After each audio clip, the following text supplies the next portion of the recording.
evening, I guess, folks. Thanks for tuning in once again to the BOBCAT Broadcast Network. We're coming to you live from the Peeler Complex on West Campus here at Georgia College. We have games number 7 and 8 of the BOBCAT Kickoff Classic this weekend. Queens University Royals taking on your Georgia College Bobcats. Al Weston alongside Frankie Hohenstein set to bring you today's action. We've got a couple of good ones here for the Bobcats as Faith Flanders delivers her first offering low for a ball. The Queens University Royals out of the South Atlantic Conference 0-2 after dropping a pair to Young Harris last night. Georgia College 2-0, taking 2 from Albany State University yesterday afternoon. So 2-0, 0-2, and we are matching up here for the final 2 ball games of Sunday. Missing inside again there, I think, 2-0 now as Faith Flanders gets things going. Great ball game from Faith yesterday. What do you got on her, Frankie? Yes, yesterday, 7 innings pitched, only 4 hits allowed, 2 runs allowed as well, 3 walks, 5 strikeouts, and getting the win in that game that she pitched. So definitely coming off of a strong outing from yesterday, looking to carry that along today against Queens. Sydney Ditto at the plate, the second baseman. She's 2 for 6 on the season with a run scored at .333. Right-hand batter all the way in the front of that batter's box, and that pitch misses just outside.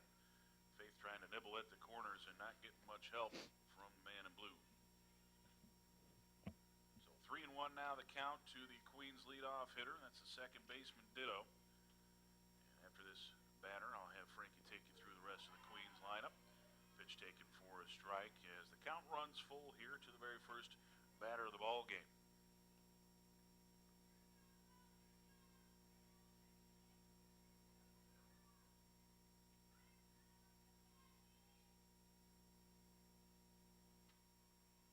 Payoff pitch due to the Royals second baseman. Swung on and sent up the middle.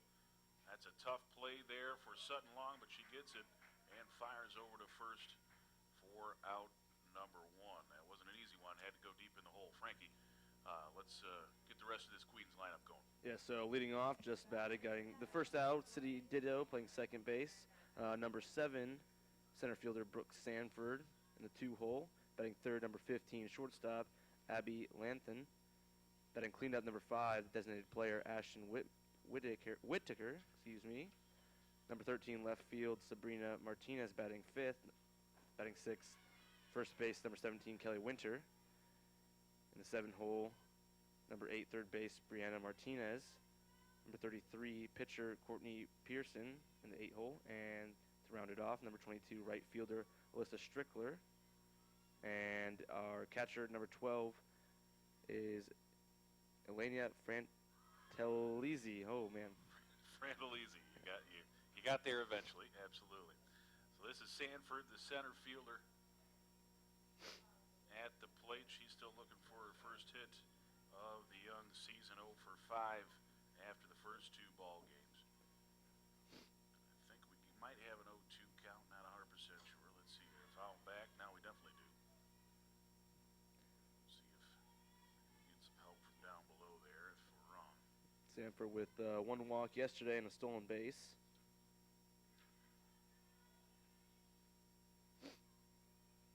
Sanford, a sophomore from Charlotte, an Olympic high school.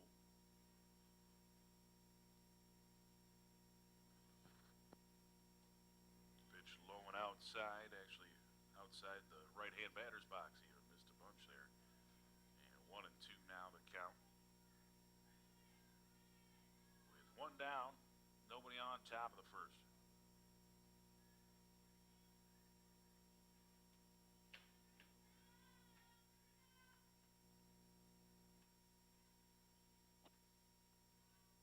Here's a 1-2 pitch. Chop to the left side. The shortstop Hall has it. Ooh. And it's off the edge of the glove of Cassidy Rice. I think we're going to give that error to Rice. It looked like the throw was on target. So an error there, if you would please, Sean. Thank you.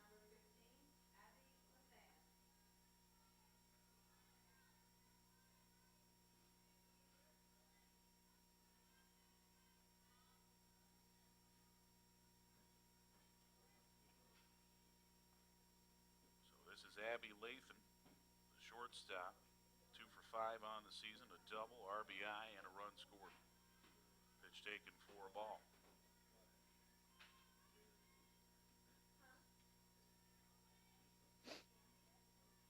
Right-hand batter, Slickfield, and shortstop is Lathan. And she's got a runner on first with just one out. Pitch taken there for a strike. It's 1-1.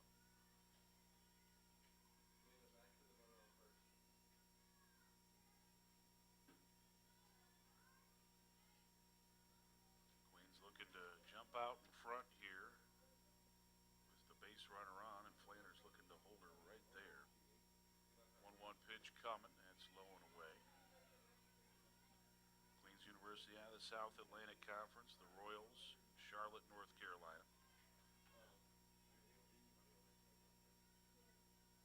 Bobcats went 41 wins last year, advanced to the Southeast Regional all the way to the championship day, and fell to North Georgia at their home park up there in Dahlonega. 3-1 now, the count to Lathan, as she is working a tough count here.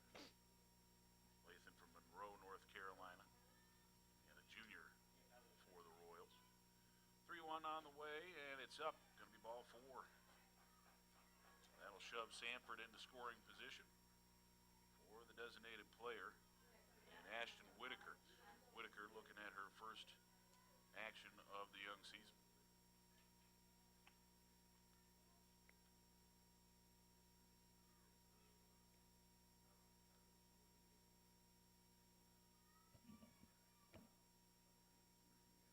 I'm going to have a little mound meeting for Flanders, try to settle her down, make sure everything's going all right, talk to the defense a little bit. After any situation with an error like that, you kind of want to settle everyone down and let them know to pick everyone up and get the next one. We have Sanford on second base and Lathan on first. As the cleanup spot, and designated player Ashton Whitaker steps up to the plate.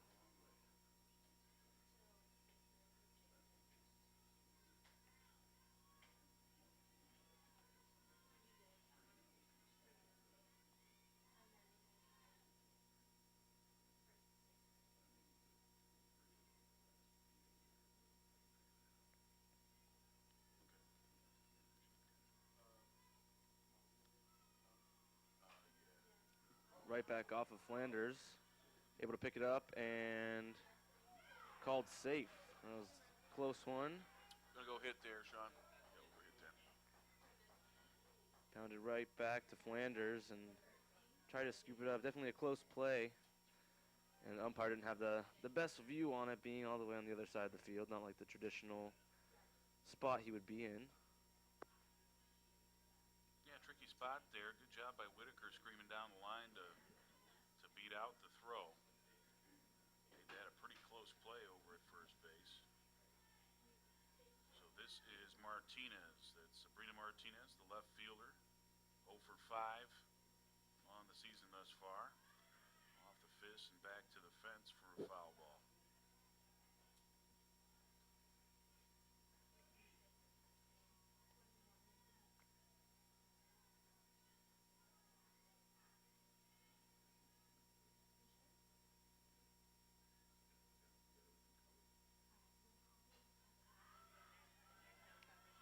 Pop up by Martinez.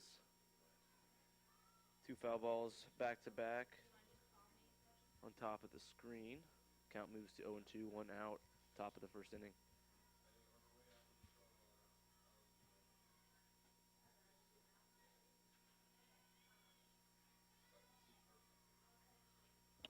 So Martinez with an 0-2 count. Flanders really could use a strikeout here with the bases loaded up. Pitch for a ball outside. Tried to get Martinez to fish for one. She would not. There's a couple Martinezes in this order. I think they might be related, both from Columbia. This is the freshman, Sabrina. Foul back and out of play, staying alive at 1-2.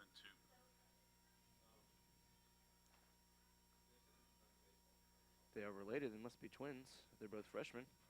Oh, okay, there you go. I believe the other plays third base for him. Yep, indeed, she is at third base again today. 1-2 pitch, swung on, sent to short. Bailey Hall's got it, fires home to the plate, and got the lead runner there. Playing a little bit in was Bailey Hall, also charging on the slow roller. And the fielder's choice cuts off the lead runner and keeps the game scoreless, at least for the time being. Nice alert play there from the seasoned Bobcat shortstop. So 2 down now, and at the plate is Kelly Winter, the first baseman. What did we get out of Kelly yesterday? 2 for 2 in her try. Both coming from singles, so definitely having a good outing yesterday. Bases loaded for her in this opportunity. Didn't get a lot of trips to the plate for getting starts in both games. I think one of the contests she may have been hit for by the designated player while she was patrolling first base there. So Winter at the plate. Guess you could say winter is coming. No? Game of Thrones fan? No. All right. I don't watch Game of Thrones, don't but either. I was thinking about Groundhog's Day, you know, because he saw he saw his shadow, so he went back.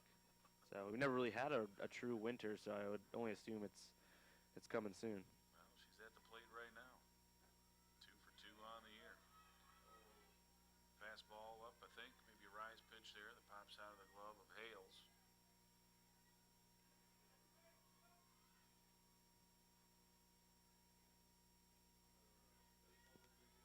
1-0 count. 2 down. Queens trying to get things rolling here with the bases loaded. And there's Faith pouring in a strike inside half. Winter took a look at it.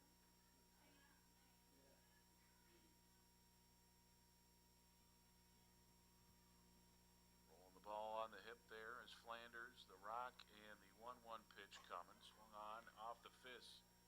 It goes out to the second baseman, Sutton Long. She squeezes it, and we're out of the jam. Bases loaded with 1 out. And the Bobcats keep Queens from getting a run across. Let's head to the bottom half in a scoreless contest. You're listening to Georgia College Softball on the Bobcat Broadcast Network. The PBC is commitment. The PBC is community. The PBC is competition. The PBC is character.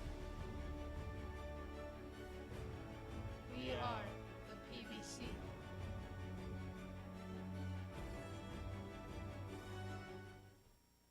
We often get the question, where does the money go? More than 90% of NCAA revenue supports 89 championships and more than 1,100 member schools that give $2.7 billion in scholarships each year. Look around you. There are more than 450,000 student athletes competing every year, succeeding on the field, in the classroom, and in life. Bottom line, we put our money where our mission is.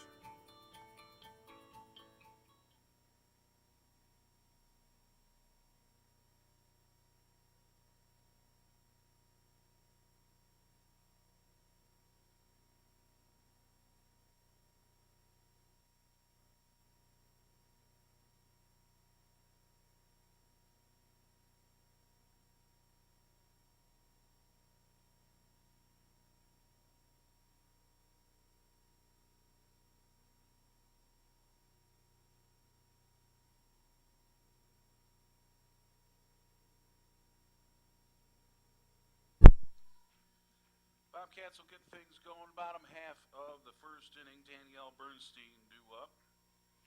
And she's 0 for 1 on the season. Walked 2 times, scored a run. Pitch taken for a strike as she thought about a bunt, and it pulls back and watches it go. Everybody taking on Courtney Pearson. 7 innings pitched for her. She got the loss against Young Harris. Gave up 4 earned runs on 6 hits, 2 walks, 3 strikeouts. So Bernstein at the top of the order taps this one foul. She's deep in the hole now, 0-2. Danny only played in the first contest, ball game number 2. The center field was held by Emily Robertson.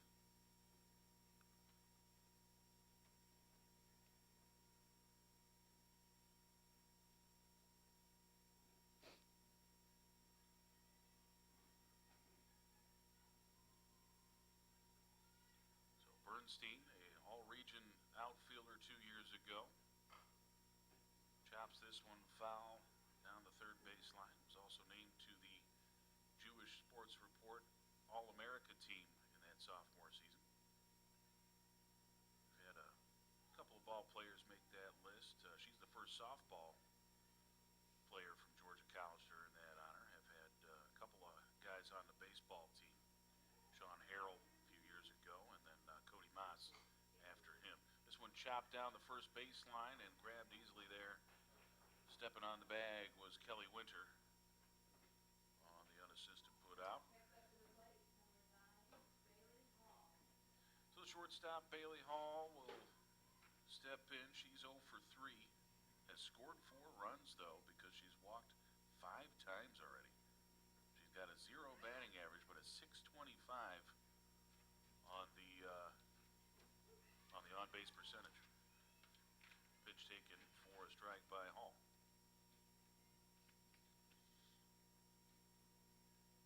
Bailey Hall from Hepzibah, Georgia. I think I'm pronouncing that right.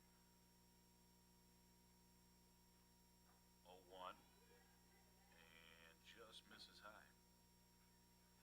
Went with the changeup there, did Pearson. Pearson pitched pretty well.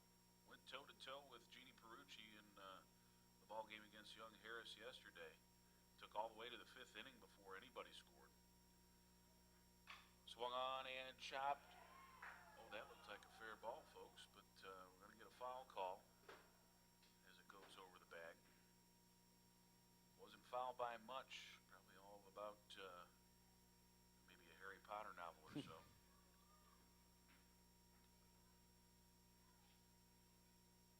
Again here at 1-2 for the Bobcat shortstop. Bailey, as a freshman, spent a lot of time at second base, and as a sophomore, the everyday starter over at short. 1-2 pitch.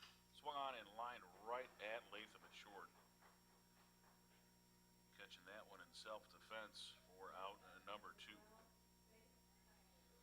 So pitcher Faith Flanders looking to see if she can help her own cause. Gets a word of advice from Bailey Hall as she goes by.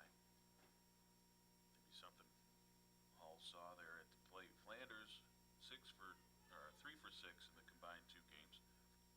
Had a double, drove in 2 and scored 1. One hopper into the mitt of the third baseman Martinez. She goes across the diamond.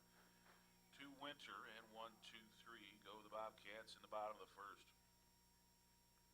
So 1 in the books. It's scoreless so far between the Royals and the Bobcats. We'll bring you more Georgia College softball in just a moment. Stick around.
second inning, Georgia College softball here on the Bobcat Broadcast Network. Scoreless contest between Georgia College and Queens University. Bobcats took both of these games from Queens last year at this tournament. Started off the season, I believe, like 6 or 7-0 once it was all said and done. Martinez, the third baseman, steps up to the plate. That's Brianna Martinez, 0 for 4 on the year with 4 strikeouts and a walk. Faith just misses outside. Of course, Faith's strong pitching outing yesterday is particularly positive given the fact that yesterday she surpassed her total pitching innings that she had all of last year. Inside for a strike, it's 1-1. She went like 4 1/3 all last season. Didn't need her because we had Carly Lewis and Marissa Boyette, both former all-region pitchers, and with both of those lost to graduation, Faith slides in. She's going to be shouldering a lot of the pitch and load for us this year. Foul back to the fence, 1 and 2. And we're going to count on her at the plate, too. She's going to be MVP if it's up to anybody, I think. If we have any sort of success, a lot of it's going to be because of the young gal from Dublin. Off the plate there, 2 and 2 now the count. Of course, Faith was a high school teammate of Abby Leroy, who also graduated last year. Bobcats graduated a heck of a class last year. The winningest 4 years in school history. Went to the NCAA tournament all 4 seasons. Our first super regional in school history. Cut on and missed, and Faith picks up her first strikeout of the day by getting Brianna Martinez. That'll bring up Courtney Pearson, the pitcher, also grabbing a bat and getting to work. 1 for 5 on the year. Pair of strikeouts and a walk. But so a lot of new faces for this Georgia College squad, but Flanders was one of the more reliable batters last year as this one fouled back and out of play. Really had a breakthrough season. At one point was in the top 5 in the country in runs batted in all of Division II. Cooled off towards the end of the year as some teams started to key in on her a little bit. You gotta stay under the radar just enough, slide by. Yep, be nice and quiet. Pitch taken for a strike there by Pearson, and she's deep in the hole, 0-2.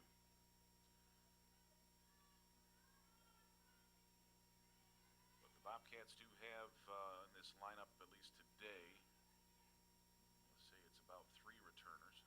Bounces off the plate, 1 and 2. Bernstein, Hall, and Flanders that were regular starters last year.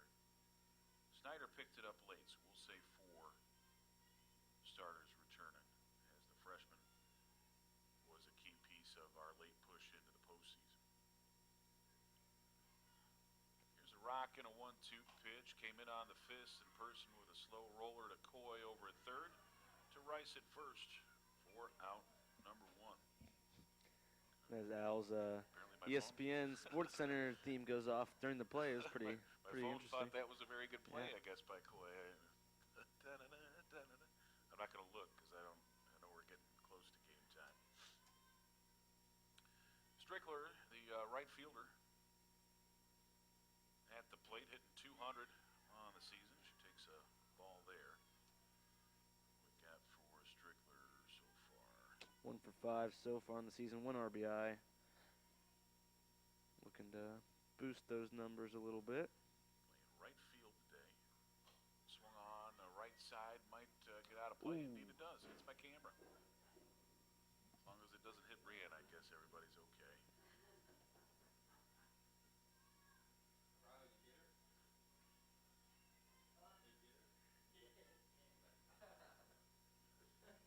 She seems unfazed. Yeah, she's tough.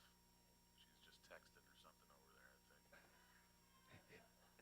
1-1 pitch, and that's up and in, 2-1. So are these the screens on top? These are new, aren't they?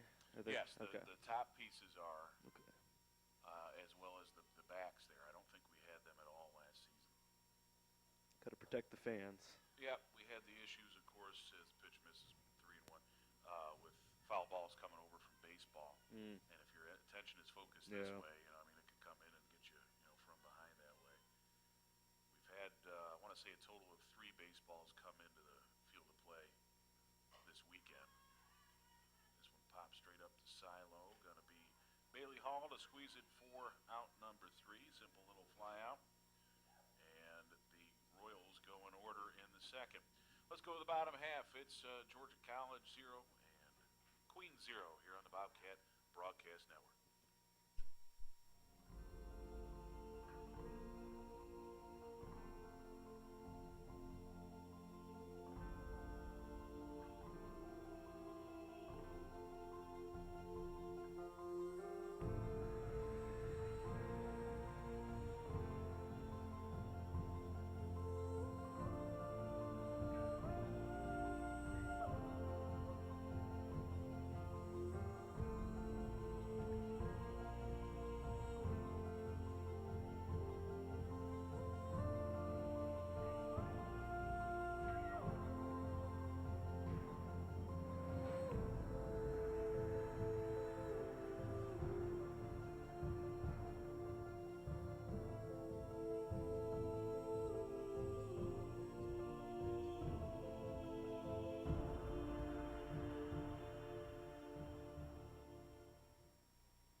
All right, for the Bobcats, going to be Sutton Long, Deja Lester, and Amber Coy do up. All 3 newcomers in this Georgia College order, and all batting 4, 5, 6. So expecting a lot out of the newbies. Long still looking for her first hit this year, but she has scored a pair of runs. And actually check that. Was I looking in the wrong spot? No, yeah, driven in one as well. Had a sacrifice fly, and she rips one foul. I believe you know some relatives of Miss Long. Yes, no? I do. I have a pretty good story. Running out of gas off of 441 at 1:30 in the morning, and ended up having to call 911 because I didn't have service. Thank you, T-Mobile. And so called 911 because I was trapped. There's no, I couldn't do anything, and had to have a Georgia State Patrol officer come and help me get gas. It was during the gas crisis. I was coming back from the concert in Atlanta, and it stopped at 9 or 10 gas stations. None of them had gas. So I ended up calling them, and Officer Long, ended up finding out Sutton's. I know Sutton because of her father from this situation, told me that his daughter played for Georgia College. So he helped me out so much. I'm very grateful. I hope that one day he'll be here and I'm working and I can thank him again and talk to him for a little bit. Hopefully he might be listening. If you are, thank you again, Officer Long. You helped me out a bunch. Of course, the Longs right here in Milledgeville, as Sutton was a GMC prep graduate. Deja Lester digs in after the fly out there by Long. Lester, a junior from Jacksonville, Georgia, and Darton State transfer. What did we get out of Deja yesterday? Yesterday, Deja went 1 for 3 with a double and an RBI, and also 2 walks. So her on-base percentage looking pretty good, sitting at .600 right now. 1 stolen base as well for Deja. Looking to potentially add to that on-base percentage here, as she's worked herself a 3-0 count.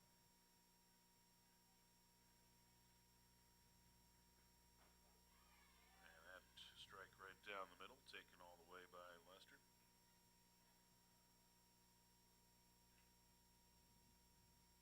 Still using the 2014 Louisville Zeno. I like your knowledge of the bats. Oh, I worked at a batting cage facility with a pro shop, so I'm very knowledgeable in the equipment department. That's fun. I never really think of the bats much. Mm-hmm. It's neat that you can recognize them from a distance Yep. as well. I believe Louisville Slugger here, right? Yes, most people, I would say the most common. They usually, put out pretty decent. This Zeno and the LXT are their their top two. So you got the Xenos are more balanced for your more, speedy people. Your LXTs, your more power-driven and loaded bats for the first baseman and third baseman. The ones that are going to hit you home runs, doubles. So.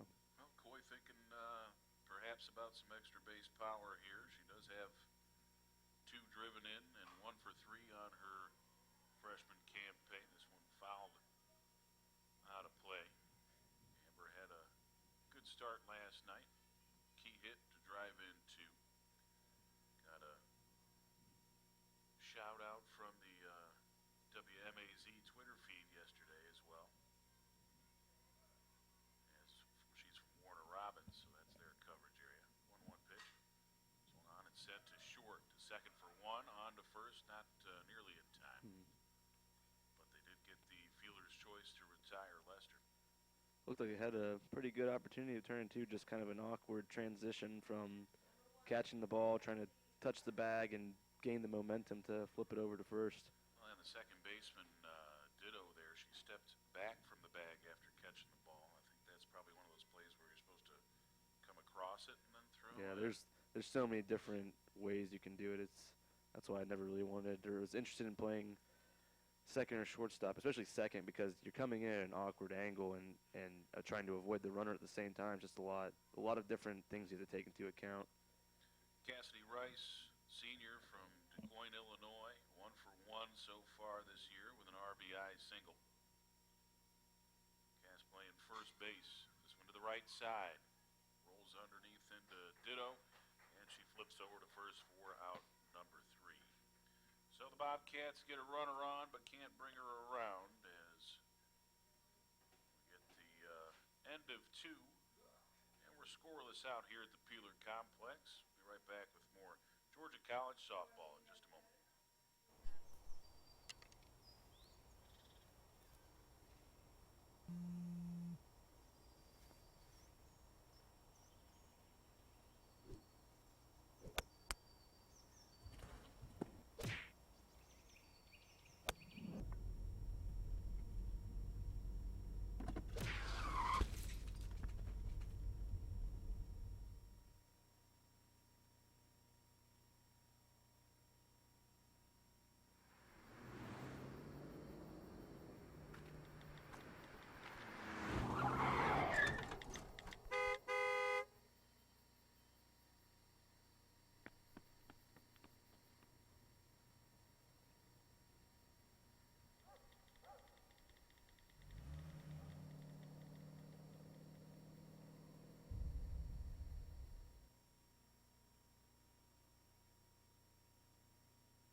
Back to action, top half of the second inning, or third inning here at the Peeler Complex. Let's get back to the top of the order for Queens.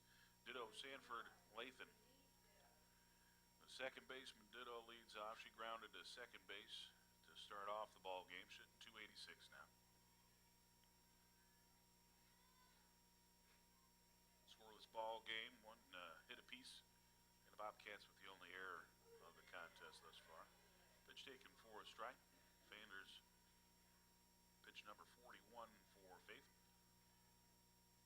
Grabs a little dirt to dry off the hand there. Spinning the ball on the hip, taking a long look. Looks like Ditto's got her front foot out of the batter's box, but that's neither here nor there. Lifts one to right and caught by Caroline Snyder for out number 1. One down, base is empty for Sanford. Center fielder Brooke Sanford reached on an error by the first baseman in her first trip. Way back in the left-hand batter's box. A little bit late on the swing. She fouls it to the left side. And to answer our air discussion, Patton Oswalt was not on SNL. Ah, thank you. The people need to hear that. 0-1 pitch, and it's lined Ooh. up the middle. Knocked down by Flanders. Hall comes in behind. It got her. 1-6-3 goes the put out. And that's 2 down. Flanders just having the balls pounded back at her. That was a good alert play there by Hall. Nice job by Flanders to knock it down, too, because that was going to get through for sure for a base hit. So bases empty, 2 down for the shortstop, Lathan. Watch this girl play yesterday. She's pretty impressive. I like the way she goes after things. Very aggressive and a heck of a shortstop. I thought, May did a great job in those first 2 games for Albany State. This young lady's light years ahead of her. I don't do this very often, but I saw her in the parking lot, and I told her that she's fun to watch. I could tell, like, she was having a conversation with somebody and was a little bit down because they got beat up yesterday. And I think she's a pretty special ball player, I think. So, picking her up. This guy right here, doing the thing. I'm hoping to see some of this. One pitch is ripped to center. That could be trouble. Just like I said, 1 hops the fence. She's looking for 2, maybe 3. Throw gets in. She will get a stand-up double. And she doesn't have to be good in this game. She can be good the rest of the year. I was like, I want to see it, but like maybe not in this exact moment. Well, I guess not real much harm done Yeah. with the double off the fence as of yet. So we'll get into the cleanup spot for Queens as it's Ashton Whitaker, the designated player. She singled in her first trip. We've got the original Easton Mako we're using for this at-bat.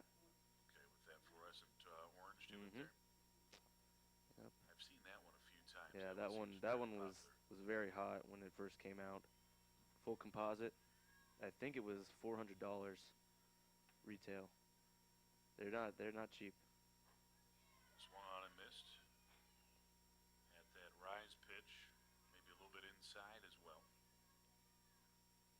I'm not sure if you ever saw Easton tried to make like a spinning knob handle on their bat, and that didn't really pan out too well. What would be the benefit to that? Just style, or It's supposed to create like backspin on the ball, and for people that roll over, so hitting a lot of ground balls, it kind of automatically corrects that, so your base hand, will rotate. 0-2 the count here to Whitaker from McLeansville, North Carolina, and Guilford High.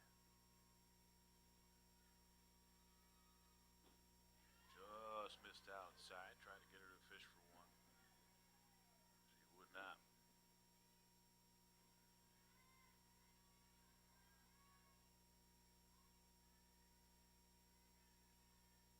Runner on second and 2 down. And here comes the 1-2 pitch. Up and fouled back. Good high fastball there. Not much that Whitaker could do with it.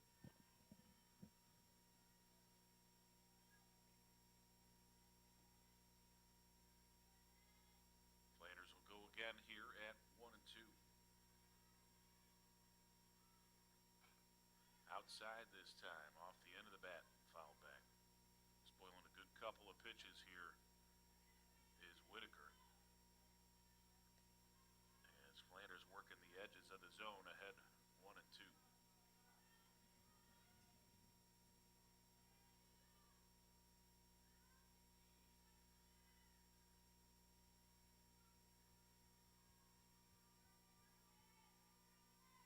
Here it comes. Fisted to short. Bailey Hall with a dive and stop there. That's going to get through. Run comes in to score. The throw down to second is not in time. All right, we're going to go a single there, guys, because of the diving effort. That's a hit there. And then advance on the throw. So that's a single. And an RBI for Whitaker on the play. Yeah, it looked like it took a little bounce right there at the end. Kind of getting away. I don't know if she'd have a play on that at first base, but at least, stopping runner from advancing, possibly. Unfortunate for the play, though, that the diving attempt, instead of knocking it down, kind of kicked it a little bit further away from Hall. So she was able to score on the play. Bailey did a good job of getting up and at least making it close at both the plate and second base.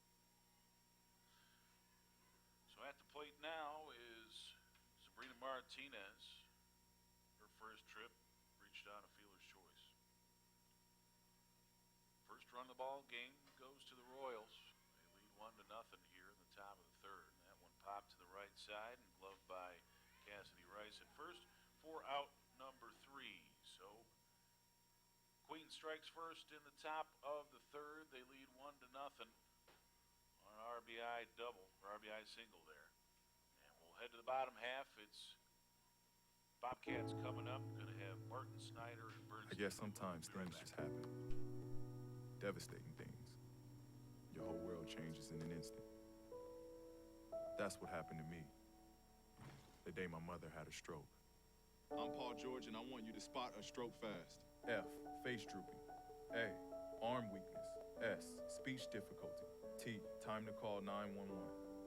Protect the ones you love. Spot a stroke fast. The PBC is commitment. The PBC is community. The PBC is competition. The PBC is character. We are the PBC.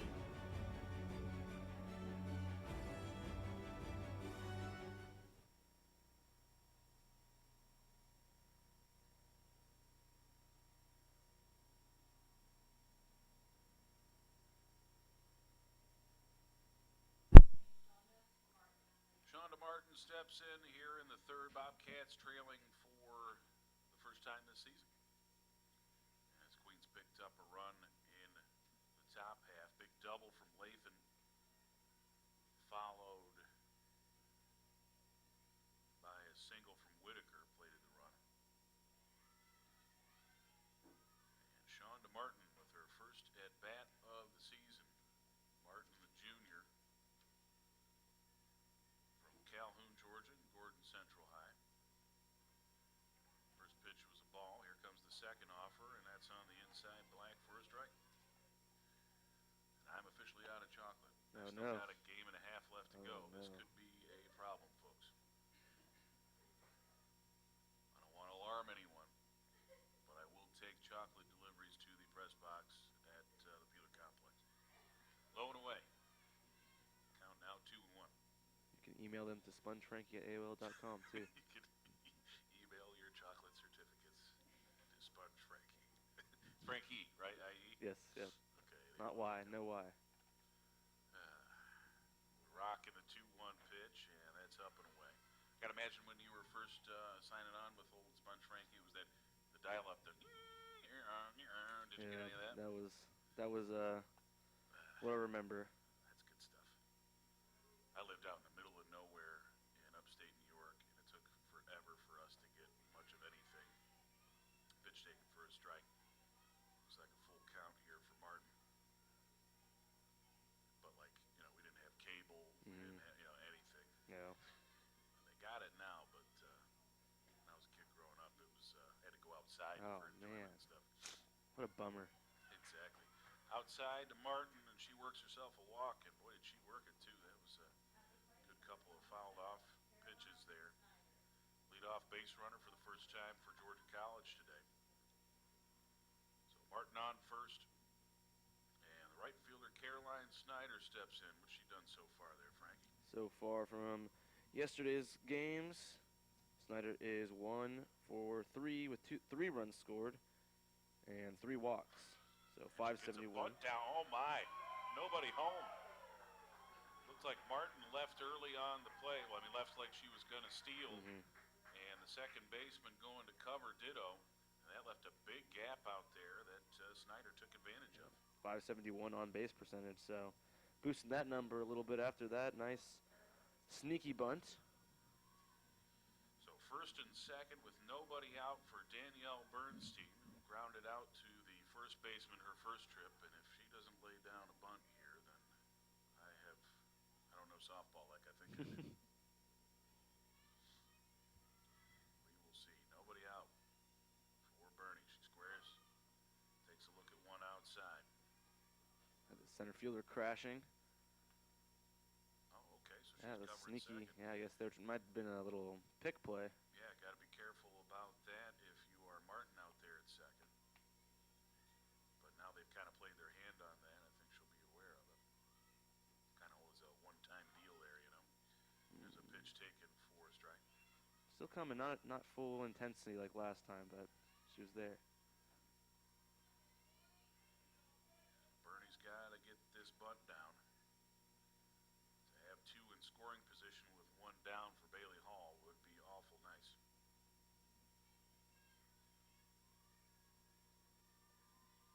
Danielle Bernstein, the senior, squares, tips it foul.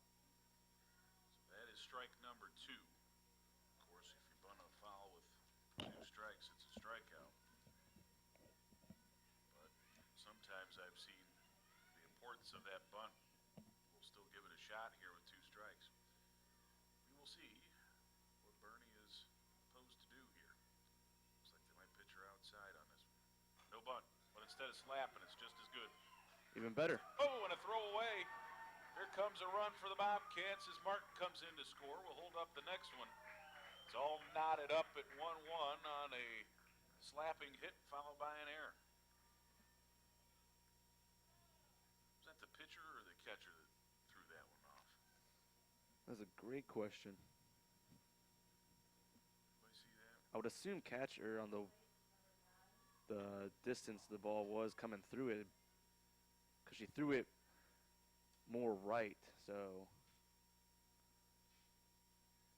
that's what I'm going to guess. Okay, that's what we'll go with then. All right, so second and third now. The Bobcats might not be done here as Bailey Hall steps in. She takes a strike on the inside black. Hall with a liner to short. It was a hot shot, but right at Latham there.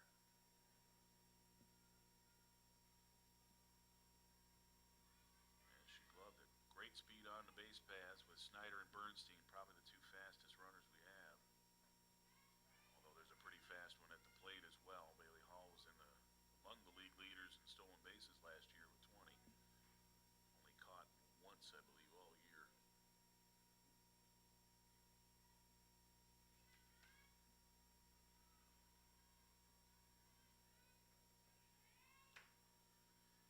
One to count for Bailey Hall. Gets that bunt down, but it's foul. They were looking at a suicide squeeze, looked like. Not the safety style as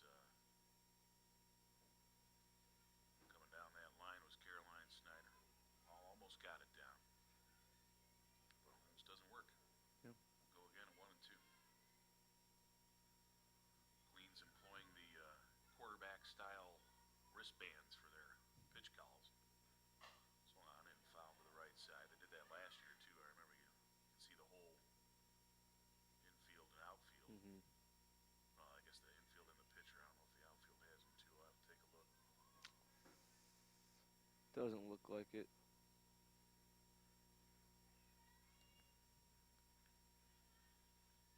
1-2 pitch coming. And it's a ball high. 2-2.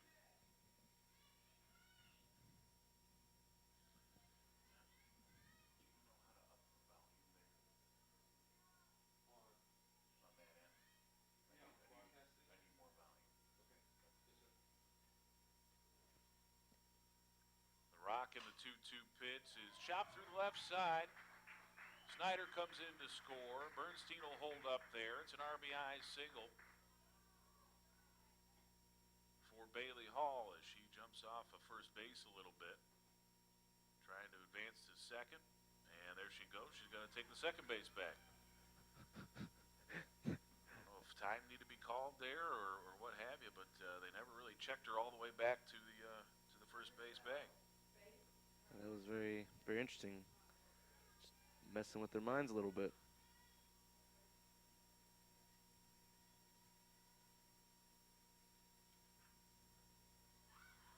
Pitch taken by Faith Flanders, knocks away a little bit from the catcher Frantolese,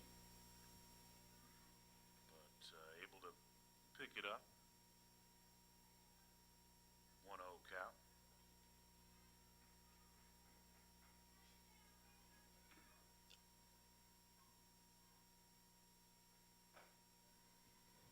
That's up and away to Flanders. 2-0. Hitters count here for a hitter.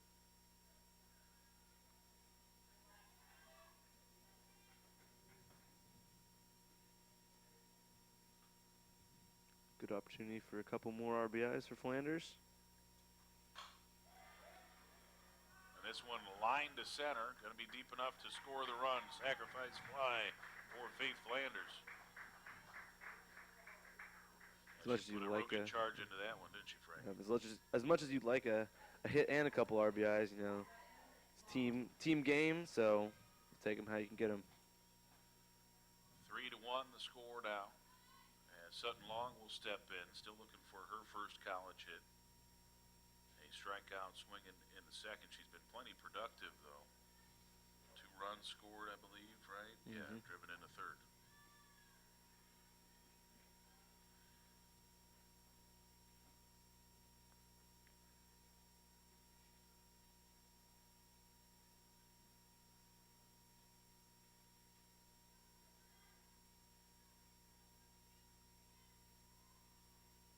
Sutton Long, that right-hand batter's box. A 1-0 pitch is up and in. Nice hitters count for her now.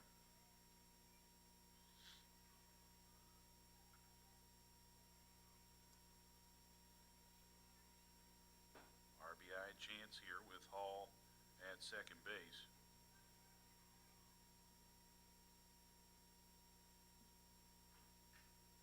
And this one tapped off the catcher there behind the plate.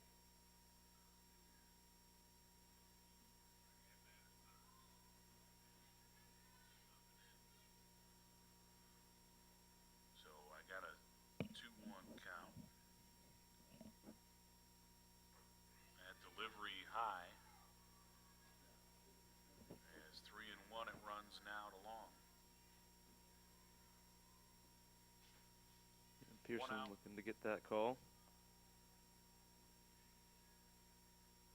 1 out here in the bottom half of the third. Bobcats might not be done. They've already brought 3 across. And there's ball 4. Good at bat there for Sutton. Hall will stay put, of course. And now it's first and second with just 1 down for Deja Lester. Wonder if you lay a bunt down here with the speedy Lester at the plate, she might be able to beat it out. That's how things really got rolling in this inning. Was the bunt by, well, I guess the swinging bunt by Bernstein. She was trying to bunt.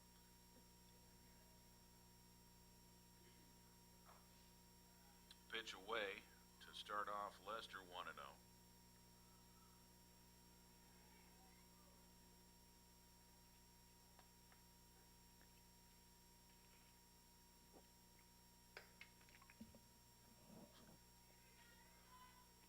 Lester, her first trip to the plate was a walk, no official at-bats for it, 333.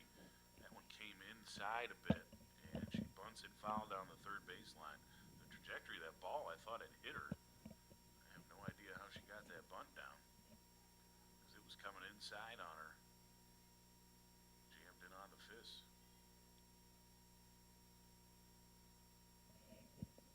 So 1-1 here. And the pitch swung on up the middle, could be trouble. The shortstop Latham does not have her at first base. That's an infield single for Deja Lester. Close play over at first. I'm not sure we did actually beat that one out. Almost like that same situation for Queens as well, you know. It was a tough call, and he's all the way on the other side of the diamond. Yeah, these 2-man crews, it's kind of tricky to get that play from all the way across. But it does load him up now with 1 down for Amber Coy.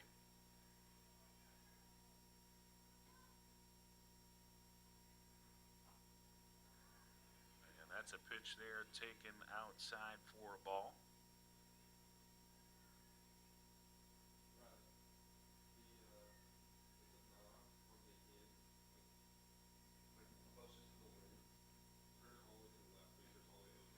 Pitch low and inside now, and that's 2-0.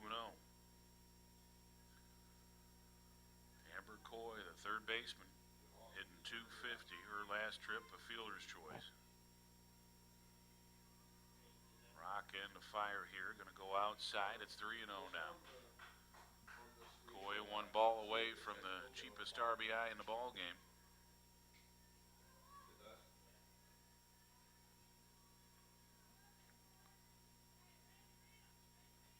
Rock and the fire here from Pearson.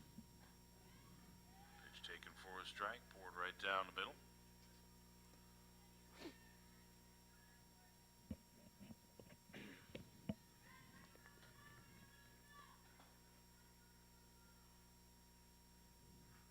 Swung on and ripped through the left side. RBI single. Here comes another run in to score. 2 more, and the Bobcats have broken it open. 5 runs here in the third. 2 more coming in on our RBI single by Amber Coy.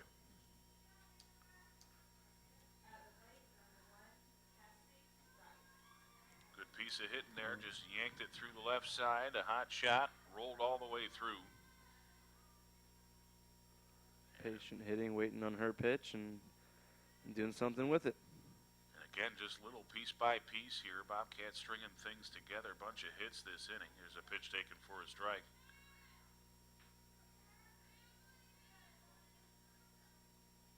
As Cassidy Rice, the number 9 hitter in the inning. She grounded to second base in her last trip. Fouls one off. And now she's deep in the hole here, 0-2.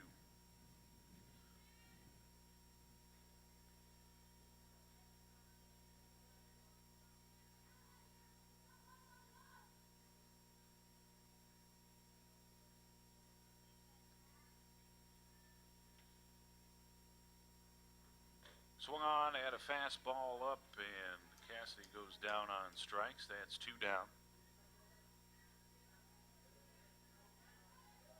And we'll bring up Shonda Martin. Martin still looking for a first official at bat of the year. As she walked earlier in this inning, she led off the inning and walked. Came around to score on the single by Hall. First pitch to her is inside. As pitch number 60 due on the way already from Pearson here in the third.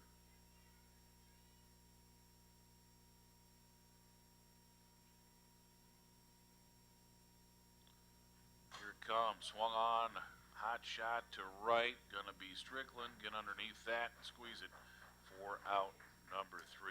Looked pretty hot coming off the bat, but just sort of hung up there. 5 runs on, 5 hits, 1 error, and 2 left for the Bobcats. 2 in the books? No, 3 in the books. It's 5-1 GC. We'll be right back.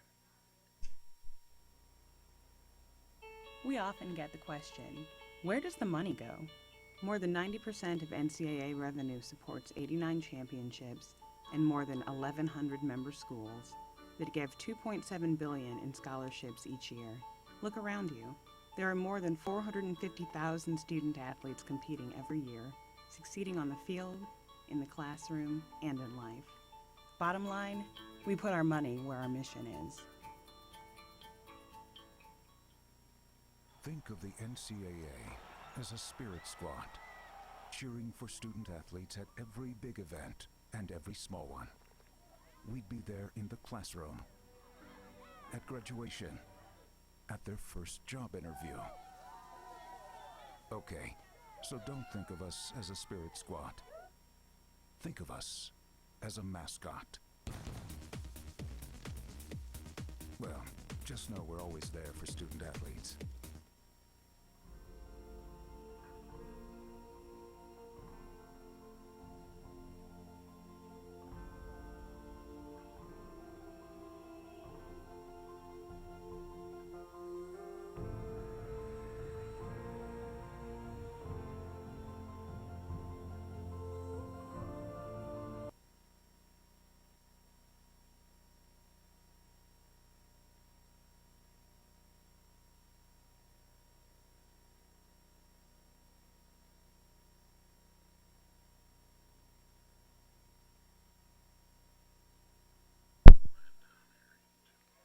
back here to the Peeler Complex for some Bobcats softball as we start the top of the 4th inning. Bobcats with a big inning. The bottom of the 3rd, scoring 5 runs off of 5 hits and an error as Faith Flanders continues to pitch for the Bobcats. First pitch low and away as first baseman Kelly Winter is at bat for Queens. Next pitch from Flanders comes in as a strike and evens up the count 1-1.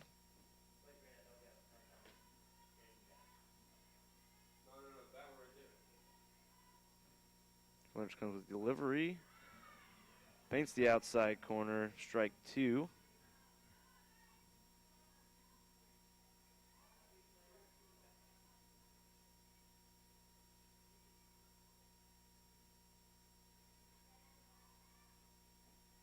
Another ball.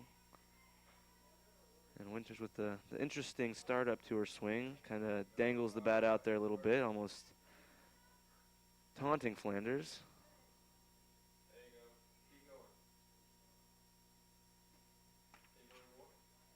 2-2 pitch coming from Flanders. Drop third strike, I believe. And that's a strikeout for Flanders.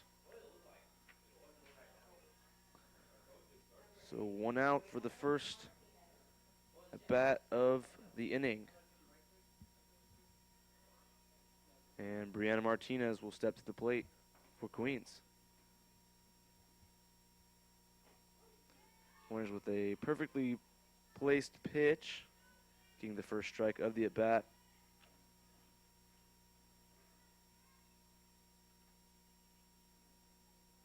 Bobcats corners weary of a bunt in this situation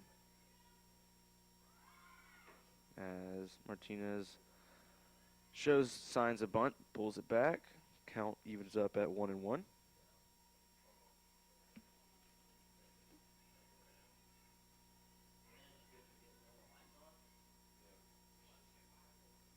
Pitch from Flanders. Martinez pops it up right by the dugout.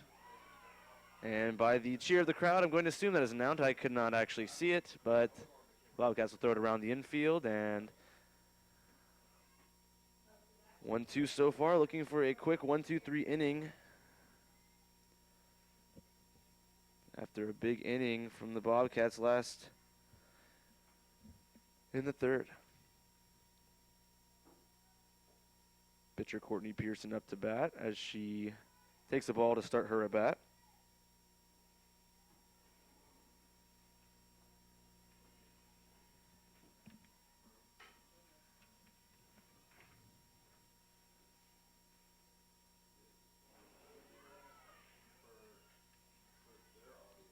Flanders battles back with another strike to even up the count.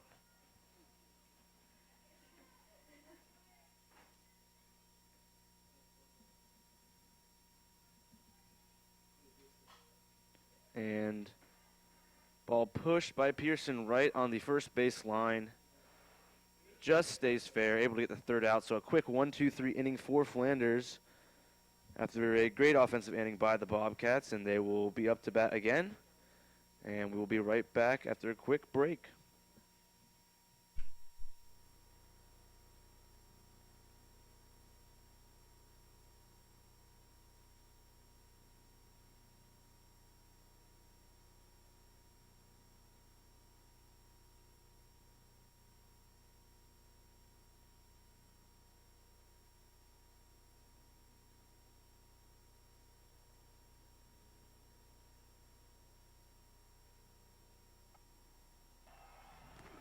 Think of the NCAA as a marching band.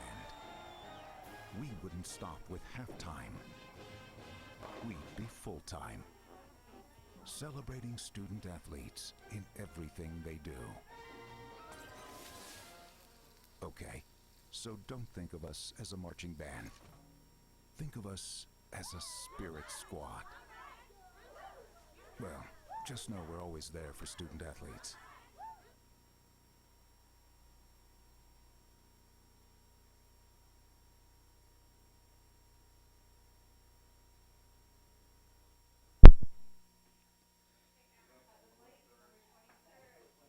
back here to the bottom of the fourth inning. Bobcats up. Leading off for the Bobcats for this inning, Caroline Snyder. Lefty will step into the box as Pearson gets ready to deliver the pitch. Right down the middle, Snyder pops it to shortstop. Great scoop up by Winter after a quick throw from Lathan. So 1 pitch, 1 out for the Bobcats. Danielle Bernstein steps up to the plate.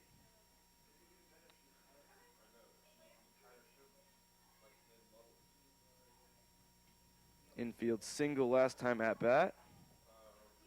And the error helped to score and start the scoring run for the Bobcats last inning. First pitch is low and away. Count is 0-1.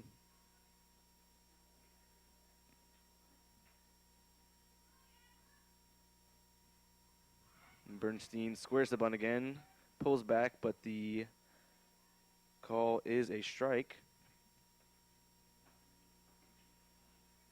1-1 count with 1 out in the bottom of the fourth. Large gap between center field and right field as Bernstein attempts to bunt again, but it bounces off to the backstop, and the count is 1-2.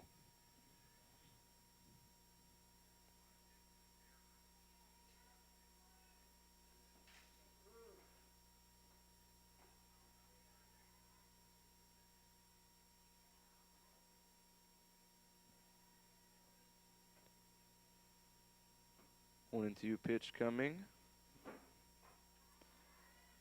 Up high and taken as a ball. Count is 2-2, 1 out.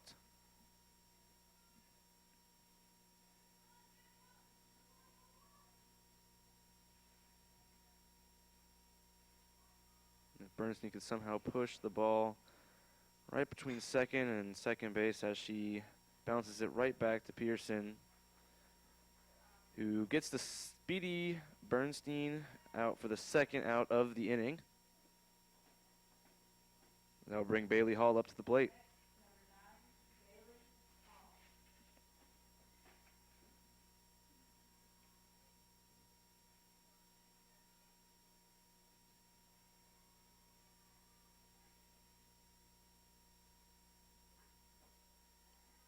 First pitch, low and outside.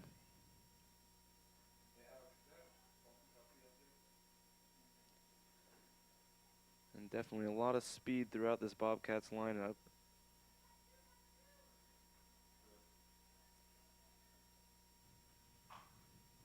As Hall fouls it off towards the third base dugout.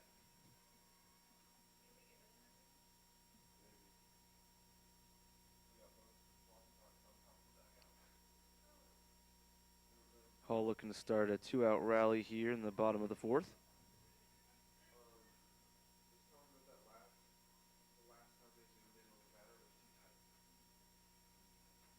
Pitch from Pearson. Ball low, 2-1 count.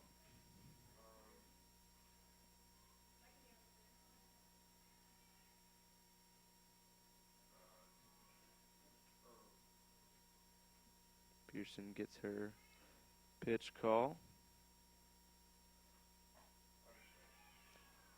Ball high and inside. Moves the count to 3-1.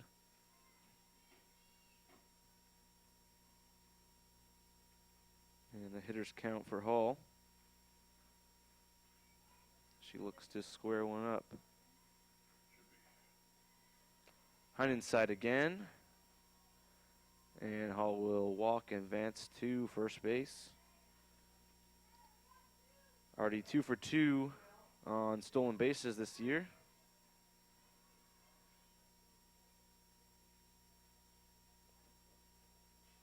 Powerful Faith Flanders up to bat now. Pearson quickly gets into her windup. Flanders takes the strike, 0-1 count. 2 outs in the inning.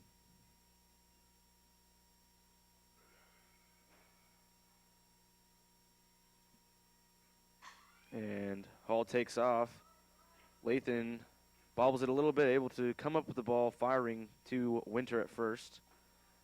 And that will end the fourth inning for the Bobcats. Bobcats still lead 5-1.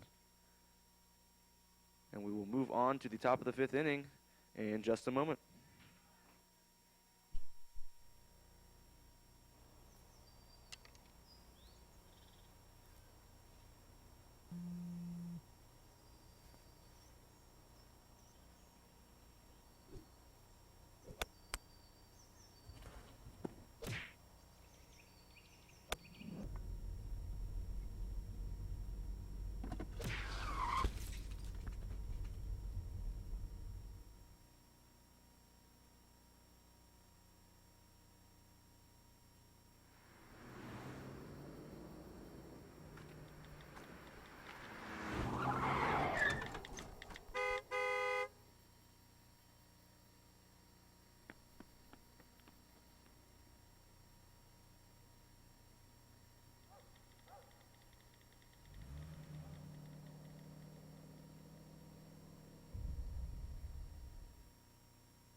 Welcome back to the Peeler Complex as Georgia College Bobcats are taking on Queens University.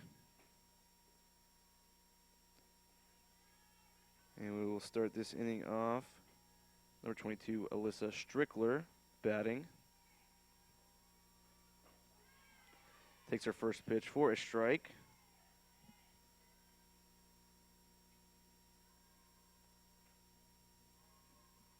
Strickler from Chattanooga, Tennessee. Freshman this year.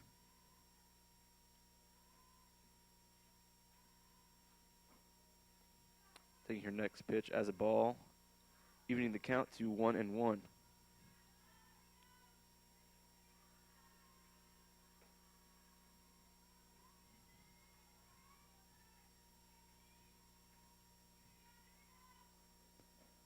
Pitch outside from Flanders.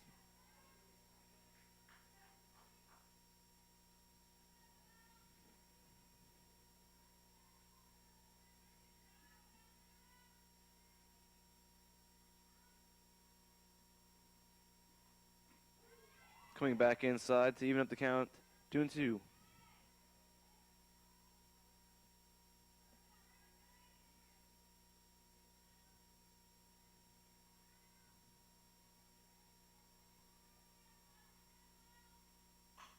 Right back to Flanders, no problem with it. Flips it over to first base and retires the first out of the inning.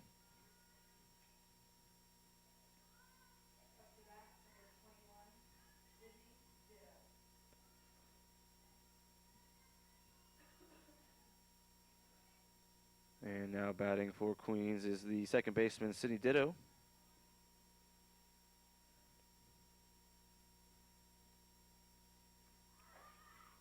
Shows bunt, pulls it back to take the first ball of the at-bat.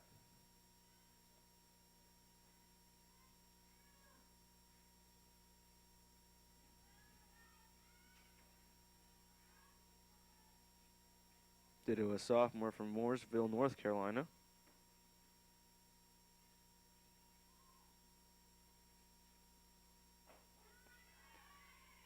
Takes a strike.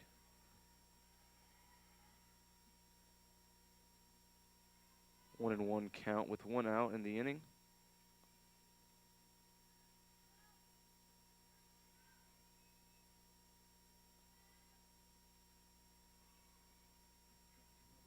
And Flanders delivers the pitch and fired right back to center field by Ditto. And Bernstein able to come up from under it, limiting the hit to just a single.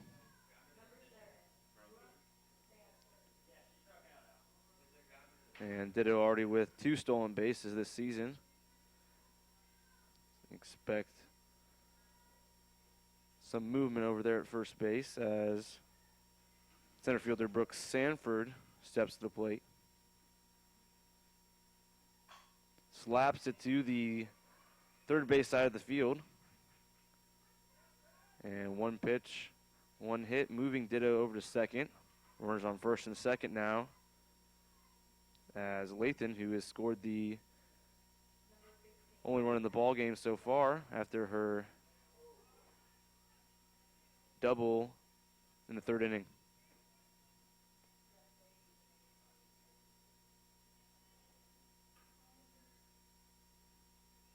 Junior from Monroe, North Carolina.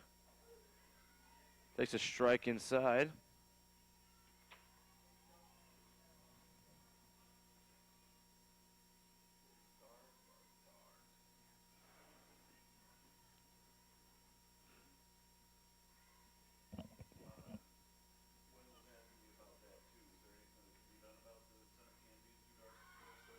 And change, off-speed pitch. Got him at third base. Getting Ditto, great defensive movement by Holt to get over to third base and swing around, put a tag on Ditto. So gaining an out and a strike moves the count to 0-2, 2 outs in the inning. As Lathan awaits the pitch. Strike 3 called on the outside part of the plate as Lathan is called out on strikes. Bobcats limiting some damage after having runners on first and second with no out or 1 out in the inning. Bobcats will be up to bat in the bottom half of the 5th inning. And you are listening to Bobcat Broadcasting Network here at the Peeler Complex.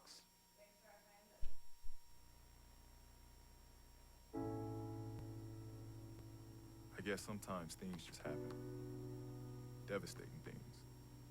Your whole world changes in an instant. That's what happened to me the day my mother had a stroke. I'm Paul George, and I want you to spot a stroke fast. F, face drooping.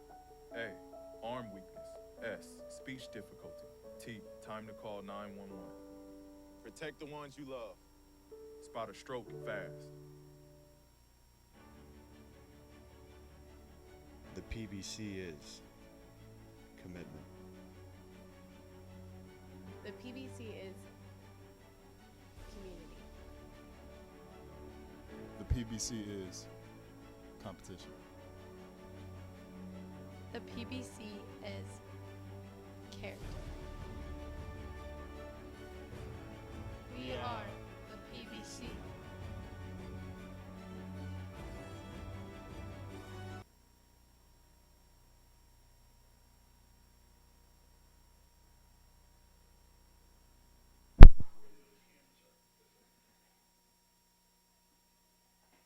Back here to the Peeler Complex as we enter the bottom of the 5th inning. And right off the gate, Sutton Long up to bat, fouls one off left side towards the third base dugout.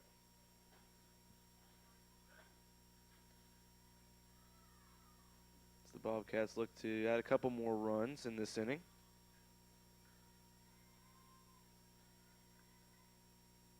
Pearson with the pitch. Sutton pops it over. Lathan, nice snag. Throws it over, firing. Oh, wow. Getting Long out at first base. Great athletic play by Lathan. What a tough play right there with the backhand snag. And all of her momentum taking her away from the throw, too. She had to stop on that back foot and turn and fire. Just got her by about a half a step. Tough out there for Long. You thought maybe you might see the first hit of her career, but instead it's a ground out. So after that out, Deja Lester steps up to the plate.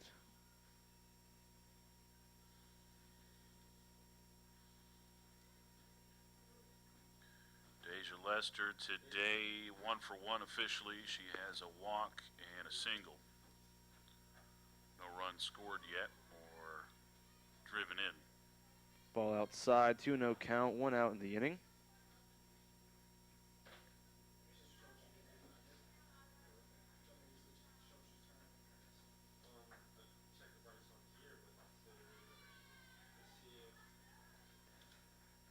And 1 strike coming that way. Move the count to 2-1.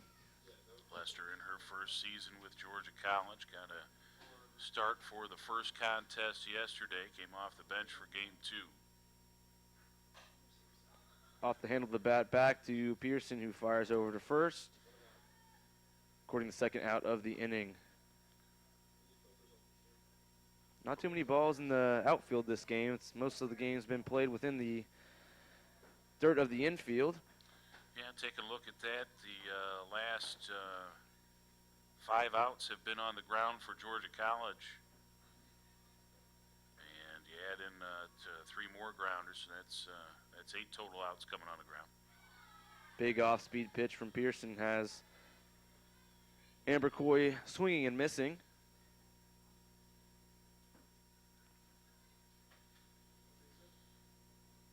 Third baseman from Warner Robins, Georgia, freshman this year. Coy 1 for 2 with a 2-run single. And squaring up to bunt, pushing it foul to the first base side. And Coy's batting average all the way up to 400 now on the season.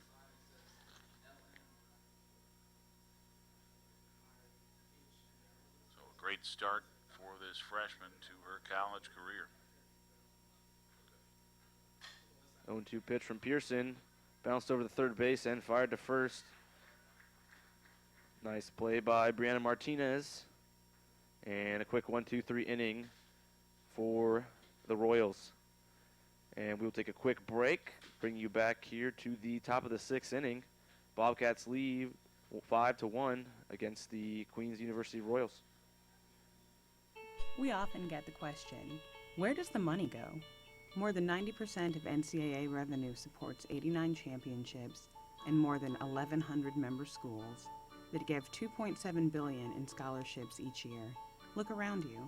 There are more than 450,000 student athletes competing every year, succeeding on the field, in the classroom, and in life. Bottom line, we put our money where our mission is. Think of the NCAA as a spirit squad, cheering for student athletes at every big event and every small one. We'd be there in the classroom, at graduation, at their first job interview. Okay, so don't think of us as a spirit squad. Think of us as a mascot. Well, just know we're always there for student athletes.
And welcome back to the Bobcat Broadcasting Network.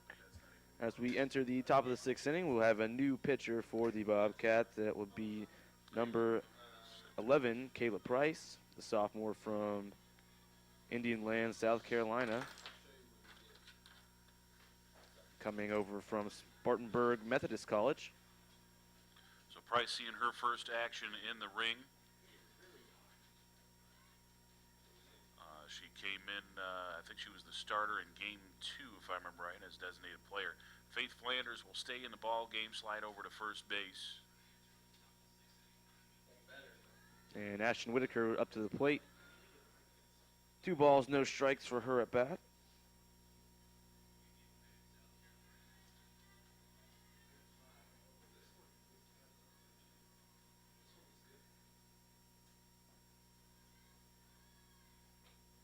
High pitch taken by Whitaker. And Price has not found the mark as of yet. So Price will bat in the 4 slot. No, make that the 7 slot for Cassidy Rice.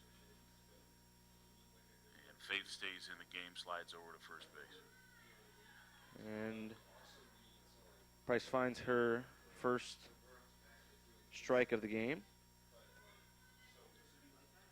Both teams with 5 hits. Georgia College taking advantage of some walks and an extra baseman to get their 5 runs. Another strike coming from Price right down the middle to battle back from a 3-0 count. Good battle here from Price. You like to see that.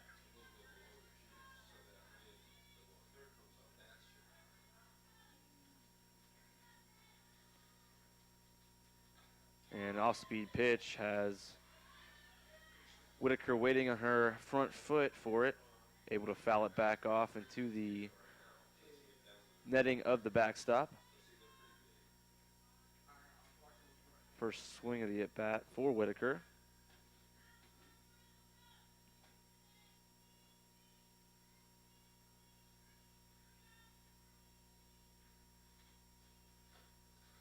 A little too high as Whitaker takes the pitch and advances on a walk.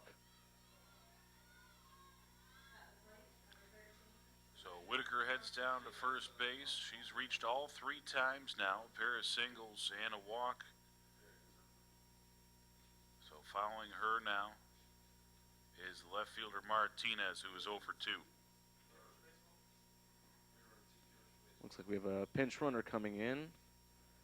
Can't quite get the number on it quite yet, but as soon as we see, we will let you know. Is she already out there? Yes, they've already switched.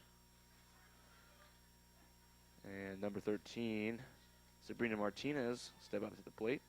It's a teen of some type Is there. a 12, yes. That's 12. what. Okay, thanks, guys. Pinch running over at first base for Whitaker is number 12. And she was already in the ball game as the catcher, Elena Frantalizzi.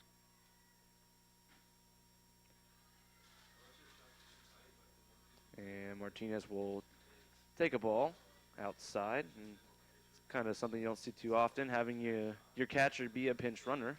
Usually you're trying to give them a break from squatting behind the plate all game. Swung on and fouled third base side there. Folks, if you're tuning in on the Bobcat Broadcast Network, where we're trying to work through some things, both sound and visuals wise. So we hope to give you the best possible quality here. 1-1 pitch coming from Price. As I've looked at her name again. Frantalizzi. Frantalizzi. It looks worse than it sounds. Almost got picked off over there at first base as Sutton Long came in behind. I think if it was wiffle ball, she probably would have been out. Yeah. If you play pegging rules, but Yep. you know, no headshots. No, absolutely not.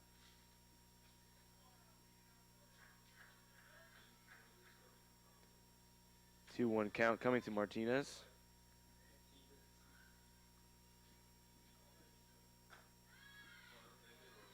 And another ball from Price. It's good to get Price some action here with the 4-run lead. See what the newcomer's going to have for you in the circle. But need a bit more of a sense of urgency here. She's fallen behind both of these first 2 batters.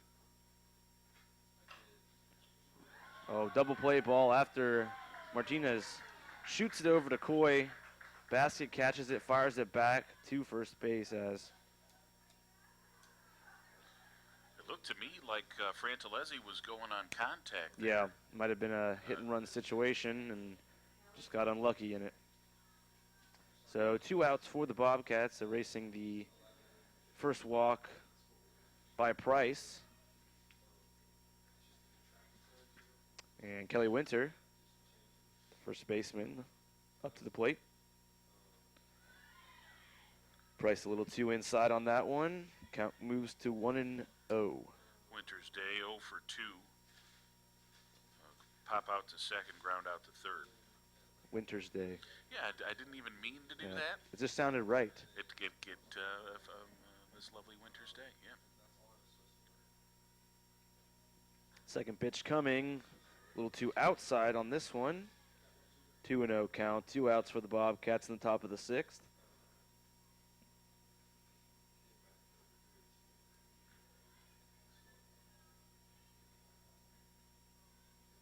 Pitch coming from Price. Inside ball, jammed up. Bernstein makes a great running catch. Man, she covered a mile there, didn't she? Yes. She was shallow and got on her horse, used every bit of her speed there. One of the quickest players on this Bobcat roster, and that was a big catch just shy of the track. Nice work.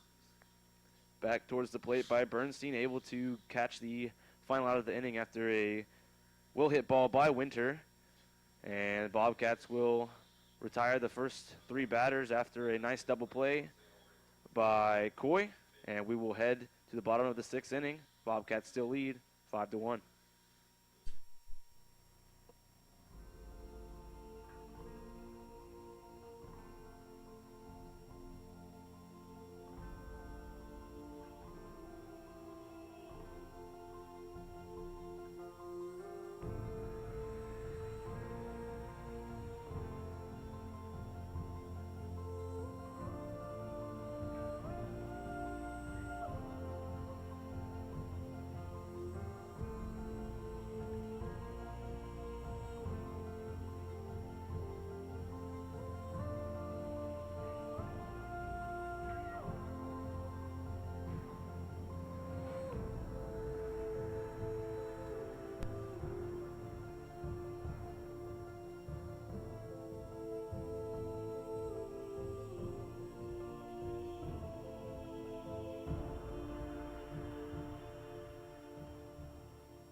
Back here to the bottom of the 6th inning as Pearson still on the mound for the Royals.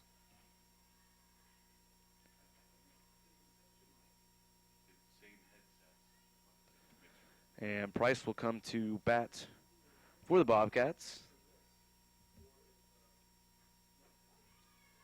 Takes a strike, 1-1 count.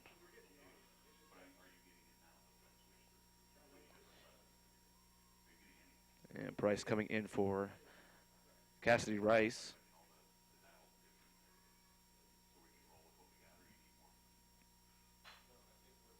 Ball popped up right field side, out of play.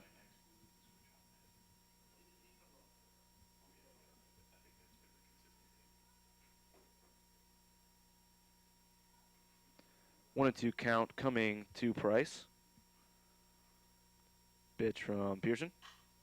Popped up by Price. It's got some length on it and just makes it past the fence. And Price has a home run in her first at bat of the game.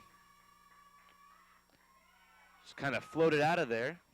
Looked like the center fielder Sanford might have had a chance on it and just barely squeezed past the fence over there in center field by the scoreboard. Talk about helping your own cause there. That was pretty impressive. You guys want to check and see if you're getting me? Are you getting me back there? Thompson, are you hearing me, bud? Okay. You're not getting into the headset. Sorry, I got playing with the technology out here at the Wheeler Complex, trying to give you the best possible broadcast we can for the remainder of the day. But yeah, helping your own cause there as Caleb Price comes in, gets a couple outs, then rips one over the fence. Good start, first weekend. And now Chandra Martin will step up to the plate.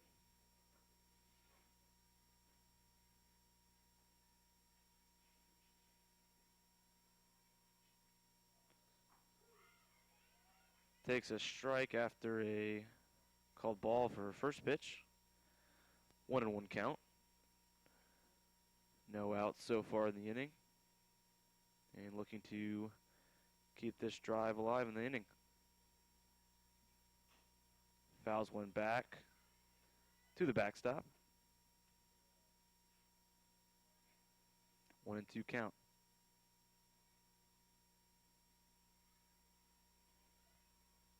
Joan Navarro with some power of her own.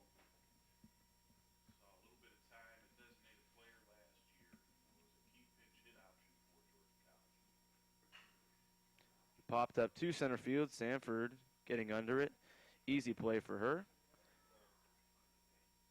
And 1 out for the Bobcats.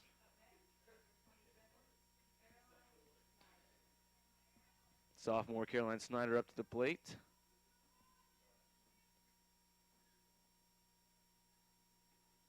Snyder's day so far today, she's 1 for 2. Single run scored, then grounded to short. Takes a strike outside.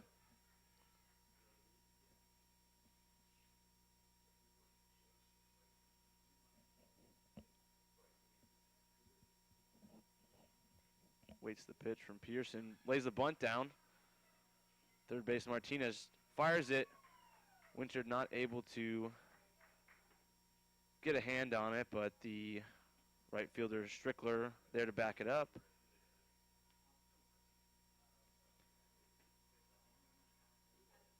Going to go with the hit there, Frankie. That's going to be hit number 7 in the ball game for Georgia College. So nice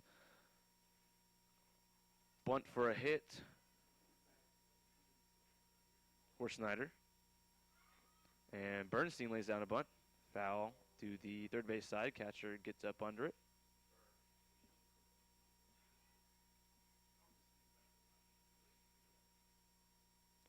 Definitely making this infield work and make them beat you. Bernstein with 1 hit, 3 trips. She's hitting .250 now on the season.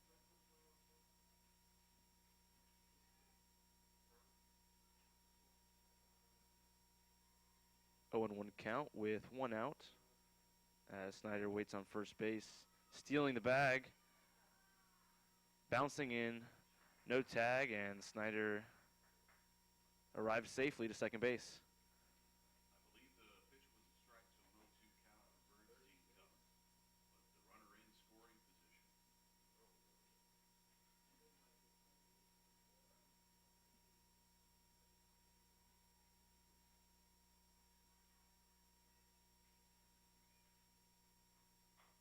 Bernstein with another. Oh, ball thrown away by the third baseman. And Bernstein again going halfway, trying to do something to send Snyder home. Yes, so we had a infield hit. I would say no. She would have been safe regardless. The throw was wide. Yes. It was a full swing. Swinging bunt. Just like last time.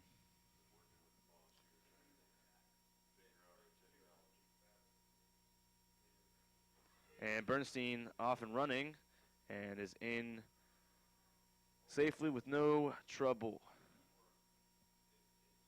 Bailey Hall up to the plate. 0-1 count for her. 1 out so far.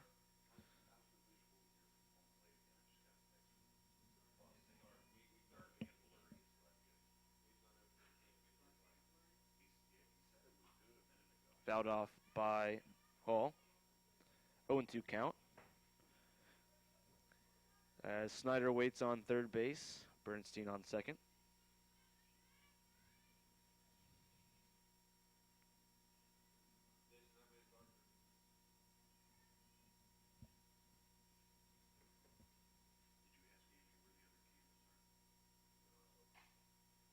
Fouled off by Hall.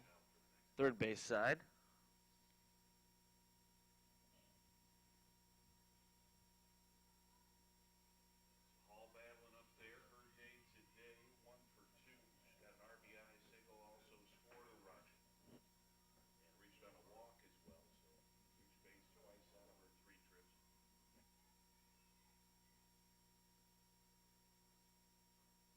Behind inside to Hall.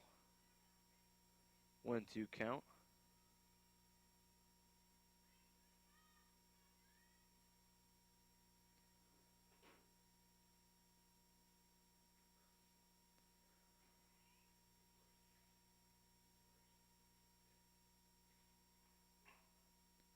Another foul by Hall. Really battling up there. Seems to be seeing the ball well, looking to square one up.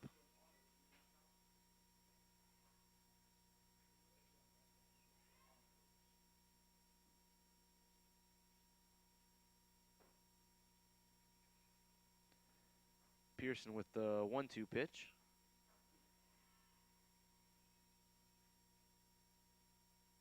Up in the zone. Moves the count to 2-2. These runners on second and third. Run rule comes into play again here, I think. Bobcats, 3 runs away from making that happen, so that would be represented by Hall here in this case. Another foul. This time to the first base side.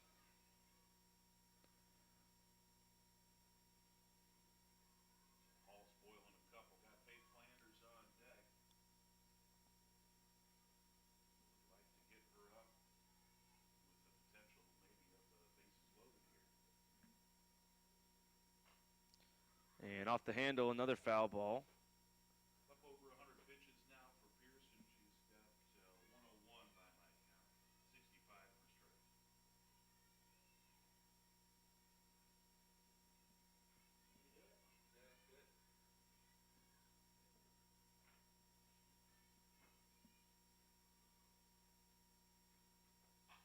Another foul ball. Has to be around close to double digits in this at bat for pitches, I would assume. 4 or 5 foul balls coming from Hall.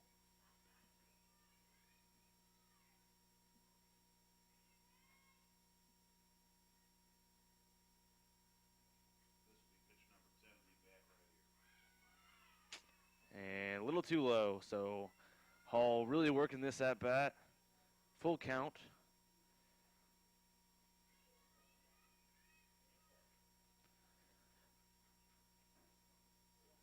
After all this, it would be impressive effort to work her way back to a walk. And pushes it. Able to beat out the throw, scoring a run in the process. To the right of the second baseman, had to come up to it. Might have thought there might have been some forced situation on second base, but there wasn't, and wasn't able to get it off in time.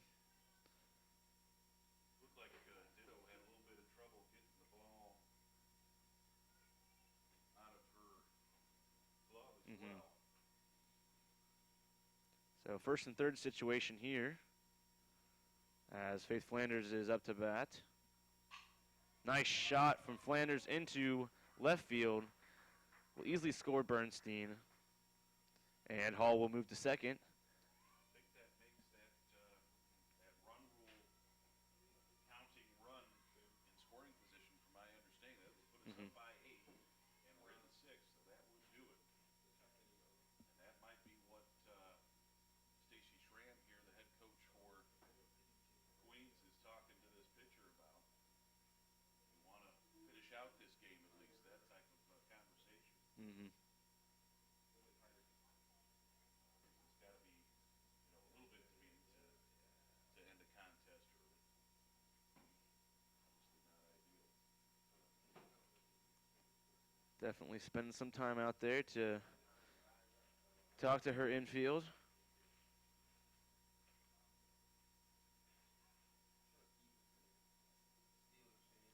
And a pinch runner will come in for Flanders. It's like Nicole Humphreys over there. We're going to give her, she's actually got a different jersey, I believe, on the back there. She's wearing a number 6 currently. So she's not wearing 19 as on the roster. Nicole's going to be number 6 this year.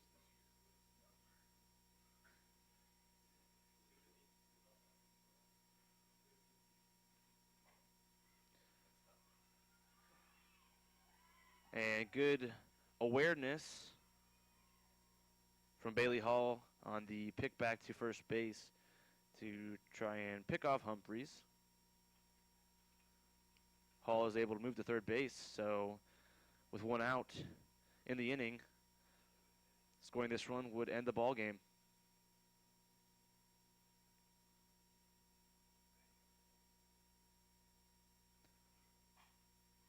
And fouled off by Sutton Law, moved the count to 0-2. It'd be a nice way to earn your first collegiate hit with a semi-walk-off.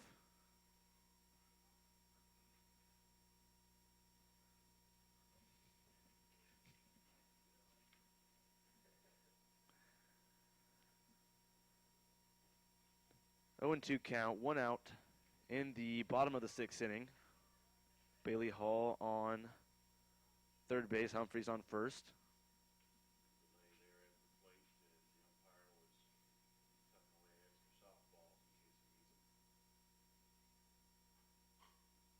And fouled off again by Long.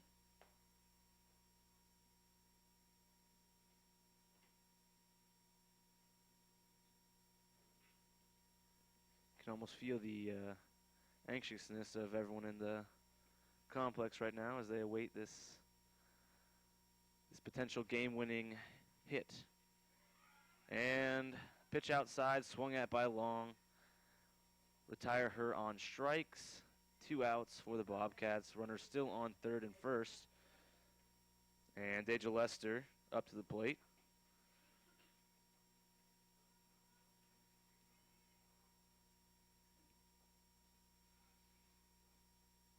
Pitch coming from Pearson. Strike called inside.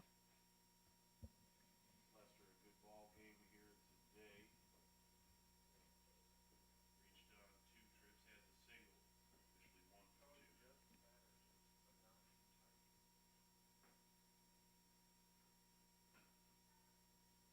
Let's see if Deja can finish it off here with 2 down. Fouled off as Humphreys was looking to take second base. Lester fouled that one off back into her lower extremities, as Al Weston would say. Just covers the whole area there. You're not wrong. 0-2 count, 2 outs. Pitch to Lester, right back to the third baseman, going to first, and gets the out, stopping the run rule from playing effect in this bottom half of the sixth inning. And the Queens Royals will have another opportunity to bat as we head into the top of the seventh inning. Bobcats lead 8-1, and we'll be back in just a moment. Think of the NCAA as a marching band. We wouldn't stop with halftime. We'd be full-time, celebrating student athletes in everything they do. Okay, so don't think of us as a marching band. Think of us as a spirit squad. Well, just know we're always there for student athletes.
Alrighty, as we enter the top half of the seventh inning, we have a pinch hitter for the Royals.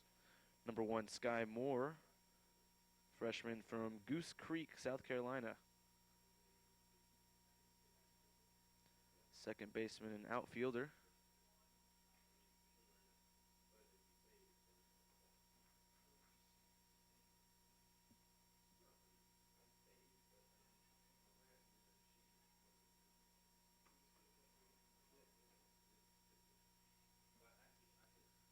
And Flanders set the pitch. Oh, excuse me, not Flanders.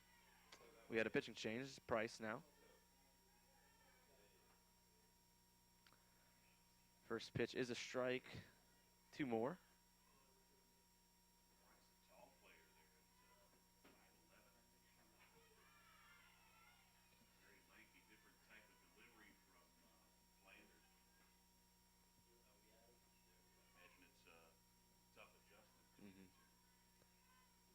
And Price gets her second strike of the at-bat.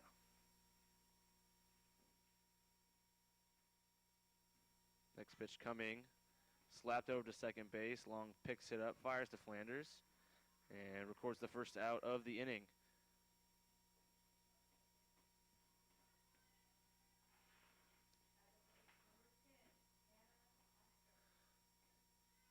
And Queens University will need a pretty big inning to stay alive in this one, needing 7 runs to tie up the game to give the Bobcats another chance to bat. And they will send up another pinch hitter. That'll be number 10, Hannah Hasker, senior from Huntsville, North Carolina.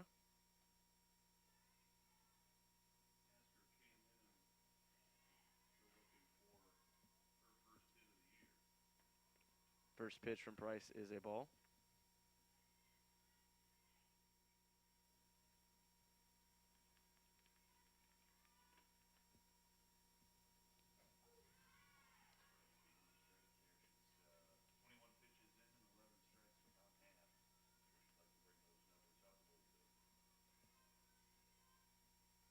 One and one count, 1 out in the inning. Pitch to Hasker. Another strike on an off-speed pitch from Price.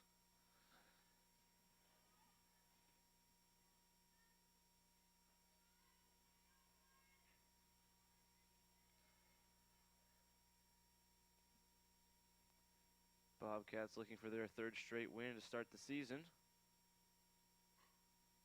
And chipped over to third base. Coy makes a nice throw over the diamond. Able to retire the second out. And the Royals are down to their potential last batter of the game. And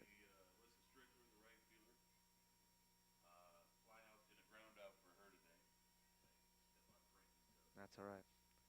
It's a little harder because I can't hear you as well through the headset anymore. So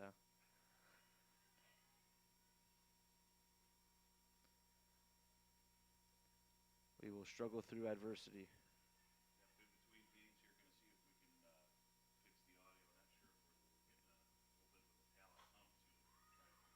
And popped up by Strickler to Sutton Long, who snags it, and that will do it for this first game. Bobcats with 8 runs, 10 hits, 1 error, compared to Queens, 1 run, 5 hits, 1 error. And teams will take a quick break to talk it out, stretch it out a little bit before heading into our second game. Bobcats will play Queens University one final time in this Bobcat Kickoff Classic. So we should expect this to get rolling within 10-15 minutes. So stay tuned, and we should get rolling around, let's say 6:45 or so. Sounds like a pretty good time to me. So we hope you enjoyed this one, and we will see you back for Game 2 on the Bobcat Broadcast Network.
Test. Check. 1 2 1 2 1 2 1 2 3 4 1 2.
Testing, testing. Oh, you know, I think that line input might.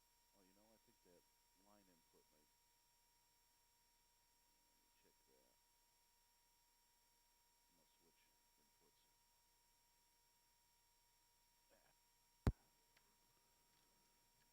I'm gonna switch inputs. Boom, boom, boom, boom, boom. Testing, testing. How's that? Oh, I'll get you some of that right there, folks. Is that a lot better? I still got that hum though. That's pretty hot. Oh, I can barely hear myself. I think it's worse.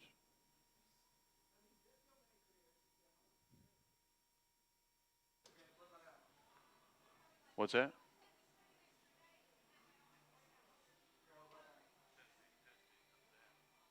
Okay, 1 2.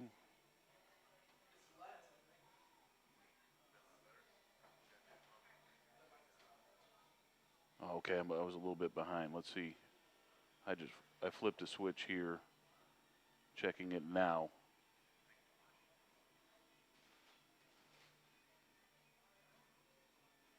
Again, folks, sorry if you're tuning in now. This is Al Weston, Assistant Athletic Director at Georgia College, trying to figure out our audio concerns here.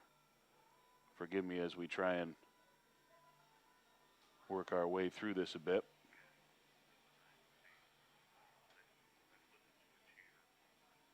I think we got it, bud. This sounds a lot better. Yeah, this sounds. Oh yeah, that hum's gone too now. I don't have the hum on my phone. Yeah, not nearly where it was, you know. Again, my apologies, folks listening at home. We are in between contests, as it looks like dragging the field and things like that, trying to figure out our audio issues. I'm going to break now. We are still in between contests, dragging the field line, all that kind of jazz. We'll be rolling in a few short moments, I'm sure. Stick around.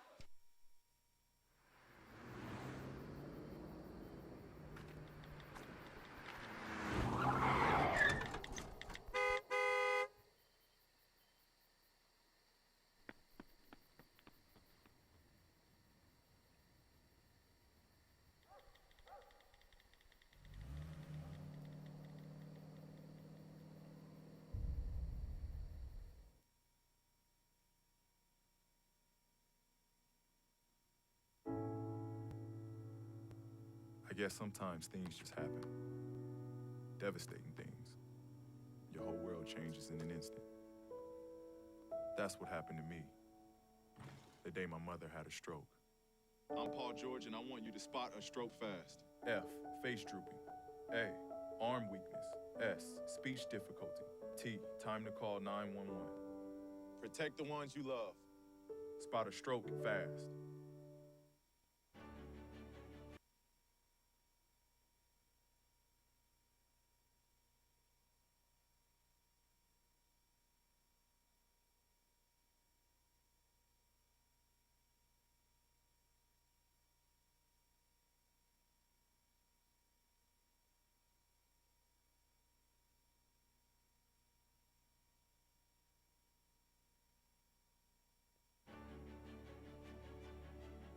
The PBC is commitment.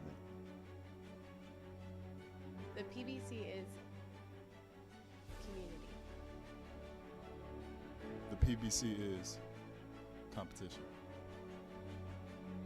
The PBC is character. We are the PBC.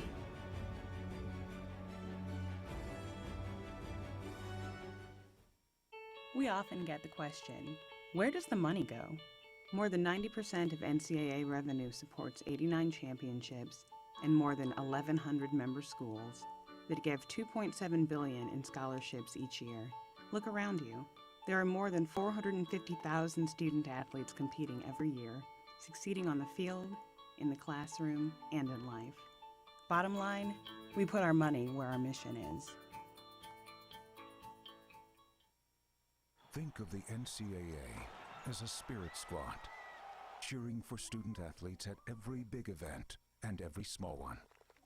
We'd be there in the classroom, at graduation, at their first job interview. Okay, so don't think of us as a spirit squad. Think of us as a mascot. Well, just know we're always there for student athletes.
Think of the NCAA as a marching band. We wouldn't stop with halftime.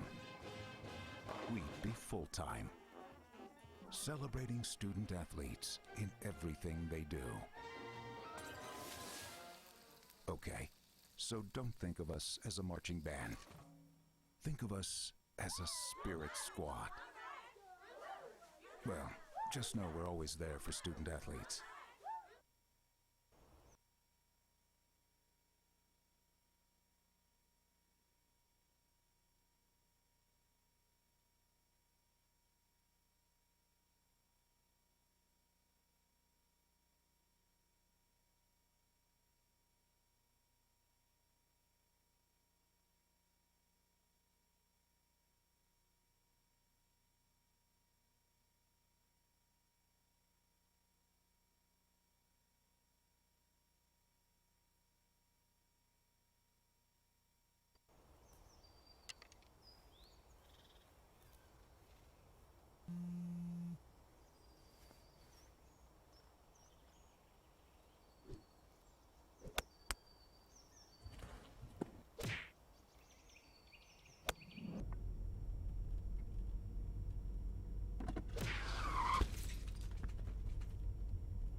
guess sometimes things just happen.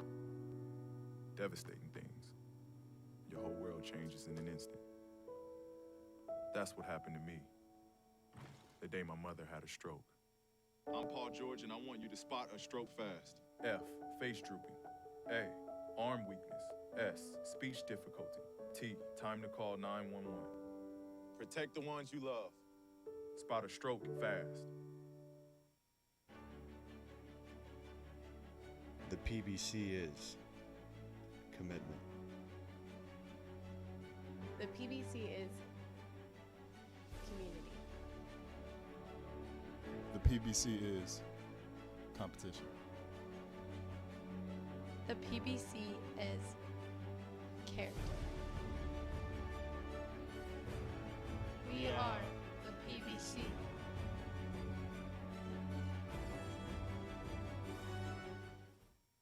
We often get the question, where does the money go?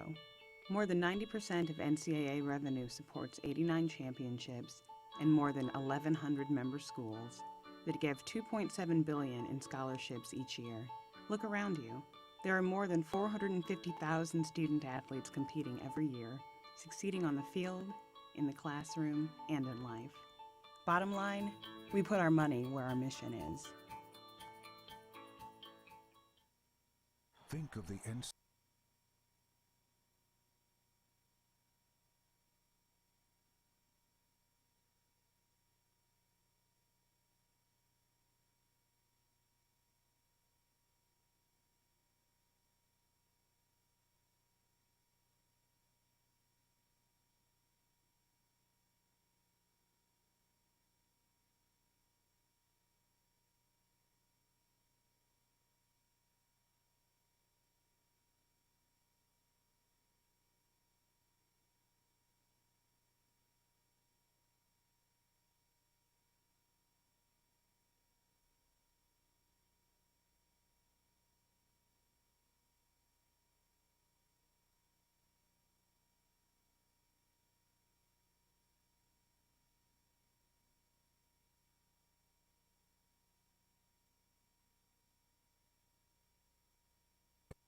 Think of the NCAA as a spirit squad, cheering for student athletes at every big event and every small one.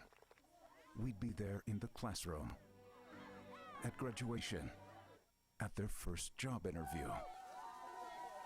Okay, so don't think of us as a spirit squad. Think of us as a mascot.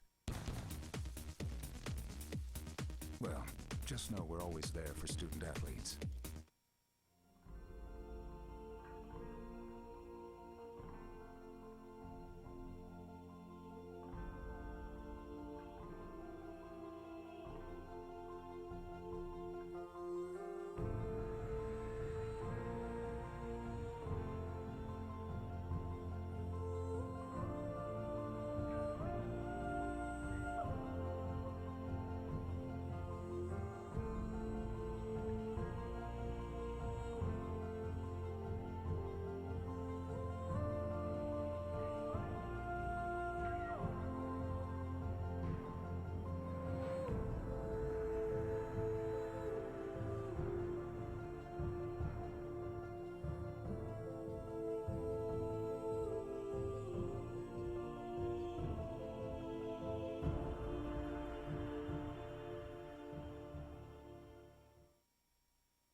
Think of the NCAA as a marching band.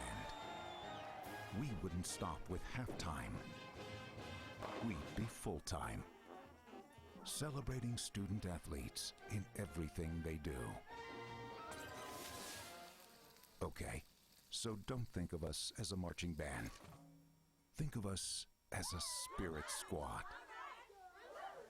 Well, just know we're always there for student athletes.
I guess sometimes things just happen. Devastating things. Your whole world changes in an instant. That's what happened to me the day my mother had a stroke.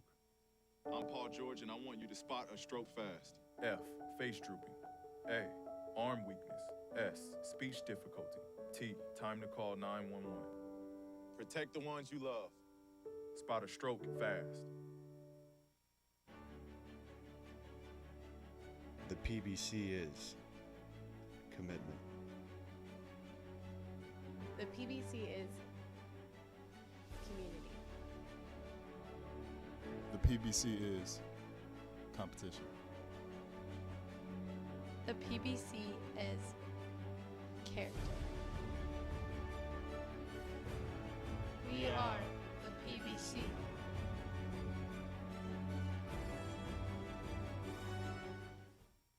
We often get the question, where does the money go?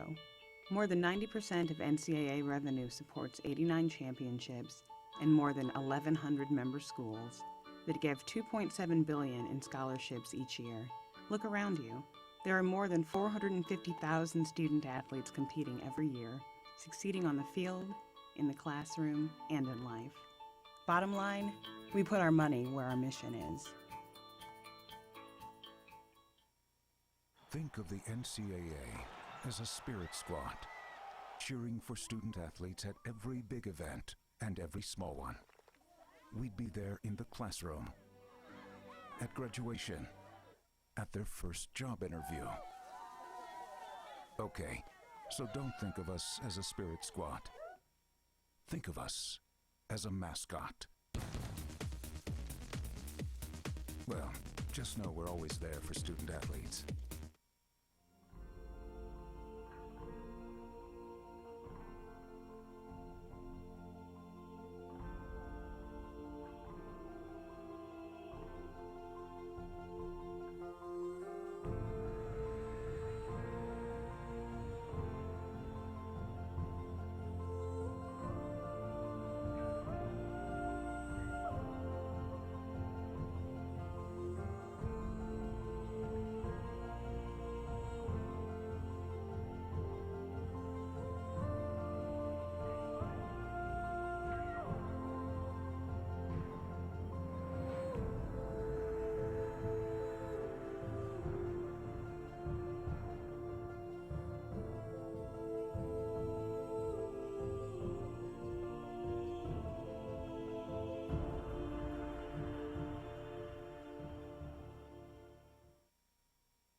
Think of the NCAA as a marching band. We wouldn't stop with halftime.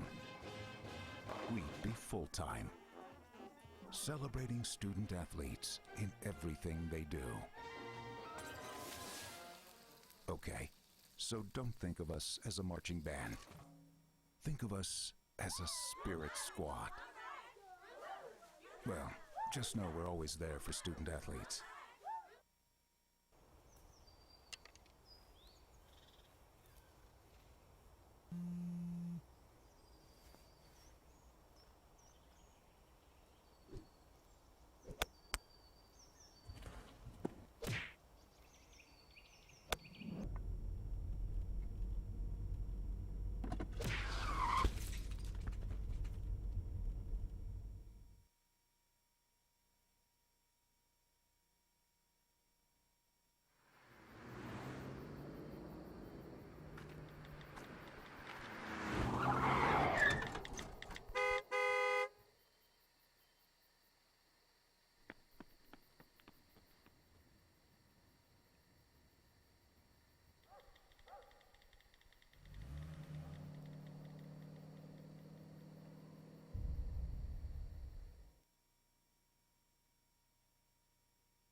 Okay, and welcome back to Bobcat softball for the final game of the Bobcat Kickoff Classic. And Queens will take the batter's box first, and that's Cassidy Rice on the mound for the Bobcats.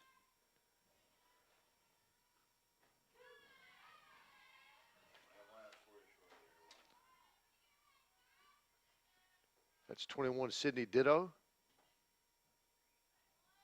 Takes the first pitch for a strike.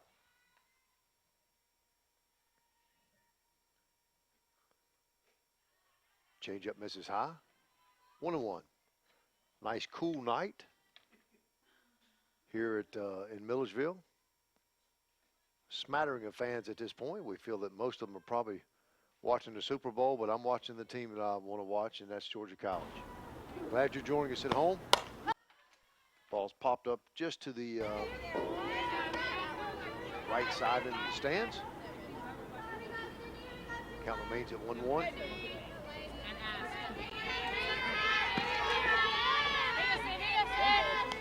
Ditto coming into the game with a .333 average. 3 for 9 on the weekend. That one's fouled to the left side. Just pulled to the Bobcat dugout.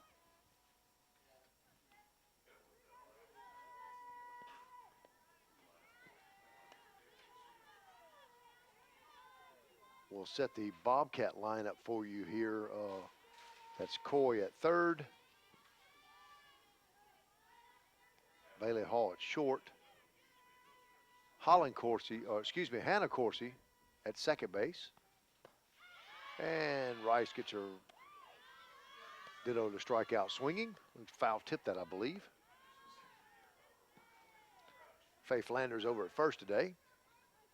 And the outfield is Holland Coursey in left field.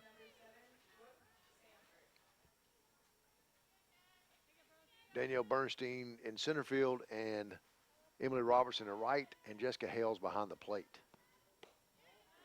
That was a strikeout, swinging. And Brooke Sanford, center fielder, sophomore, 0-1 the count. She'll pop that up to, and Holland Coursey comes up and gets that on the, really just almost to the infield grass. Nice run by Coursey there. 3 Bobcats around it. The shortstop, third base, and left fielder, and she had the best angle at it. Now Ashton Whitaker, the designated player for the Royals. She's 2 for 2, batting 1,000. Hard to get better than that. She takes ball 1-0.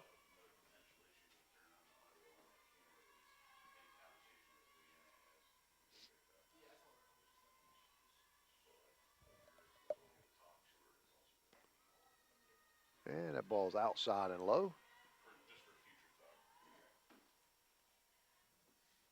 Nice night here at Bobcat Field. A little chilly, but a nice night. Rain held off a little bit earlier today. We had a small shower, but and the first 3 games have gone fairly well in terms of time. So now we're at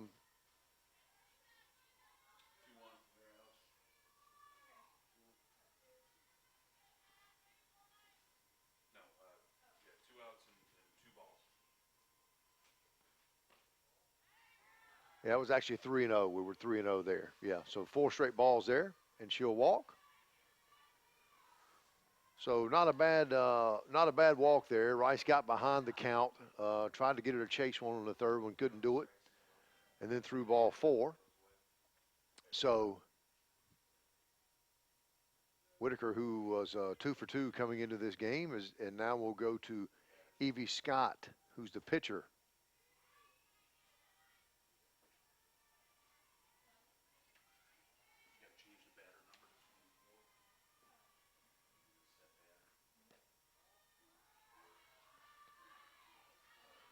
Ball low there, the first offering from Rice. Got a runner on first.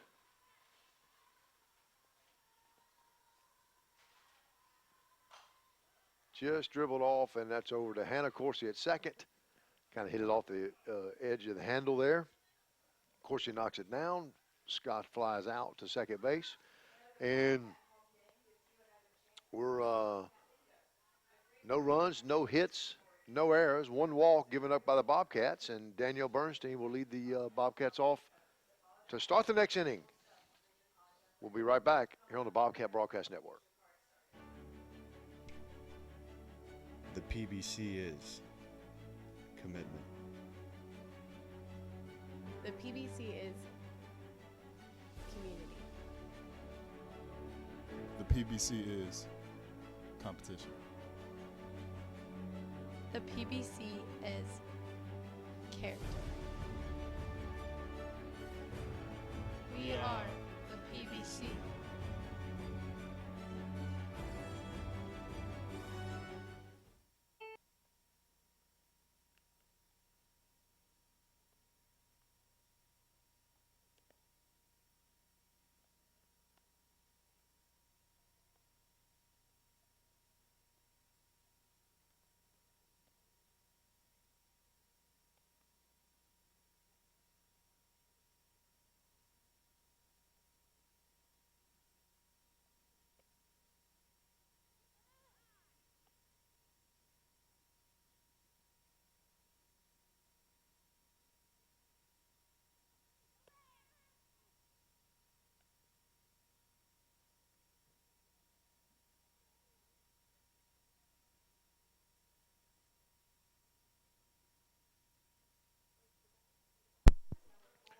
Okay, back at Bobcat Field. Danielle Bernstein going to lead things off. Let's go over the lineup. Batting order, Bernstein leading off. Bailey Hall at second. Faye Flanders, excuse me, in the three-hole. Kayla Price, who had a home run last game, batting cleanup. Holland Corsi fifth. Amber Coy sixth. Emily Robertson batting seventh. Jessica Hales catching and batting eighth. And Hannah Corsi playing second and batting ninth. Again, pitching for the Royals is Evie Scott. Danielle Bernstein coming into the game hitting a very solid 400. 1 for 1 on steals for the year. In fact, the Bobcats are perfect on steals. As I'm looking down this lineup, Bernie acts like she's going to butt. Doesn't do it. Takes ball one. Danielle, one of 3 seniors on the squad this year. Bernie, 2-time All-Conference her first 2 years. And Bernie takes ball 2 out. And wait a minute, they're asking if she went here. What do we got?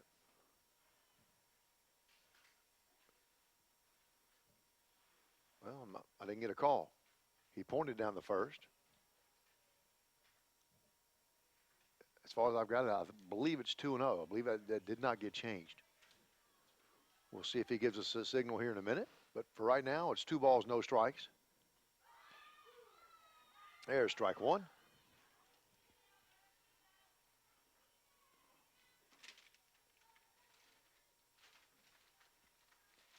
One ball, 2 strikes to, excuse me, 2 balls, 1 strike to Bernstein.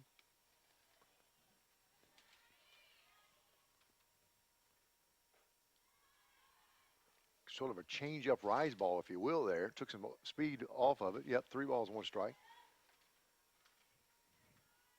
Bernie, a slapper, who also has an on-base percentage also of .571. And she'll take strike 2. Bernie with her familiar dragging the bat into the dirt there, kind of lining it back up to the home plate area. And we got a full count here. And she'll take it, and we'll have out number 1. Bernie giving some instructions to Bailey Hall there is what to expect from the Queens pitcher. So a good at-bat there.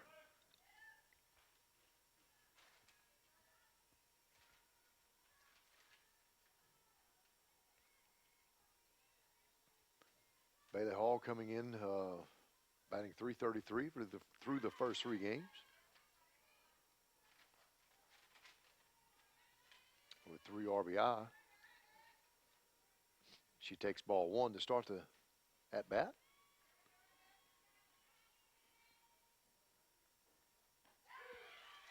And that's right down Hancock Street, I believe is what we term that. Yes, it is. That was right down the middle of the plate, right down the campus. 1 ball, 1 strike, 1 out here early in the first inning. Bobcats looking to go 4-0. Hall attempts to bunt, fouls it off, so we'll go to 1-2. Bobcats starting the year off 3-0, 2 wins yesterday over Albany State. Beat this Queens squad 8-1 in the first game. Young Harris, the other Peach Belt competitor in the contest, in the tournament, or classic, if you will. Young Harris goes 4-0. Here's the 1-2 pitch. And Hall's gonna, yep, that ball goes in just over to third base. Onto the outfield grass, probably about 1.5 feet on the outfield grass. And just kind of looped it in there. So Bobcats have their first base runner and the first hit of the evening for either team. Faye Flanders, who led the Peach Belt in RBIs last year, off to a solid start herself, hitting .444.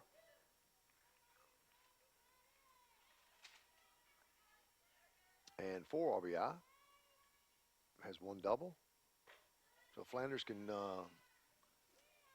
Flanders, another senior on the squad here, along with Cassidy Rice.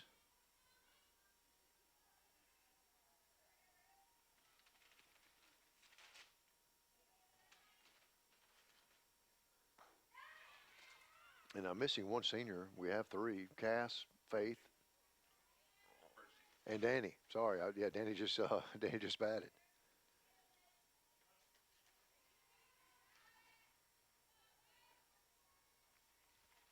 Two balls, no strikes.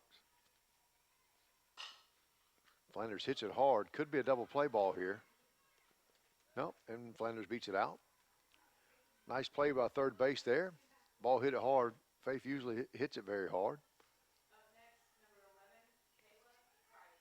And now Kayla Price, who I believe in the last game, I don't know if you get a save for that. No. Just pitched 2 innings. Yeah, it had a home run. As I saw the call, it just sort of hit it and it just kept going. Yeah.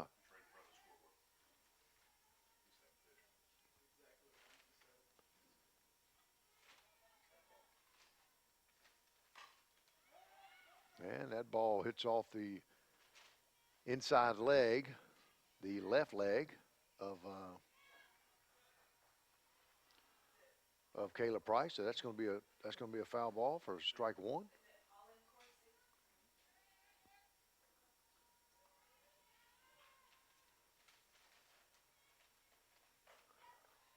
Ball well outside there. 2 balls, 1 strike. Excuse me, 1 ball, 2 strikes. My apologies. Tried to get her to chase one there. Let's see if she comes down. Probably not going to give her much to hit here. Probably going to keep it on the outside side of the plate. Well, comes inside in the dirt. Flanders going to go, and Flanders going to get tagged out. So Price will remain the batter upon our return to get a couple more swings at it. So Bobcats go 1, 2, 3, maybe 1, 2, 3.5. Not sure how to score that. But at any rate, we've got 0. Bobcats did get 1 hit. We've got zeros across the board there after the first inning. So 0-0 here on the Bobcat Broadcast Network. We'll be back for the top of the second inning.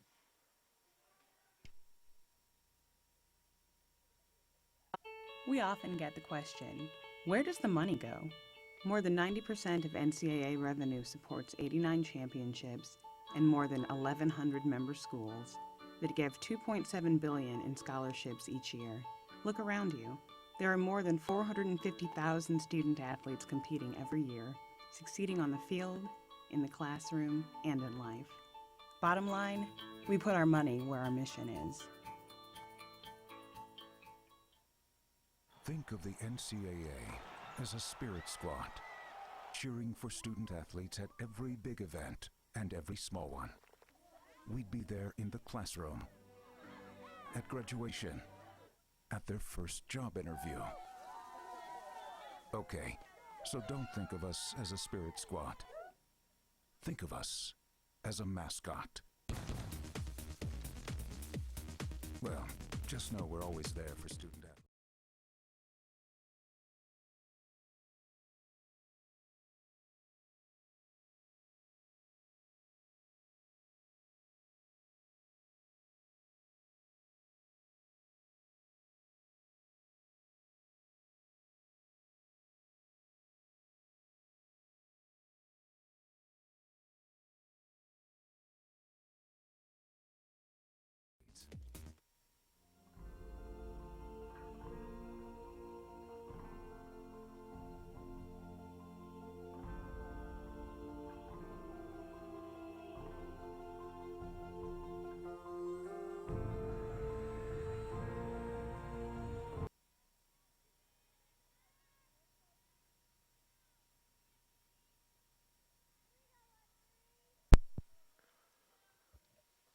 And back to live action.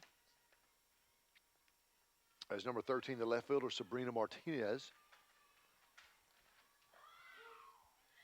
takes strike one on the outside play from Cassidy Rice.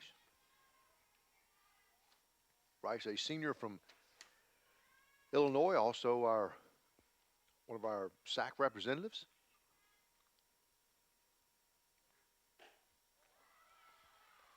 Martinez thought about that. Umpire checks to first, says no. Thought about it. Ball rose up there. I tell you, that ball starts rising. It comes in there. You hitters really want to take a swing at that.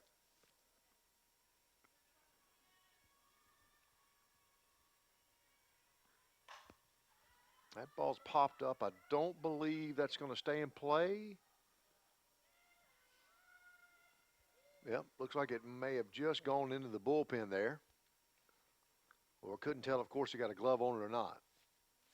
At any rate, it's a long strike. We got 1 ball and 2 strikes.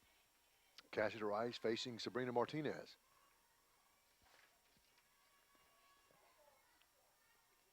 Martinez from Spring Valley High School. Freshman from Columbia, North South Carolina.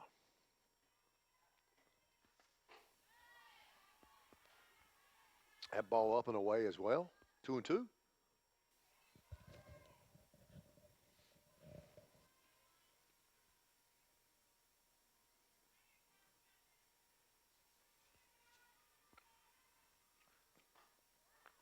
Again, up and away, trying to go outside, trying to get Martinez to chase something. Count is full. And we'll see where Rice places this pitch. Probably going to give her something to hit here, obviously. Certainly going to try to. Martinez thinking, I've got a good pitch coming. She swings hard. Ball again left, and that's going to be Bailey Hall, the shortstop. She catches it right beside the Queens coach, Stacy Schramm. And well,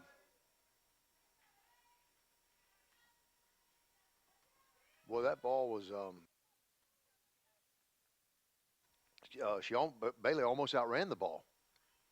Got a good beat on it, and then actually ball started coming back in.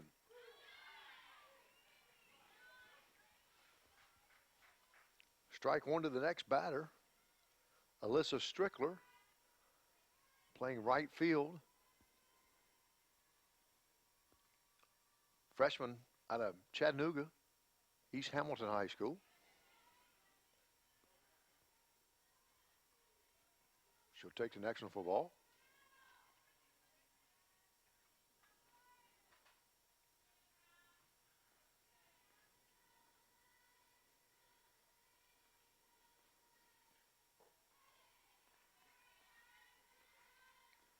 And ball 2.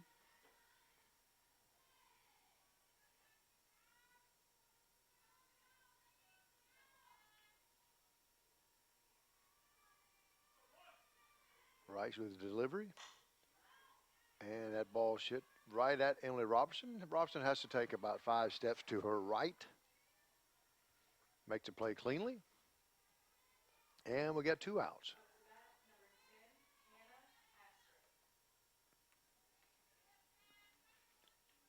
Third base, number 10, Hannah Hasker. Hasker, a senior from Huntersville, Lake Norman Charter High School.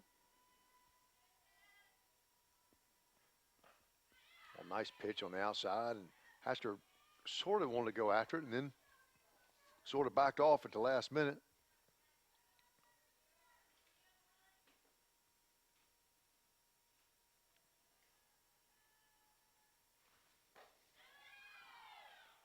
Ball just up and in there for a ball two. Excuse me, ball one.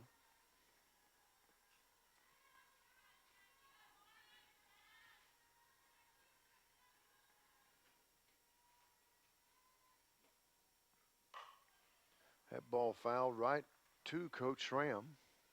Just over her head, she put her hand up.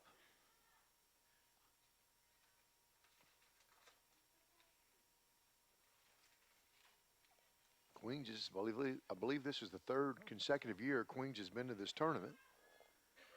1 ball, 2 strikes, and I know 2 years ago we split. The year we won 47. Queens really struggled that year and actually beat us, I believe, the first game of the year. Maybe the second, can't remember. Ball there, so it's 2-2 and 2 outs. First deuces wild of the season right here, at least on this broadcast. I believe we beat Queens off. I think we started 4-0 last year in this tournament. We did, yes. Yeah. Yeah. Rice called that a dirt ball. Ball made it probably of the about 40 feet, and then just sort of died trying to do a changeup, get her to chase something. So we take it to 3-2 for the second batter this time. Full count with 2 outs. Here comes the pitch, and it's skied straight up just over the Bobcats dugout.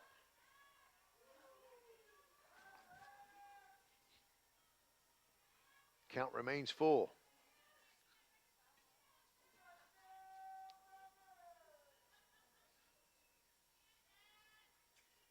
Again, full count, 2 outs, nobody on. Rice with the delivery, and that's low and away. And we'll put a base runner on. The second base runner of the night. Both by virtue of a walk. Rice was ahead on that count, at least 1-2.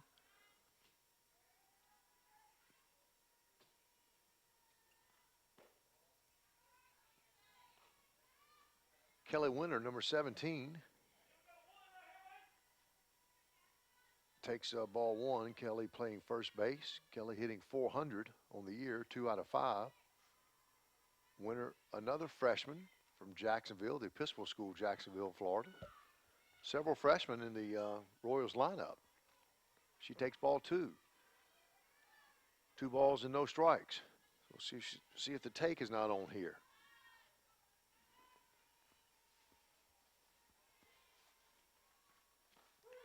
I believe it was, and she puts it right down the middle. 2 balls, 1 strike for Rice. Cassie is senior from DeQuan, Illinois. DeQuan High School, if I'm saying that right, DeQuan, or DeQuoin, not sure. If the Rice family's listening back home, we're glad to have you on board tonight. Strike taken, 2-2. Second deuces wild of the evening.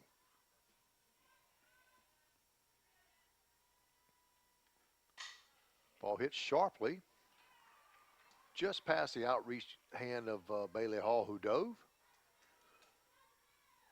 Couldn't quite get it. Played well by Holland Corset to get it back in. And now we'll go back to the Brianna Martinez at the bottom of the order here. Brianna, also a freshman. Common theme tonight is at least the 4th one from Columbia, South Carolina, Spring Valley High School. The second freshman from Spring Valley High School starting the night. Okay. Yes, they are. Both Martinez.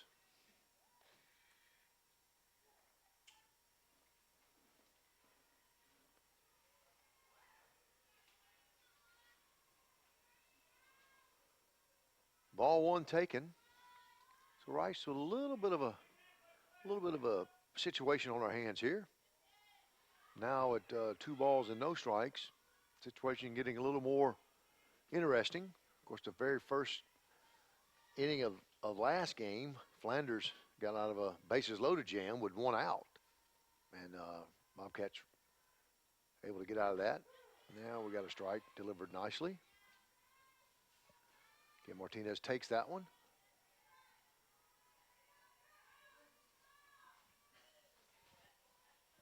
Two balls, 1 strike, 2 outs, 2 runners. As Rice on the delivery.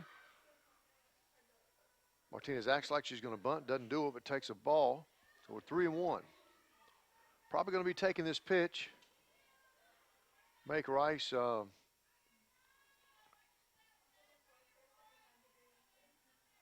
throw you a strike here, make her throw 2 in a row. It's probably going to be the plan. And bases are now full.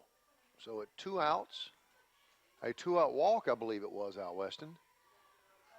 Now led us to bases loaded.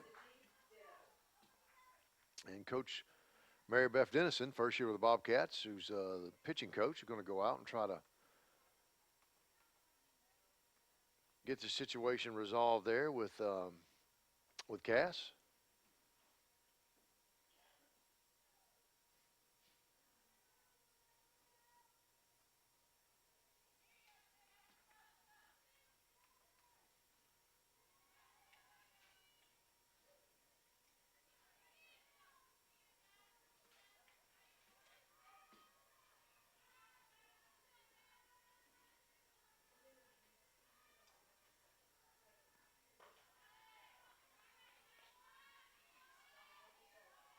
Okay, and the Martinez are sisters. I looked on the Queens page, their roster, and they are sisters. Second ball in a row there. I believe that's probably going to be about 4 in a row from Rice. So got to get a strike. The take's going to be on until she throws 2 strikes.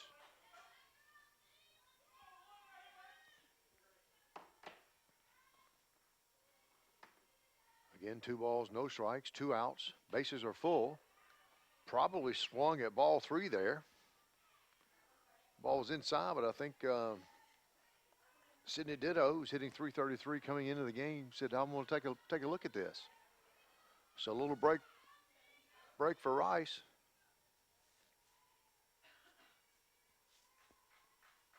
And we see some bullpen action for the Bobcats early. I believe that's Brooke Taylor it is. And that ball is going to be fielded. Oh.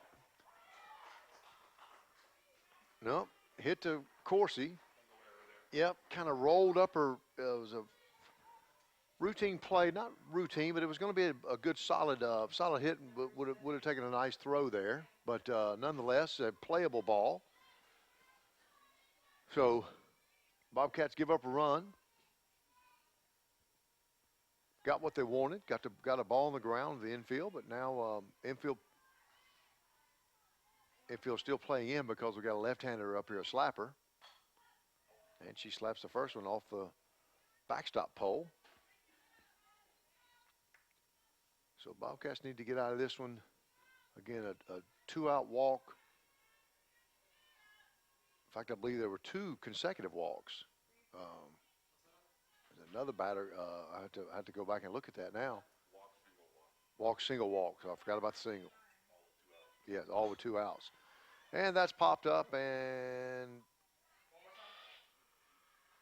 Bailey Hall will get that ball. Again, a lot of action over by the third base coaching box. Bobcats get out of an inning, give up 1 run, unearned run. No, it is an earned run, I believe.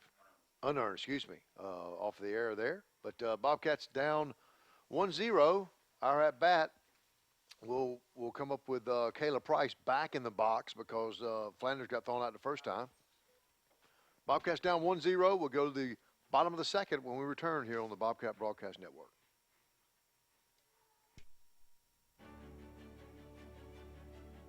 The PBC is commitment. The PBC is The PBC is competition. The PBC is character. We are the PBC.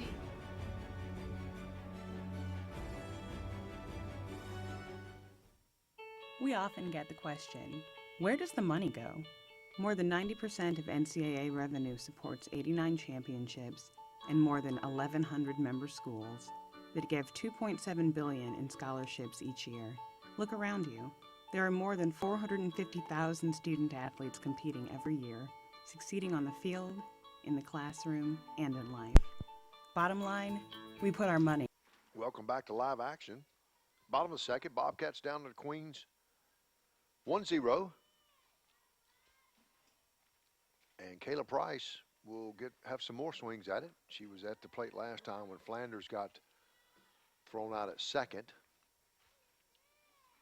on a ball that kind of bounced off the catcher's mitt. Price takes the first one 0-1. Price threw well today in her first outing. I don't believe she threw yesterday. I believe today was her first outing. May have thrown a little bit yesterday. Yes. Okay. Yeah, she did hit yesterday. That's correct. Transferring over from Spartanburg Methodist.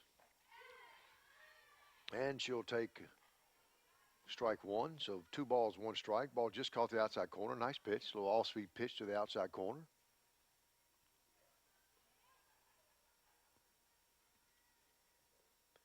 That ball low and inside.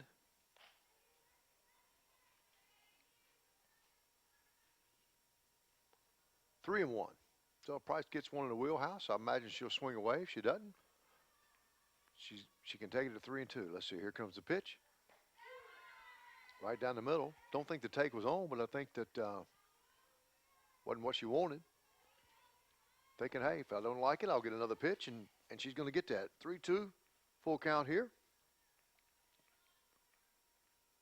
Evie Scott on the mound. Just foul. Third base tried to reach over and got a glove on it and then went over into left field in the foul territory. Scott, a junior from Eden Moorhead High School.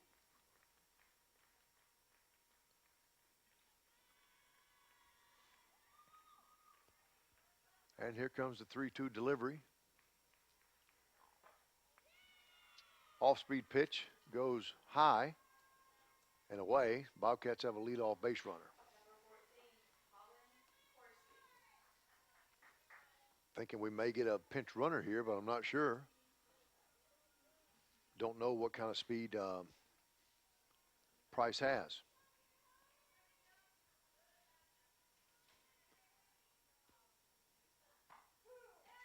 Takes me back to the days of Whitney Oakfist. If she got on first, you could go ahead and just put her on third because she was going to steal second and third. All-time steals leader. All-time Peach Belt steals leader. Not sure Coach Grodecki calls timeout. I thought we were going to make a substitution, but now we're going to make a just some sort of strategy, talking to the batter, Hannah Corsi, and brings over Kayla Price. That's Holland Corsi. Not sure what they're talking about. Maybe those candlesticks we've been talking about ordering for the wedding gift. Maybe what they're speaking of. But whatever the case is, the umpire is saying, let's place those orders online now. Okay. Yeah, yes, and let's place those orders. Oh, no, we are going to make a runner change. I believe that's where we're going now. Well, Coach Grodecki's talking to the umpire, and they're checking in with Coach Dennison, and they're checking in with Kayla. Everybody's kind of looking back and forth at each other. Kayla's halfway to the dugout, got the batting gloves. Now she's thinking about staying in. No, now we are going to have a pinch runner. Coach Grodecki's got to talk this over again. Let's see here. No, It's number 6, Nicole Humphreys, freshman out of Columbus, Georgia.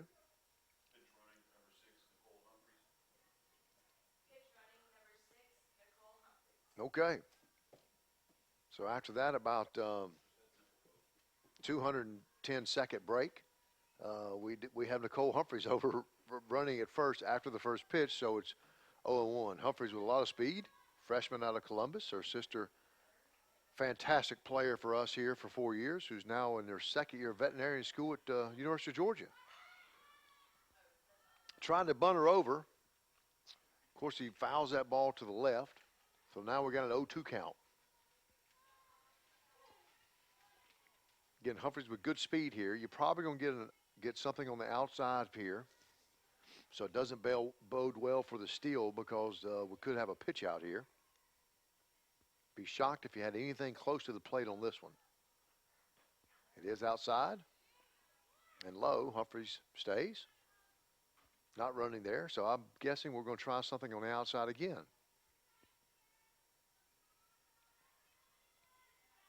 Give with a left-handed batter, if you're going to throw it out, you have to really get it out there. She sets up in the middle. Ball does go the outside. And Holland Corsi fouls it over the third base dugout in the Bobcats. Corsi ended the game at 286 for the year.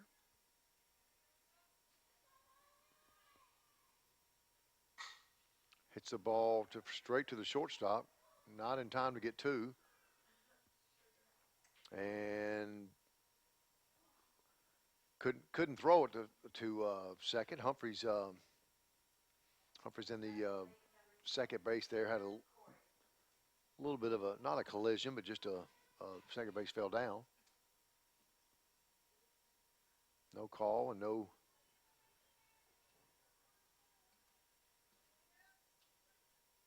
clean. Looks like everybody's good, and we've got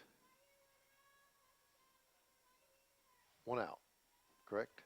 Okay, one out. And this is number 10, Amber Coy. Coy, a freshman out of Warner Robins.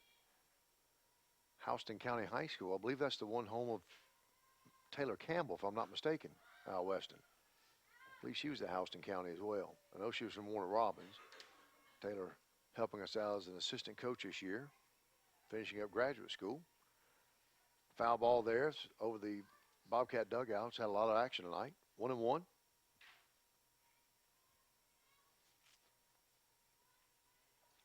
Coy holding down third base, 2 for 6 on the year at 333.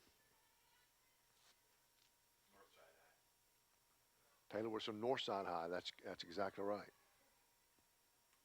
Saw her grandmother here yesterday. Always glad to see her.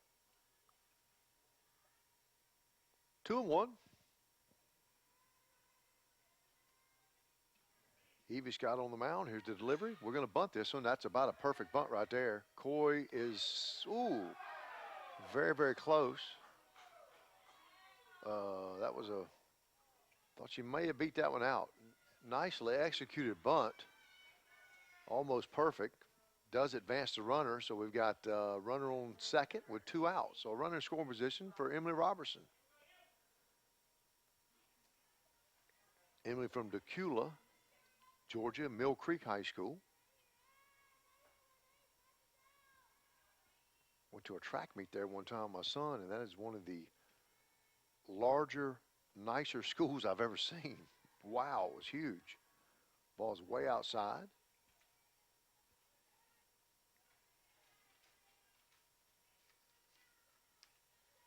Robinson 1 for 3 on the early on in the season. Got a start yesterday. And typically, Coach Grodecki will play with this lineup the first 15 or so games of the year, certainly with some new faces after losing that class last year, ball outside. So we're at 3-0, probably going to be taken here. Heavy senior laden team last year that the most wins of any 4-year period in school history. Saw Lacey Najaffe and Marissa Boyette here yesterday. That's an easy strike down right down the middle. Of course, he remains on second. So 3-1 count. See if Robinson will swing away here. My guess is she will.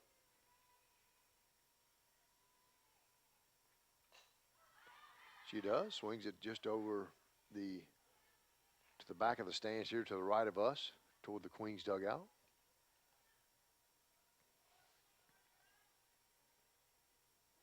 Carly Lewis, another senior off of that class, actually graduated in 3 years. And that ball's popped up just to the third base coaching box. Play is made. And Bobcats get a runner on, leave her stranded at second. And we're after 2 complete, Bobcats down 1-0. Queens will be up next. Heading into the top of third, you listen to Bobcat Softball on the Bobcat Broadcast Network.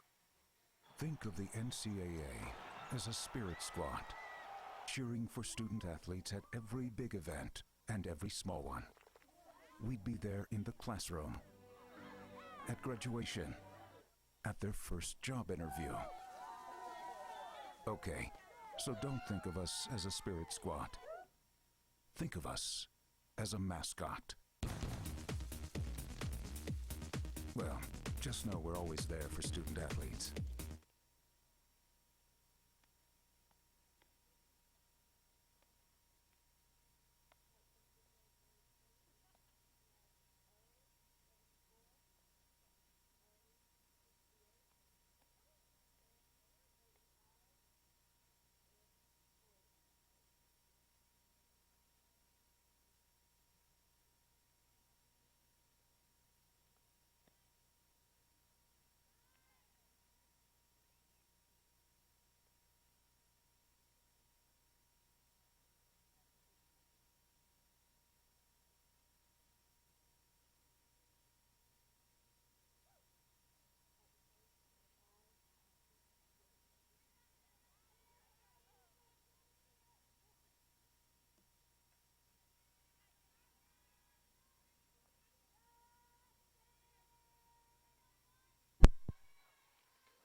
Top of the third, Cassidy Rice pitching to Ashton Whitaker, who drew the walk that sort of started the whole. No, that was the first inning. I apologize. Rise ball. Whitaker takes a cut at it. Doesn't go in. Again, Whitaker 2 for 2 on the year.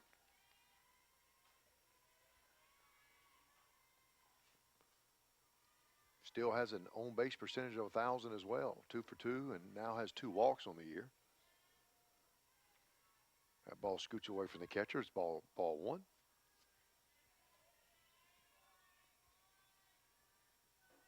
Kristen Brooks, another senior off that class. We're trying to get all 6 of those folks lined up. Just inside there. So I had Abby Leroy from Dublin, Kristen Brooks down in Brunswick. Kristen's coaching now. I believe Abby may be as well. Taylor Campbell's the other one, who's in our dugout now. Carly, Marissa, and Lacey. 3-1.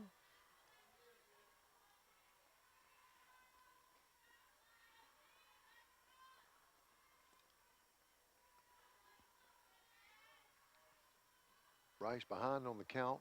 See if she takes here. The ball's well hit in the gap. That's going to be 2. Ball was hit hard. Ashton Whitaker. She's a redshirt junior from McLeansville. One of the Guilfords, I don't know if that's Northeast Guilford, Northwest Guilford, one of the Guilford high schools there. And she'll get a pinch runner, and that's number 12. Elena Frantalesi, the junior out of Stony Brook, New York. So Bobcats a little bit of trouble here early on. Lead runner on second. From an offensive standpoint, You got to feel like that you're going to score here. So as Bobcats, you're just trying to do damage. Let's leave this at 1 and move on. They're going to try to bunt her over. And it's ball 1.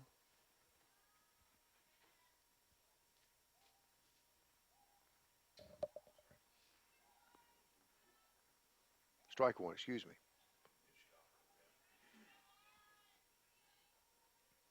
See if they don't still continue to try to bunt her over. Nope. 0-2 here.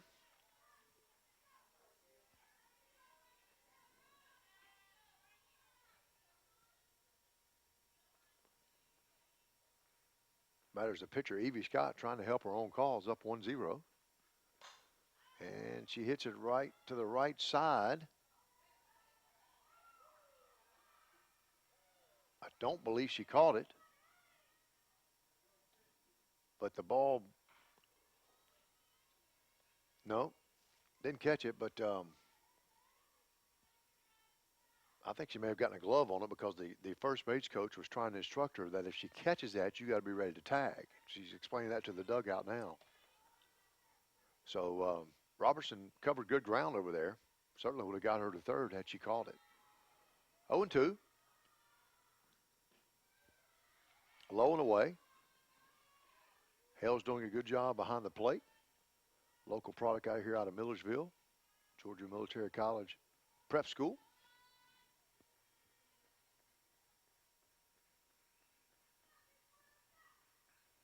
One ball, 2 strikes, runner on second. Right back to the pitcher, going to have to go to first with it.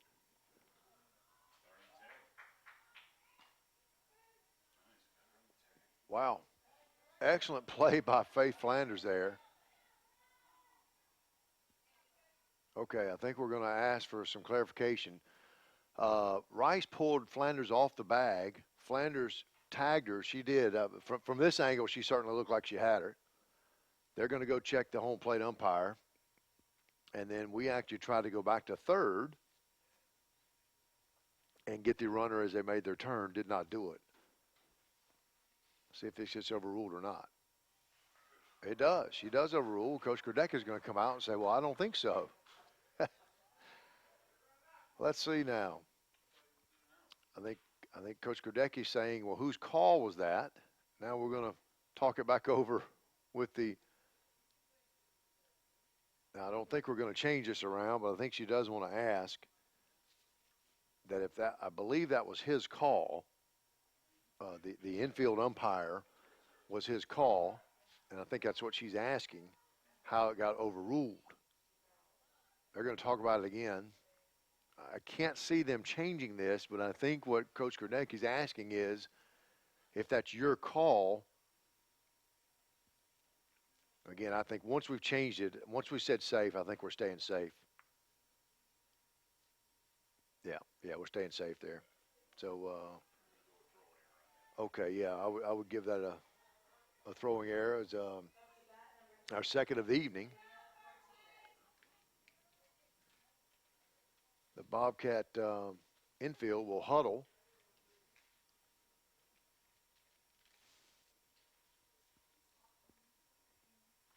Try and get a game plan here. Probably going to be looking at stealing second or possible bunt here.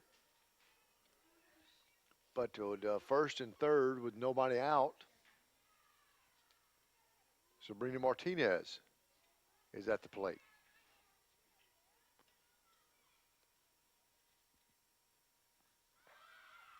Acts like she's going to bunt.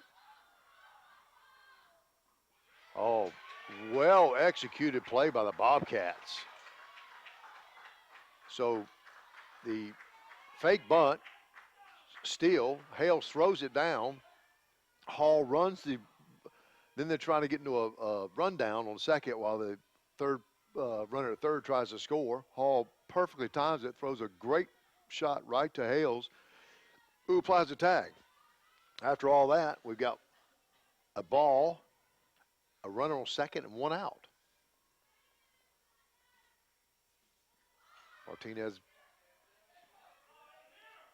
Martinez bunts it. Nope, now we're calling dead ball. okay, that it did hit her foot. I thought that ball looked like it, so that's going to be a strike.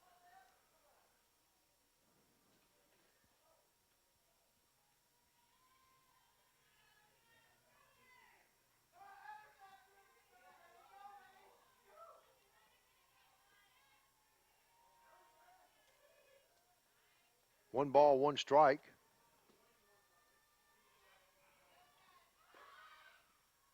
Ball up and away.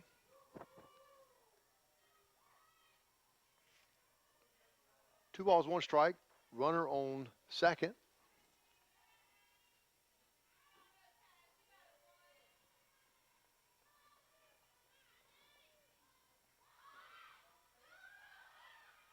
Martinez again squared like she's going to bunt. That's a ball, 3-1.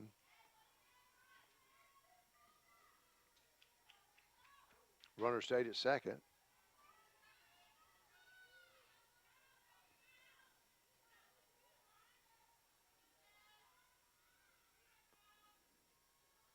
Here comes the 3-1 delivery. She bunts it. That hit her again. We're at 3-2. This is at least the third, if not fourth, full count that we've had on the evening. Martinez determined to bunt here. Both of those times hit her. That ball hit the ground, then hit her in the knee while she was still in the box. So let's see if Rice can't get out of this and get that second out.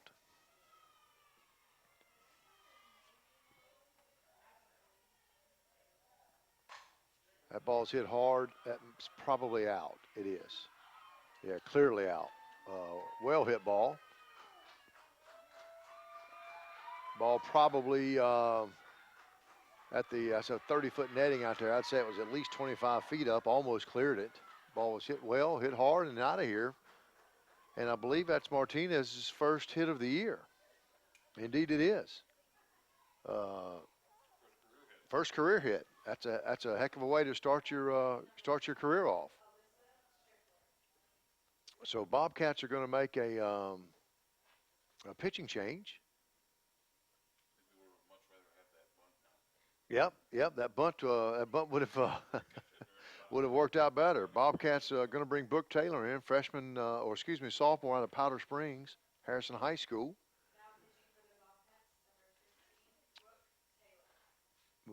She'll come in with the bases clear, one out, and with a 3-0 deficit. So Queens off to an early lead here. Bobcats not able to get anything going offensively with just one hit. That's the third hit for the Royals. And you'll also notice that we have two errors by the Bobcats. Both of those have been costly for us. One run giving up in the second inning off of an error. And then are both of those runs going to go unearned as well? Yeah, the home run was the only earned run. So those fielding errors always seem to hurt you, and they certainly have done that here.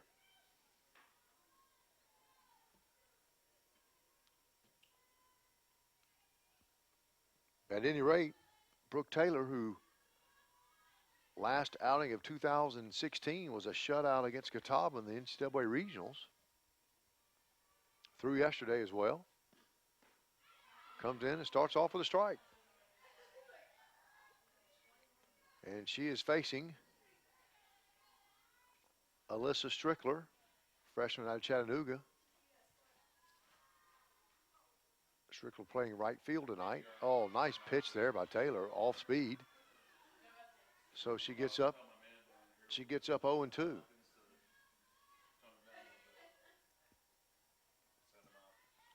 One out. Nobody on. 0-2 count. Here comes Taylor. Ball's hit to Coy at third. Coy fields it cleanly. Over to Flanders. Out number 2. So Taylor comes in, throws 3 straight strikes. Actually, I think the last one was probably a ball, but nonetheless, guarding the plate there, Strickler pulled it down to Coy at third base. Hannah Hasker, playing third base, is now up. And 4 pitches and 2 outs for Taylor. That one a little pop up to the shortstop. So Bobcats give up 2 runs that inning, have another error and another hit. So Bobcats down 3-0 as we go to our turn at the bottom of the third, and we'll be back here on the Bobcat Broadcast Network. Think of the NCAA as a marching band. We wouldn't stop with halftime. We'd be full-time, celebrating student athletes in everything they do. Okay, so don't think of us as a marching band. Think of us as a spirit squad. Well, just know we're always there for student athletes.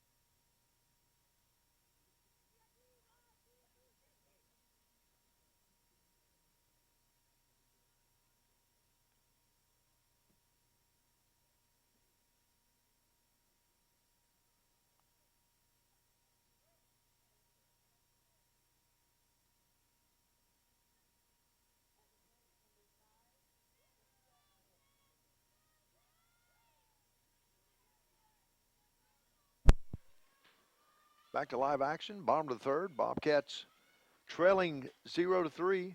Jessica Hale catching, up to bat. Hale's caught all 4 games. Has batted in 1, or now the second of her 4 games. The other 2, she was a DP was in batting for her. Takes the first pitch at 1-0. She'll take that one for a strike.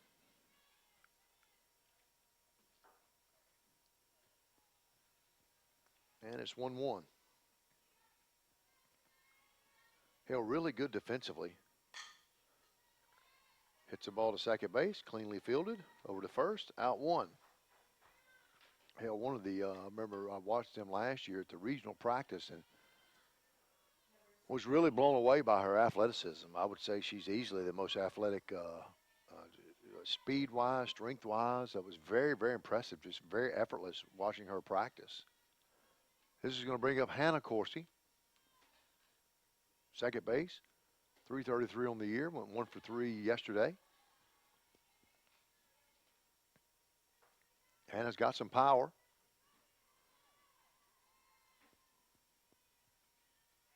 And I don't know if that was a ball or strike on the first one. It was a ball. Ball too low.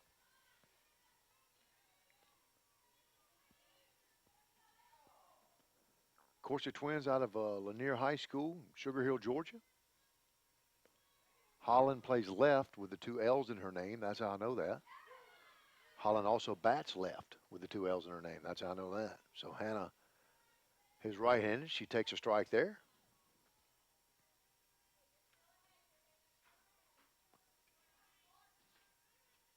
Bobcats had a couple of big innings last game, and boy, there's some pop right there. That's in the gap. That's going to be 2 bags.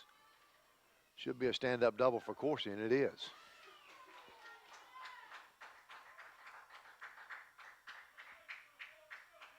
Well hit ball there.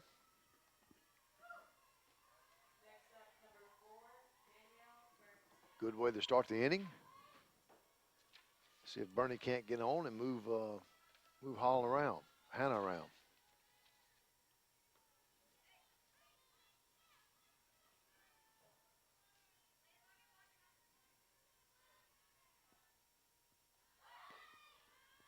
Bernie looking at bunting. Not sure what Coach Gradecki is going to call here. Going to try to move this runner over. Certainly if they bunt, they got it all covered. You'd have to time it about perfect and place it down perfectly to get the runner at third. And it is a good bunt. Bernie was almost safe, but she does advance the runner, does what she's supposed to do, and leaves it for Bailey Hall to clean up. Runner on third, 2 outs. And it's Bailey Hall. Bailey's been playing shortstop for 2 years now, played second that her freshman year, a fair amount on that team that went to the Super Regional. When Kay Hump actually got hurt and we had to move Abby to right field.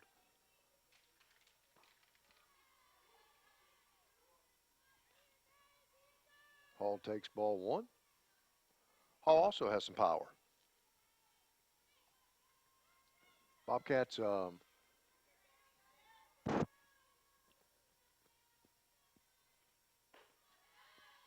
change-up misses high.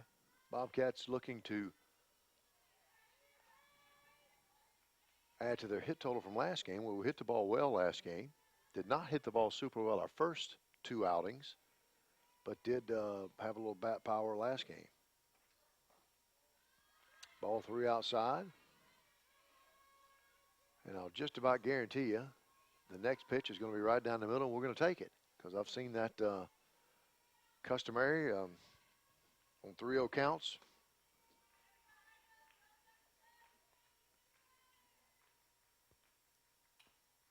We're pretty standard operating procedure. It's right down the middle, we take it. So, a little Karnak there for our Johnny Carson fans out there.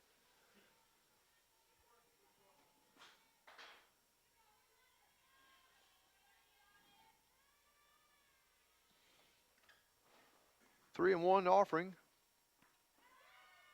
And it's low. Hall sprints down to first. And Faye Flanders. Faith, who got her second win of the year. You know, Faith hasn't thrown since her freshman year. Of course, we had Carly Marissa for all that time. And I believe Faith won 4, 5, 6 games her first year and then settled into the first base slot. Flanders again led the Peach Belt in RBIs last year, and she hits a rocket. That's going to score 2. A rocket right through the shortstop's glove, if you will. My goodness, that ball was hit hard. I thought it was hit right at her, Al, but it just grazed the top of it. But, I mean, that ball came at her fast. I got to give out a hit, a clean hit. Yeah, absolutely. But I'm telling you, that ball, ooh. If she put her glove up and actually went into webbing, I'm not sure it would have stayed on. I mean, that ball was hit hard. So hard that I actually wondered if the runner was going to be able to score from first by the time I got to the outfield fence. Whew. Flanders really got a lot of power. Again, adds to her. I don't think she'll catch Leroy as the all-time RBI leader. She'd have to have a whole bunch. Probably have to have about 60 this year. Leroy was phenomenal there. But Flanders should be college teammates and high school teammates should be 1 and 2 at the end of this thing when it's all said and done in the career RBI totals. Ball 1 inside to Kayla Price.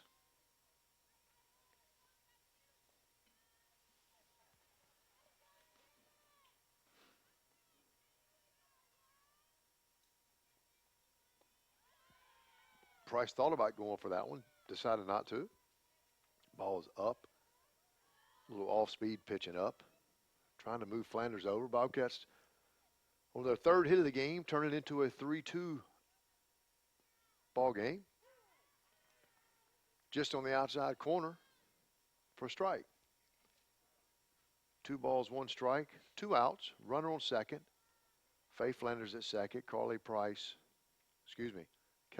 I'm going to call her Carly all year because she's a pitcher. And I'm still thinking about Carly Lewis. And that ball straight up, hit right to the shortstop. And that'll do it. But the Bobcats do put 2 on the board, making it a 3-2 ball game in favor of Queens. So we're done with 3. We'll head to the top of the 4th with Queens batting. And you're listening to Bobcat Softball on the Bobcat Broadcast Network.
Okay, back to live action. Top of the fourth inning. 3-2 in favor of Queens. Brooke Taylor on the mound. Ball outside and away for ball one as she throws to number 17, Kelly Winter. Winter hitting 400 on the year, 2 of 5 coming into the game. Ball just up, 2-0. Taylor again had 4 pitches and got 2 outs on 4 pitches to come in relief of Cassidy Rice. That's a good pitch there.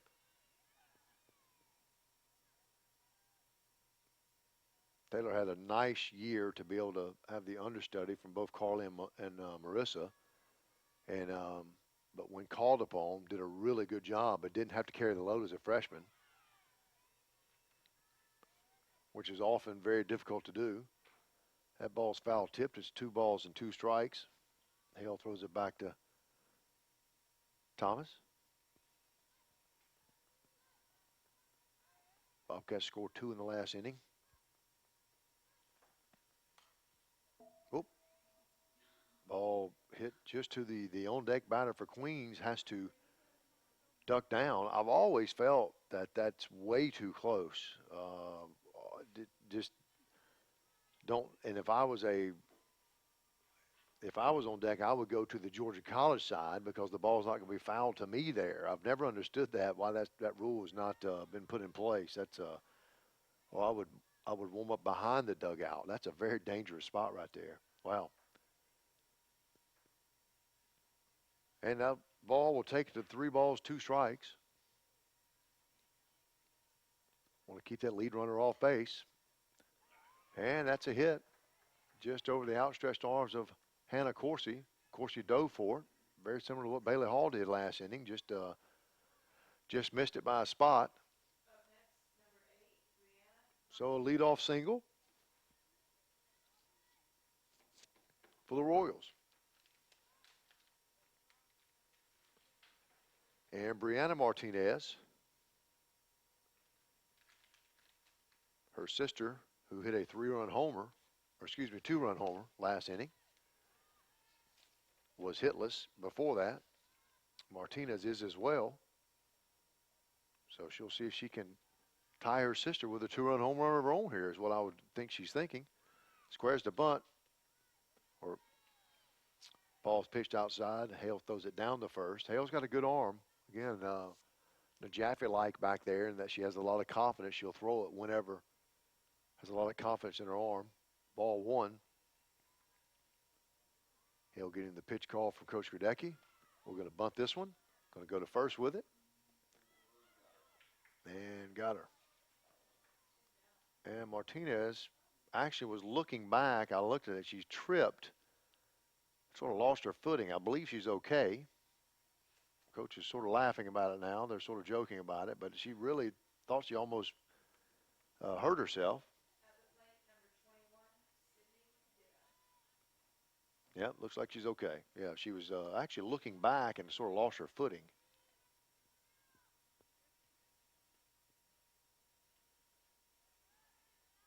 Leadoff batter, Sydney Ditto.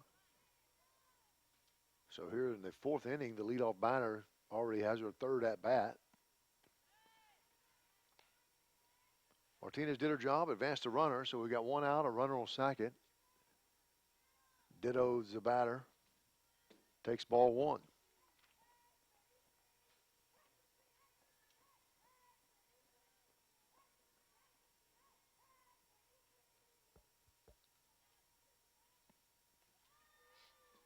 Taylor off speed up and away for ball two.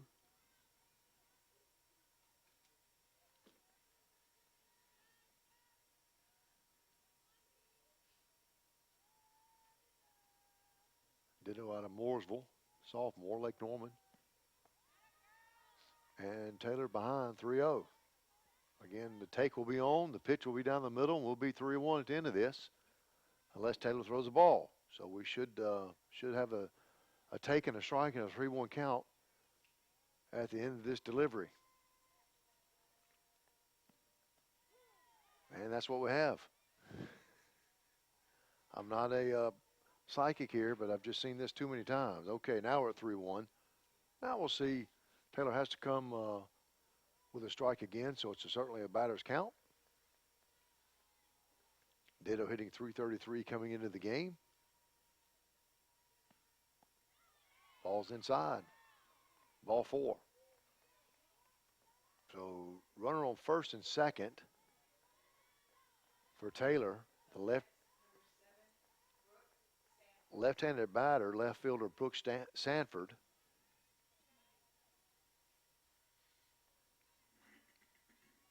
Sanford, a sophomore out of Olympic High School there in Charlotte. Queens, when I was in college, about 25, 30 years ago now, went co-ed and started athletics. So I played against their basketball team on their first game. First season, I should add.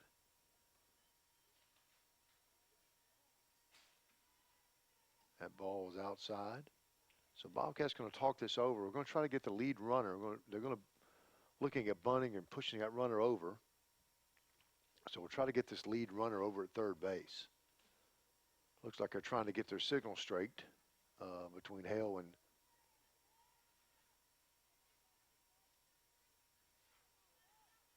Taylor.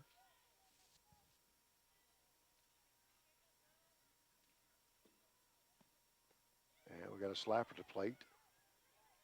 Ball was sort of up and in. Thought you had something there. Anything to the right side. Probably it looks like everybody's still going to try to go to third and get this runner. If it gets to the outfield, they're going to score one. We're going to bunt.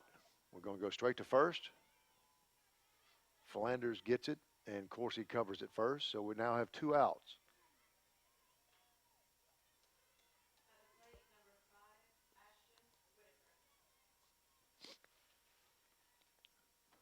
Whitaker, who's had a good night. A walk and a hit. And I think we're going to have a runner for the catcher maybe. Not sure what we got here.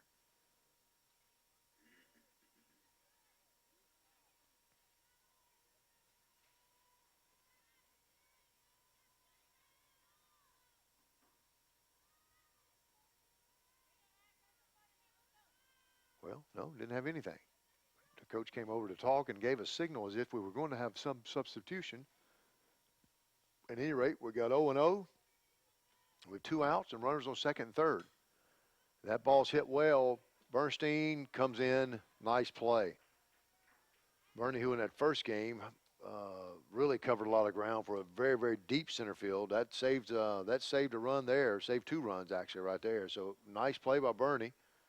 Bobcats get out of a jam.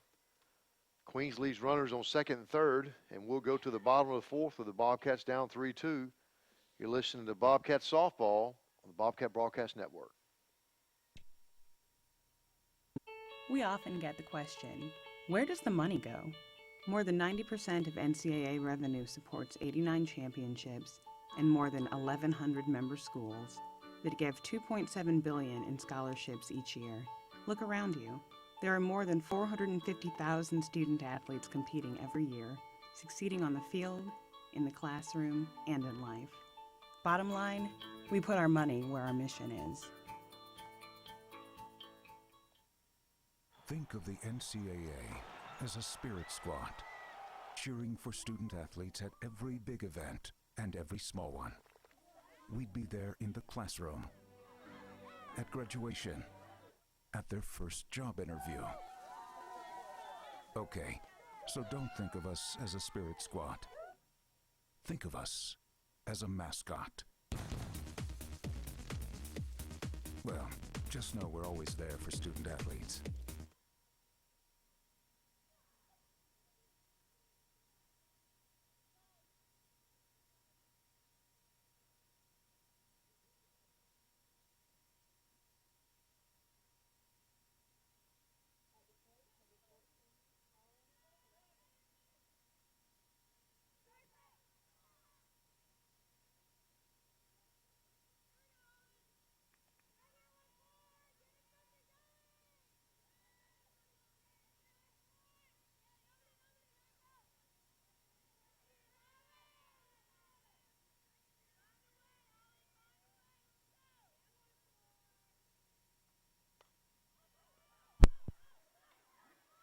Okay, folks, back to live action.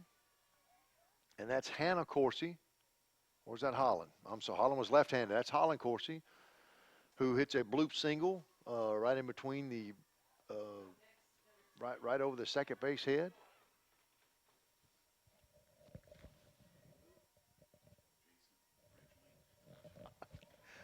I was late because I was getting our producer, Jason Ridgely Thornton, to give me the go-ahead, and I was appreciate him doing that as we do. Oh, nice bunt there by number 10, Amber Coy.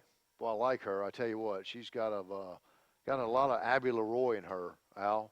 Really like her. I like the way she hustles.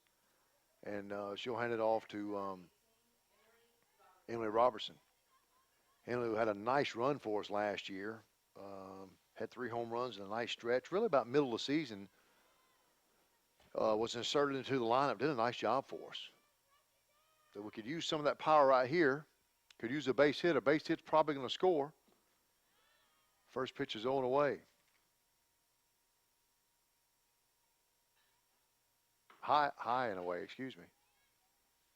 Anyway, our producer and our students who make all this broadcast possible, we're and all the game support, we're very appreciative. And they too have set their DVR. And since they're not on Twitter, they do not know what the score is or anything, and we won't pass that along either. Those of you at home watching are probably watching both contests at one time, so don't tell us what the score is. The only one we care about is a 3-2 deficit by the Bobcats right now. Robertson goes to 3-0.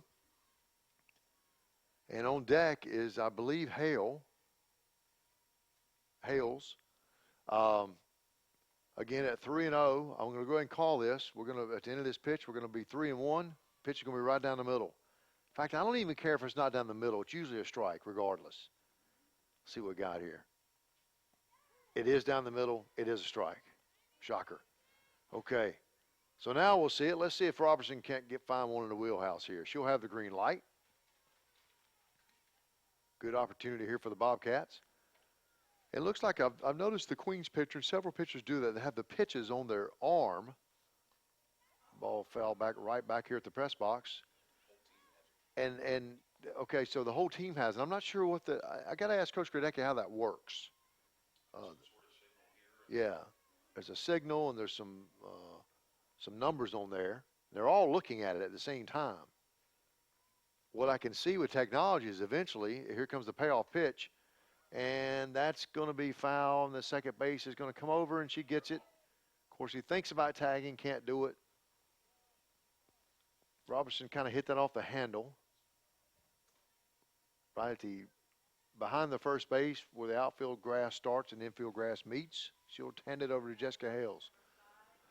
But I can see technology eventually that all being, you just call the pitch right there on your arm and, yeah, and your earphone or whatever. I mean, that's coming. That's the wave of the future. There's some changes this year in Division I. They're playing in the non-conference games. Speed-up rules. Hales hits the ball hard to third, right at her. And it's cleanly fielded, and it's over to first for out number 3. So the Bobcats strand one at second base. Corsi on the leadoff single was bunted over and can't get any further than second. We're still down 3-2, headed into the top of the 5th. You're listening to Bobcat Softball on the Bobcat Broadcast Network. Think of the NCAA as a marching band. We wouldn't stop with halftime. We'd be full-time, celebrating student athletes in everything they do.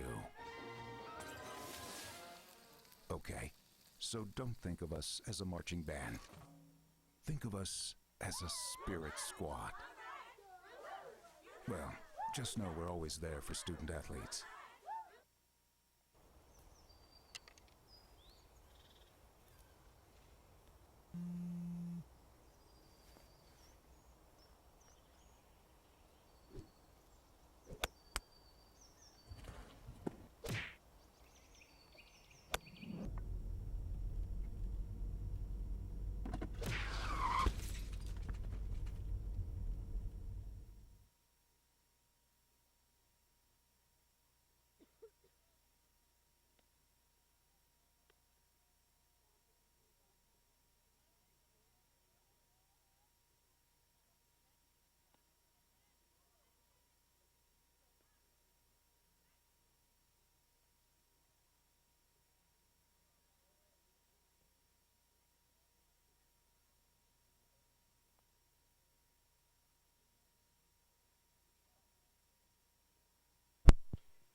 All righty, back to live action.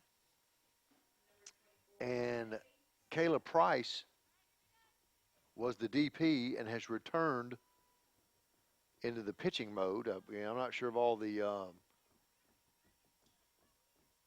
how all that works exactly, but Price is now pitching again, who pitched game 1, I believe.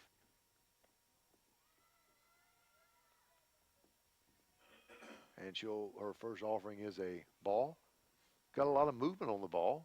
Kind of reminds me of Marissa a little bit with some of her pitching mechanics.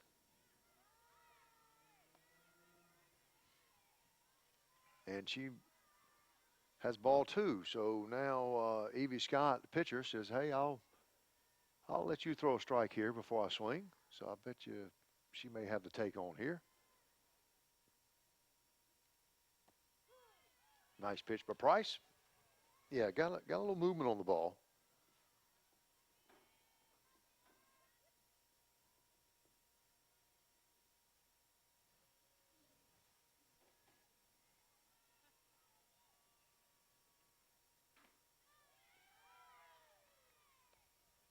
Three and one, ball outside again.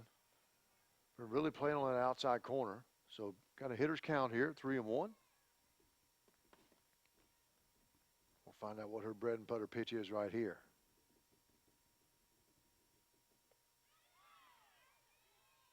Up and in there.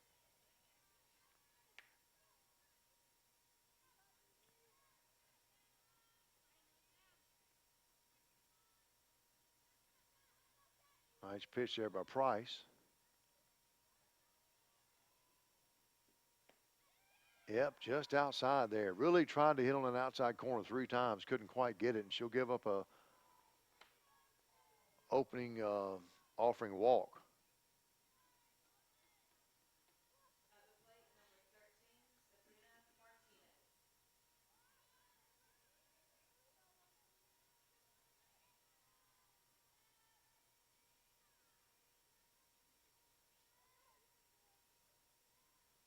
Martinez, who homered last time, really got this whole rally started for Queens. Tries to bunt, fouls it off to the left. 0-1.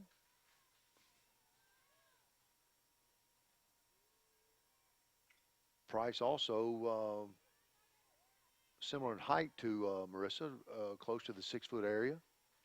So, and also throws hard like Marissa did. But probably has a little bit of Carly Lewis's movement on the ball, kind of a combination there, if you will. Another bunt attempt, and that's fouled off. So now we're 0-2, ahead on the count. Last time when Martinez was up and batting, she had several foul balls while trying to bunt, and then had that 2-run homer. And that's hit right back up the middle.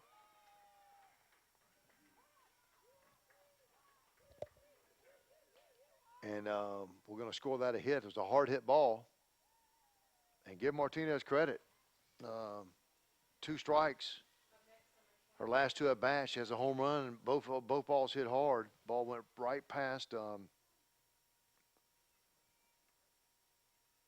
shortstop Bailey Hall. Bailey couldn't quite get there. Ball was hit hard. So 2 runners, and they're going to bunt over, and we're going to play it at first. Perfectly executed by Queens. Runners on second and third, 1 out. And you've got number 10, Hannah Hasker.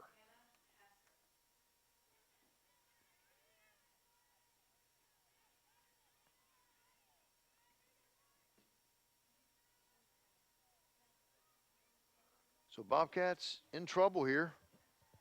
Again, that's sort of been, well, ball was hit right down the first base line. Flanders took it. Almost had it out there. Feel like we've been battling from behind all night here, to be honest with you. Just never have been in control of this game. And we'll have to have a big offensive output because we have 3 at-bats left. Oh, nice change up there. Nice pitch by Price. 0-2's the count. Nice change up, but Bobcats in a bit of a quandary right here. Second and third with 1 out. Ball well outside. Just trying to get the Queens batter to chase something. Probably going to go right back to that outside area. See if we can't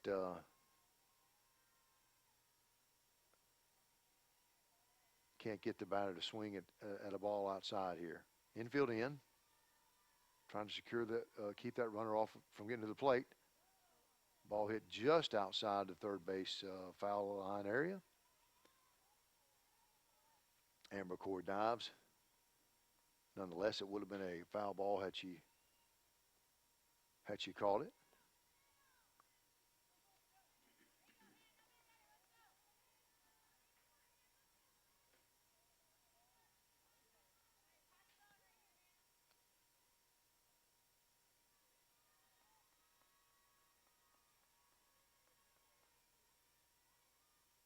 Oh, my goodness, what a changeup.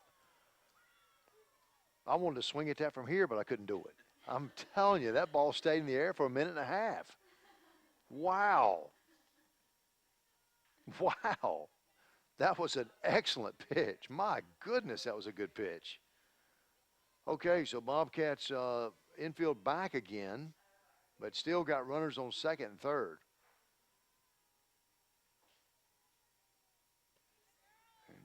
High and inside for ball 1. Those 6 seniors we were talking about last year, Al Weston, all of them either gainfully employed or in graduate school. So good things happening here at Bobcats with the, as all of our folks always graduate. Another change up there. Strike. Boy, that's a good pitch. I'll tell you what, she's really got a change up.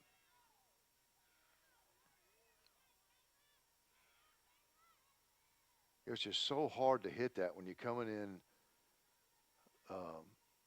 with the rise ball and you're expecting that, and then the same delivery, and then all of a sudden the ball just takes a while to get there. And that ball got by. We're going to score 2 there for Queens. Ball just got by Bailey Hall. That time to her right side, the other time to her left side, just about a half a step away. And just couldn't quite get it. That puts in 2 more, so another 2-run inning for the Royals, at least at this point. We got 2 outs. And a runner on second. Brianna Martinez up.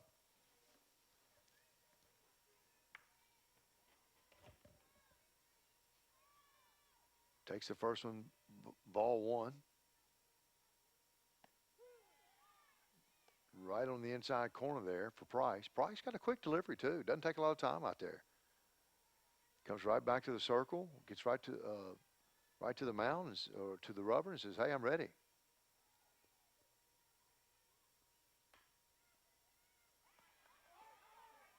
Hall has a tough time with that one too. Hard hit ball. But hit it right in her chest. She certainly was in front of it. A hard hit ball, and then couldn't quite come up with it. And now we got first and third. So Bobcats really need to get in and out here.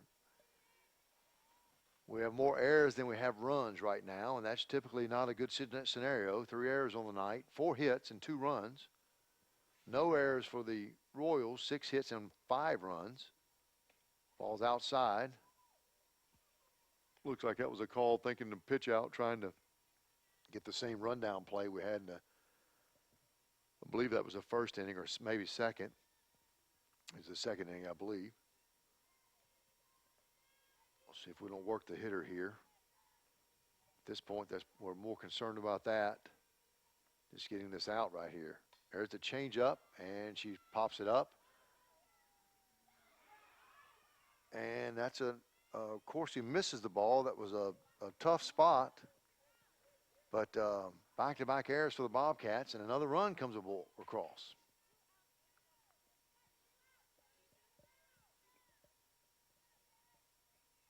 I believe a run came across there, right?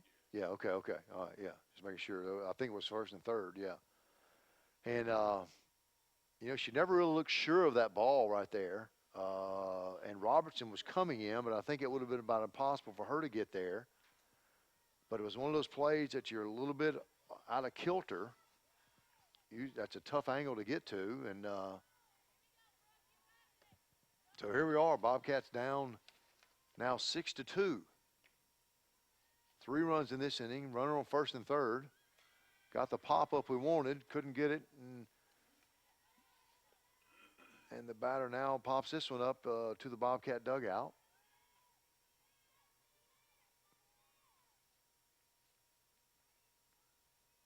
And the batter is number 7, Brooks Sanford.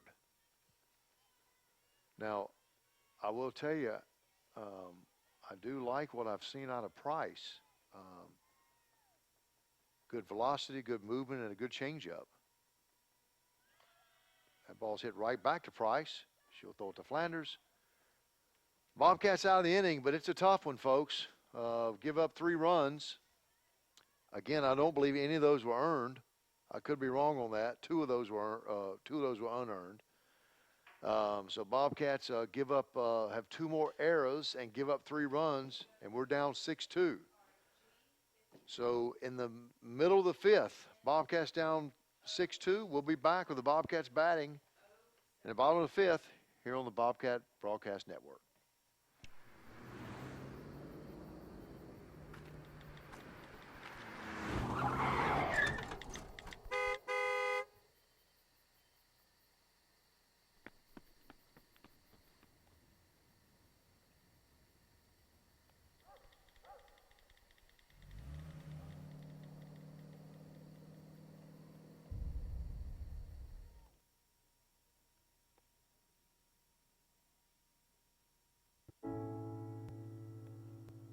I guess sometimes things just happen. Devastating things. Your whole world changes in an instant. That's what happened to me the day my mother had a stroke.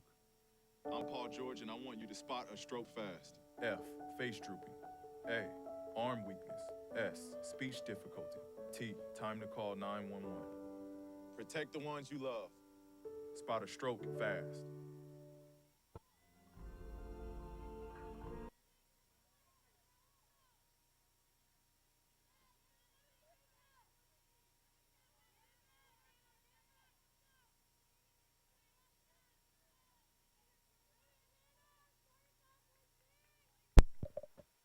Back to live action. Hannah Coursey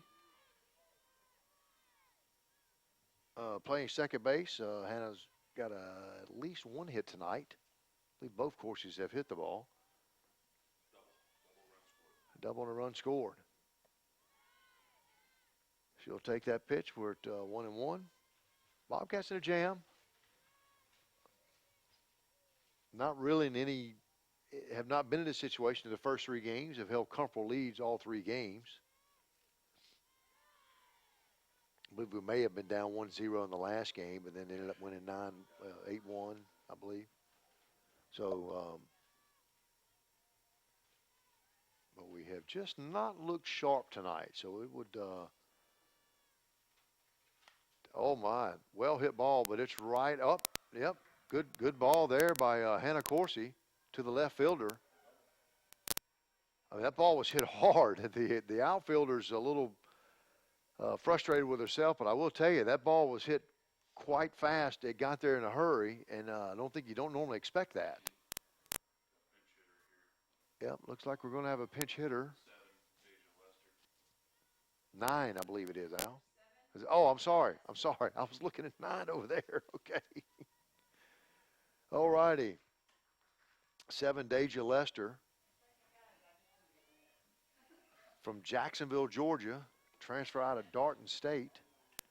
Jacksonville, Georgia. A little bit below Macon. Deja was the starter in the opening game in right field, and I believe started the last game in left field. She'll take the first ball for a strike. And the Queens coach is going to come out and call the infield in. Not sure what we got here. Don't know if she saw something that that sort of alerted her to call the group together, or if appears to be.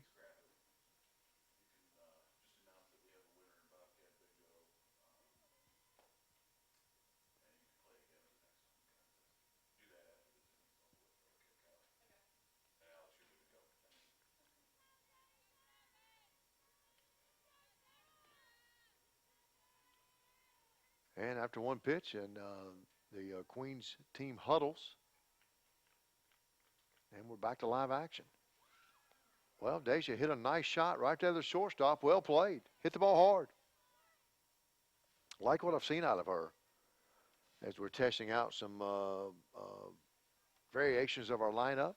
Bailey Hall's now going to come in. Again, Bailey, who hits with a lot of power as well. Bobcats should be a good hitting team this year. We're one of the better hitting teams nationally last year. Hit over 300. Bailey takes a strike right down the middle.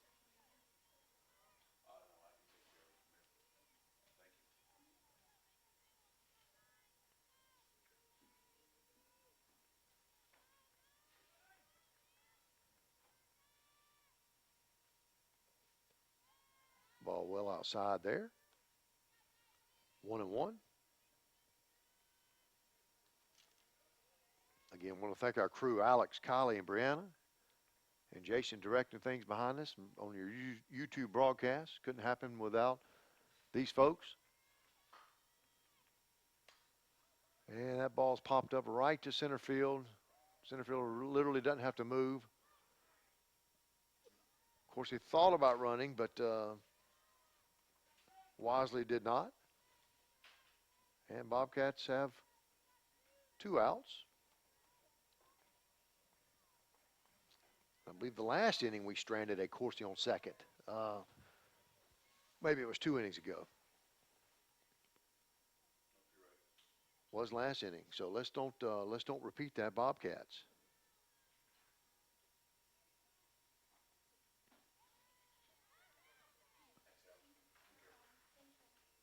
Faye Flanders at bat.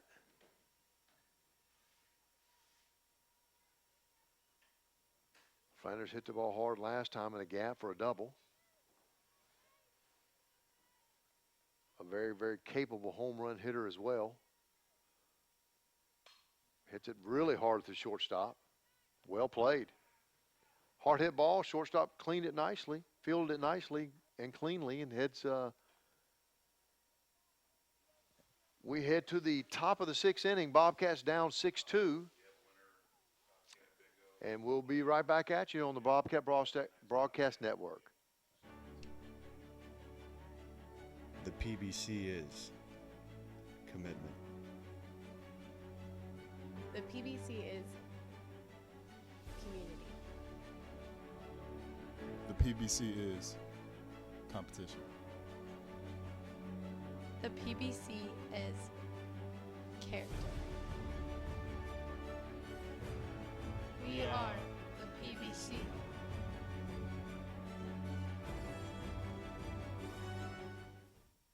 We often get the question, where does the money go? More than 90% of NCAA revenue supports 89 championships and more than 1,100 member schools that give $2.7 billion in scholarships each year. Look around you. There are more than 450,000 student athletes competing every year, succeeding on the field, in the classroom, and in life. Bottom line, we put our money where our mission is.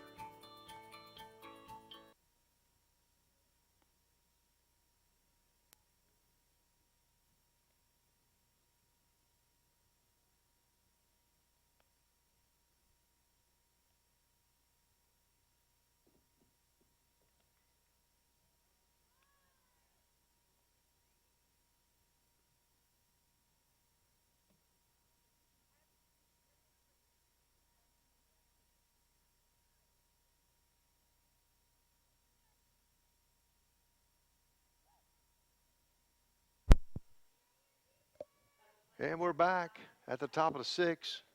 Bobcats get 0 in the 5th and leave another runner stranded. And Caleb Price returns to the circle. And the batter is, I believe that is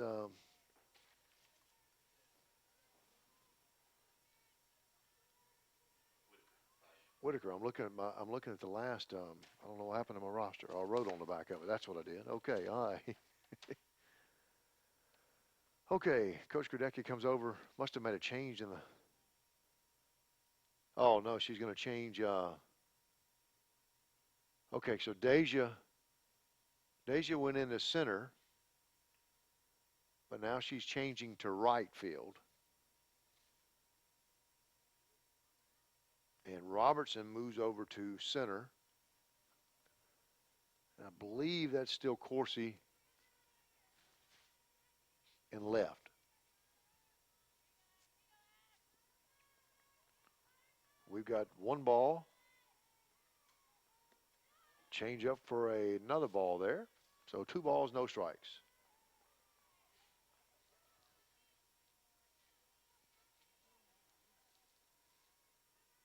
Now, when scoring, they didn't necessarily change positions there, did they? Well, did they? Do you have to report that? Was it reported that they were into the lineup at the beginning? Ball, yeah. So I'm a little confused on that. Not sure why they made the switch, or if they just, yeah, it just went into, yeah. And there's that 3-1. 3-0 pitch that comes in for a strike.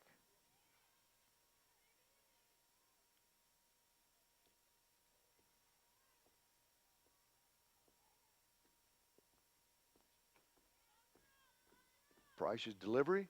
It's outside with a little off-speed pitch, and we've put the first runner on with a walk. Done that a lot tonight. Either a leadoff single or a leadoff hit or a leadoff walk. Really have struggled. 4 times we've done that. Last 4 innings. And shockingly, 1, 2, 6 runs have been scored when that happens. So not hard to figure out. The glaring statistic on the scoreboard out there is the 4 errors for the Bobcats. 5 hits and for us, and we've hit the ball hard. We've hit it at them, and they've hit the ball hard. So that 4 errors has been the difference, and we just haven't had a lot of have not been in a real good groove here in this final game of the Bobcat Kickoff Classic.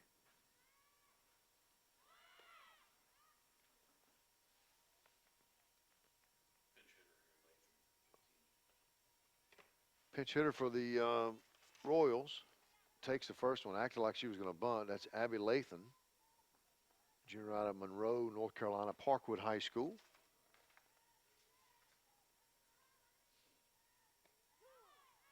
And that's a strike. 1-1, runner on first. Bobcats down 6-2, nobody out. Top of the 6th. Time getting short.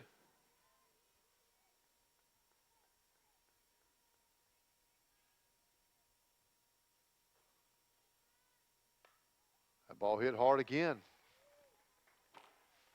Right past Bailey Hall. Again, it was just almost in the identical spot that was there a couple innings ago. Balls were really coming off the bat well and sort of hard to get there. So it would have taken a really good play. That's another hit. So first and second now.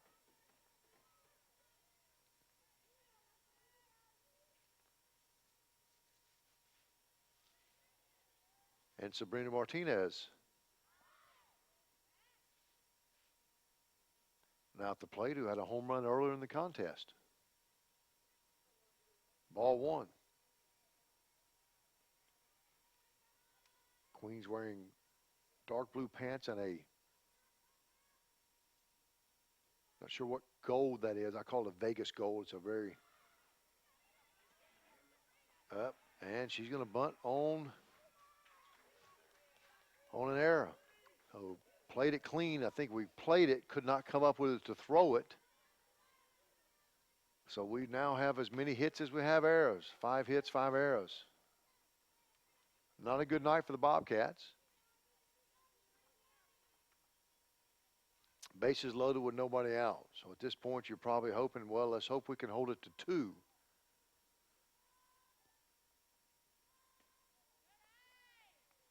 Certainly Queens with a great advantage here, an opportunity to score and add to this 4-run lead with Alyssa Strickler at the plate.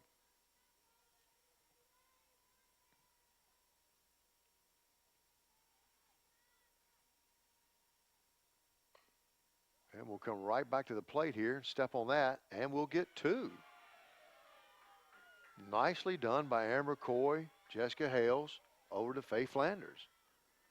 Scoring at home, that would be a 5-2-3, excuse me. I went backwards, 5-2-3. Excellent, excellent play, but still have runners at second and third.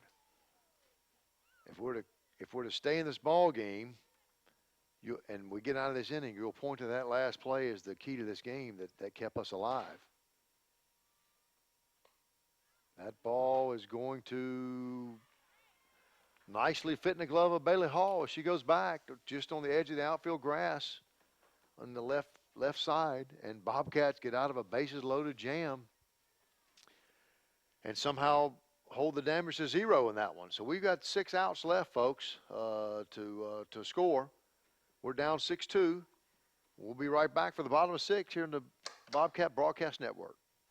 Think of the NCAA as a spirit squad, cheering for student athletes at every big event and every small one. We'd be there in the classroom, at graduation, at their first job interview. Okay, so don't think of us as a spirit squad.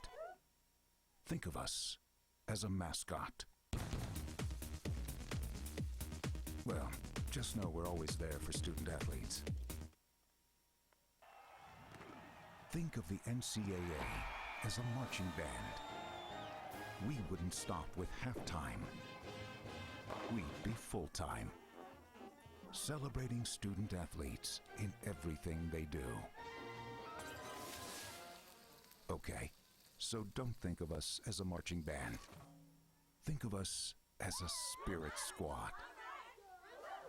Well, just know we're always there for student athletes.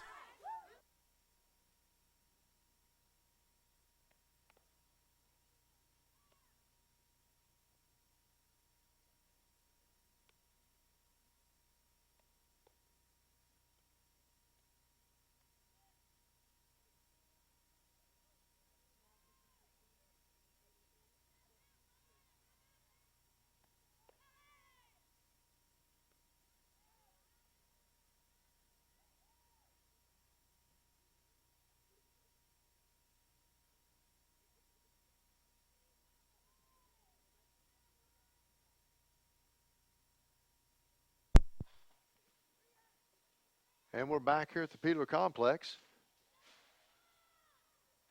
Royals put a new pitcher in, Courtney Pearson, freshman out of Candler, North Carolina, Inca Eastern High School.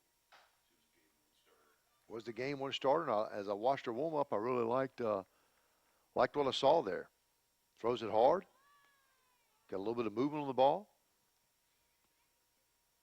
And she's facing the Bobcat pitcher, Kayla Price, and first offering is inside and high. 1-0.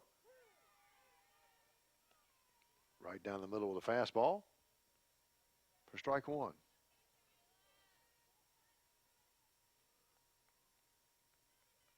Time running out on the Bobcats. Price takes a good swing at that. A little bit of an all-speed pitch there. Foul tips it. 1 ball, 2 strikes. Pearson as well works quickly. Price hits it hard. And now that's really been the story. We've hit the ball hard as well. We've hit it right at them. They've hit it about a half a step away from us all night. Sort of been what I've noticed. Flanders hit a hard one a while ago to the third. And here's Holland Coursey, who, speaking of hitting it hard, hit one hard. I believe Holland had the double earlier in the game. Single, excuse me. Hits the ball hard there, down to toward the Bobcat bullpen. 1 out here in the bottom of the 6th. 0-1 count. Bobcats down 6-2.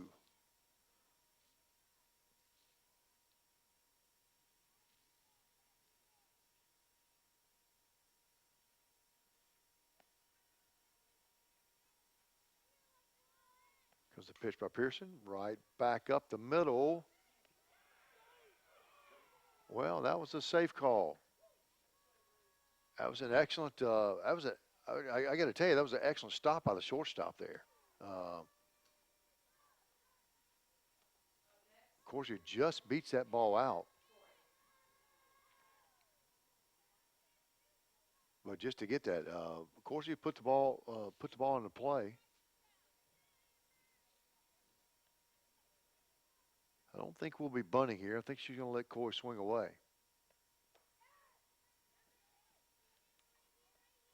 Coy comes into the game today, 2 for 6 on the year. I don't think she's hit the ball tonight. 0 for 1 tonight. See if we can't get a 1 for 2 right here. Swing and a miss for strike 1. Ball and a strike. Runner on first, 1 out.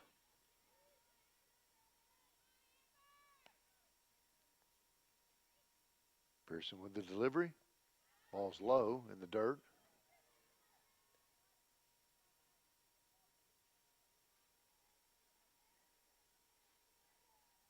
Pearson again, a very quick delivery. 2 balls, 1 strike. Ball's inside. 3-1. So we'll see if Coy hitters count here. Got to have a strike. Don't want to put two Bobcats on. I believe that's Caroline Snyder I see coming into the, going to pinch hit. Oh, nice changeup right there by Pearson. So if the Bobcats could get two on, they'd have Caroline Snyder coming up to bat. Caroline can get on in a lot of different ways. Here's the 3-2 pitch. Coy hits it. And, oh my goodness. I got to tell you, that was a fantastic play by the shortstop. Boy, very impressed there. Is that number 8? Brianna Martinez. Boy, I got to tell you, that was fantastic. I mean, the last two plays she's made have been phenomenal. Caroline Snyder going to come in. Now we got a runner on first. Well, Martinez really, really good. I tell you, with those two sisters, both just being freshmen.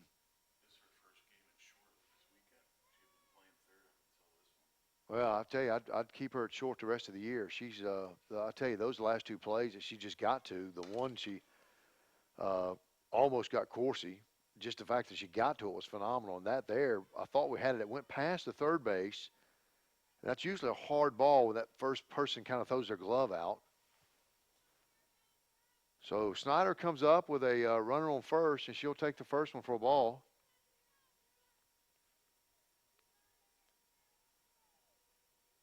I don't think Snyder homered last year any, but can hit for a little bit of power if need be.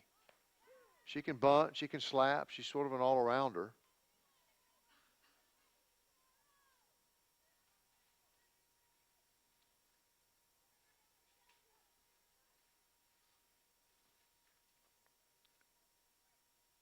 One and one's the count. Snyder swings and misses it. 1-2. Pearson's done a good job coming in here in the 6th inning.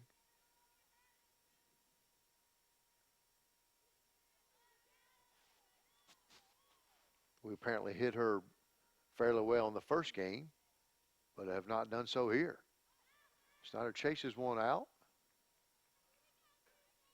Probably had ball 2, but then she'll stay here at 1-2 on this one.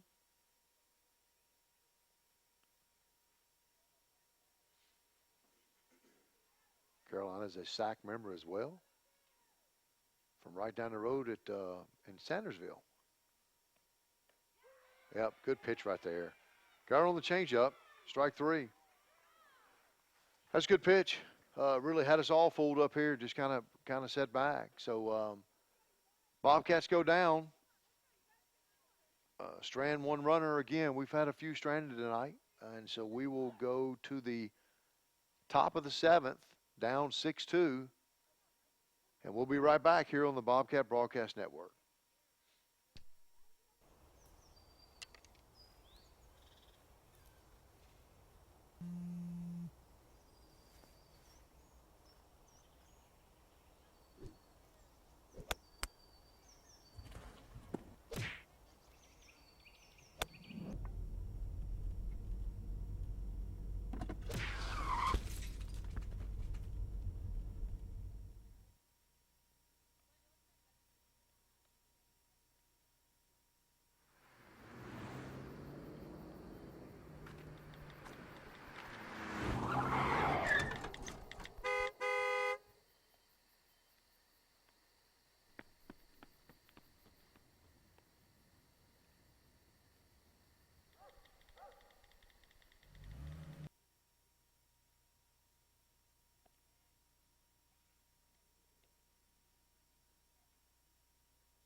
Back at live action, top of the 7th. Bobcats trailing 6-2.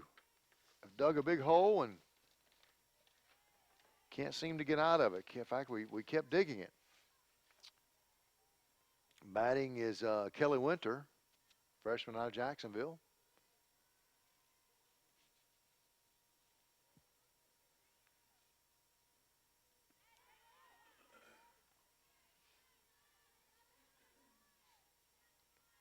Change up there, and that's ball 2.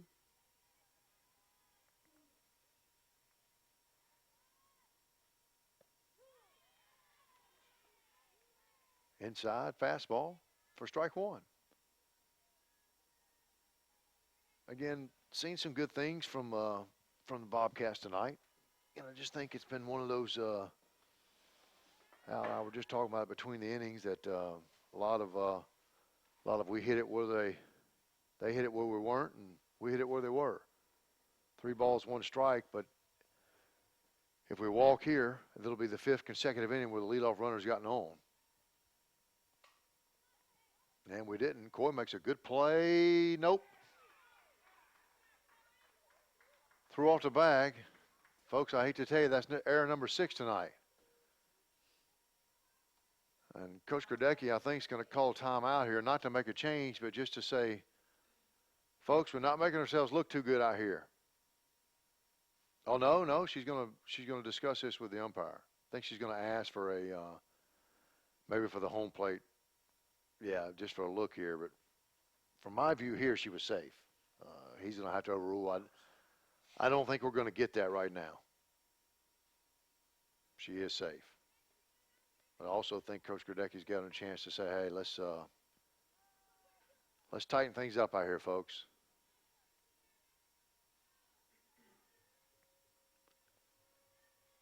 So that is 5 straight innings with a leadoff runner has gotten home. That's never a good thing.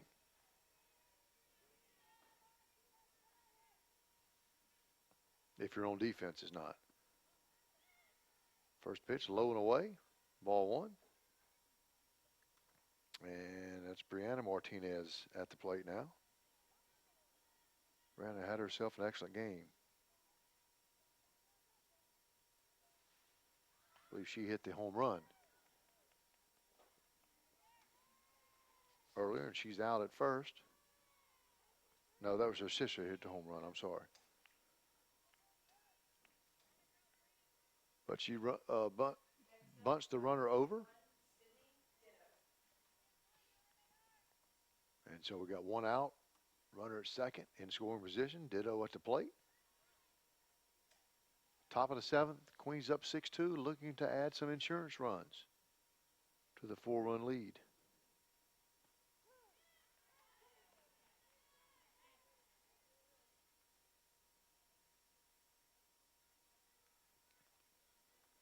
Strike 1.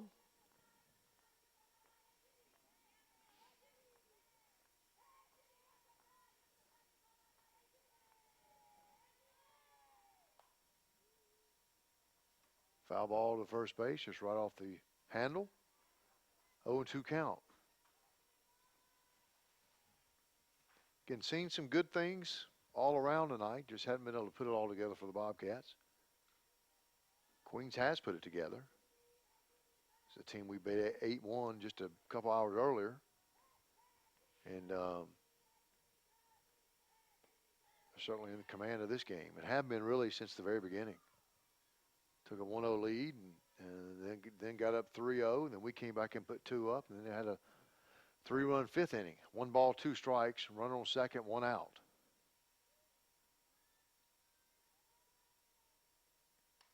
Ooh. Telling you. Hard hit ball there to the on deck circle, just overhead. That's a very dangerous spot to be.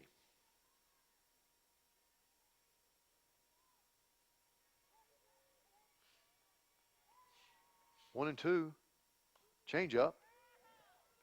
Really like Price's change up.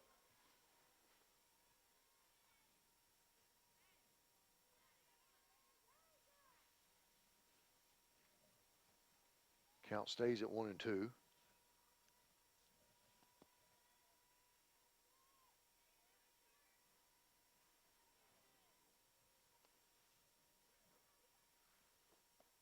Ball outside. Tried to get her to chase one.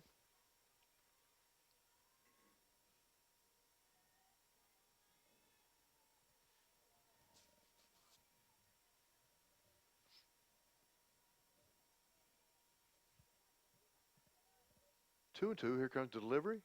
And foul ball. Pretty long at bat here.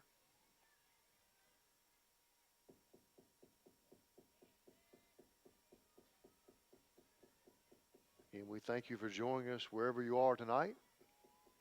Glad to have you along. Look forward to having you all year. For those times when you can't make it out to the park. That ball's hit right at Deja, and she fields it cleanly, tosses it into second.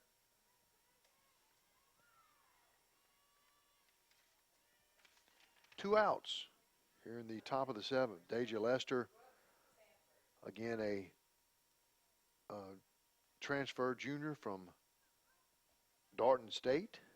Saw Deja a couple of days ago and offered her congratulations as she has been admitted to the outstanding nursing program here at Georgia College. We have two, I believe, with Bailey's in her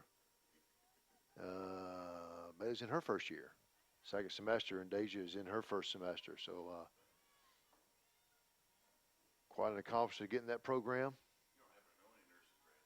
I do know nursing grad. Yes, my daughter. So bunted back to the pitcher, fielded cleanly over to Corsi. Bobcats, 4 batters, 3 outs. Heading to the bottom of the seventh. We got 3 outs left, folks, but 4 runs to get across to get us into extra innings. We'll see what we can do. We'll be right back here on the Bobcat Broadcast Network. Think of the NCAA as a spirit squad, cheering for student athletes at every big event and every small one.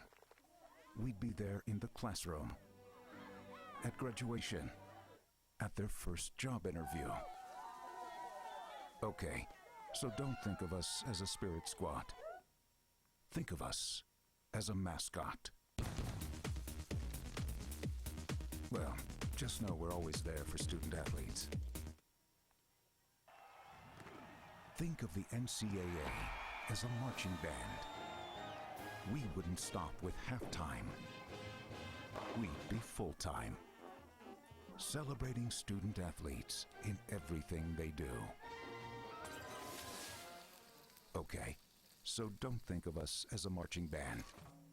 Think of us as a spirit squad. Well, just know we're always there for student athletes.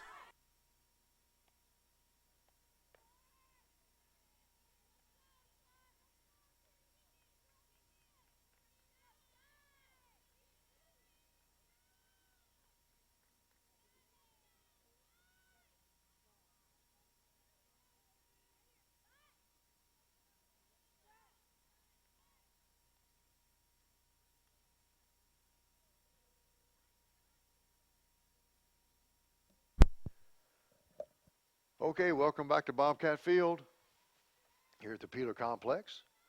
Bobcats down 6-2. We got 0 outs.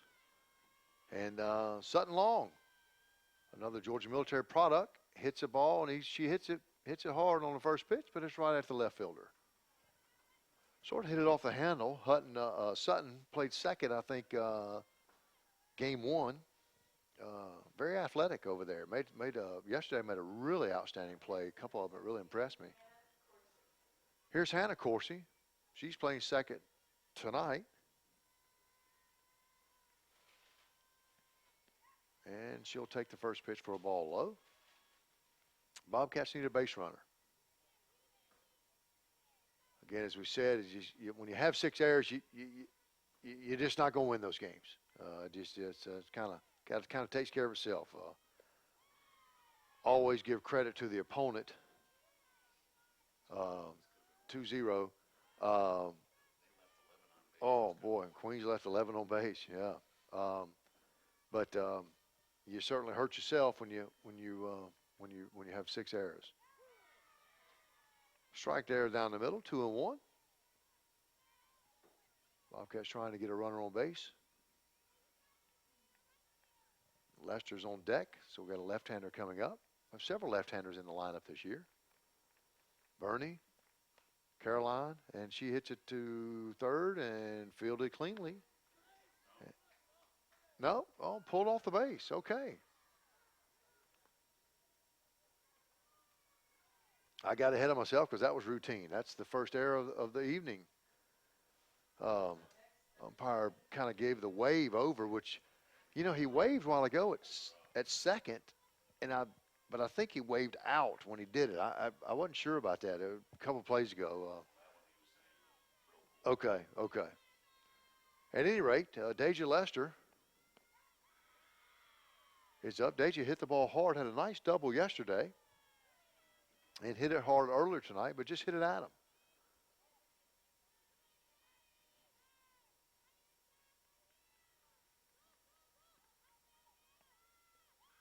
Ball's in the dirt.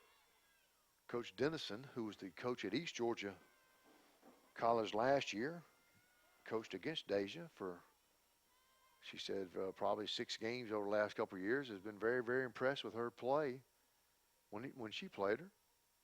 Deja's head coach is Albany State coach. That is correct. Deja got the start yesterday against yesterday I believe it was, against Albany State, as Darton and Albany have merged into one institution.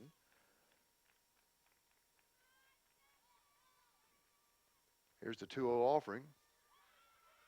And that's a ball. So Pearson was looking for a strike there. Wasn't pleased with it.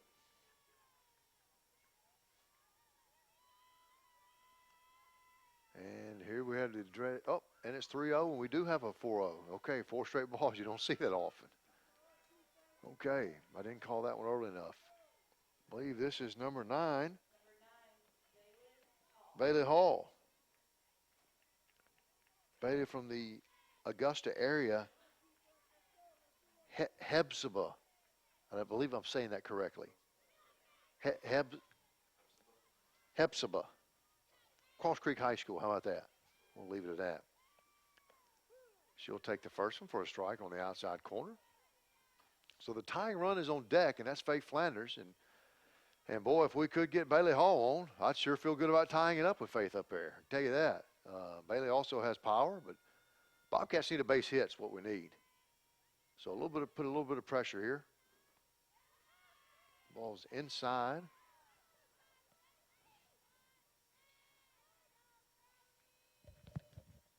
Pearson wanted that one as well. 1-1, 1 out. Runners on first and second. Junior Bailey Hall at the plate. Oh, ball's inside. Hey, kind of got away a little bit. 2-1.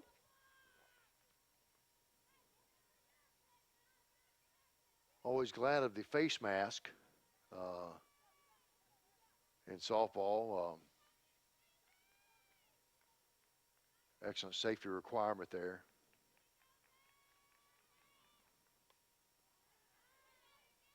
Two and two.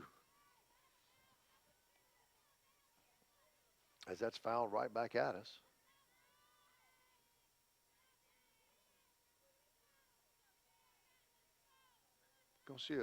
Probably going to see a pretty good pitch here, so Hall can expect to see a pitch around the plate.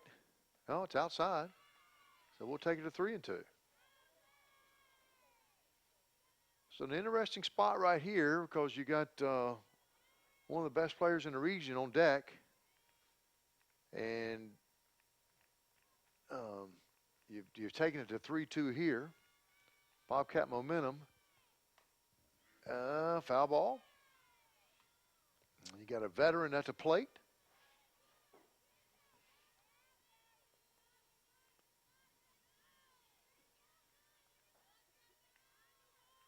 So if you want your opportunities, you got them with the next 2 batters. 3-2 pitch, 1 out. Here comes the delivery. Foul ball again. Foul ball into the brick facade, or actually I believe that's a padded facade. And then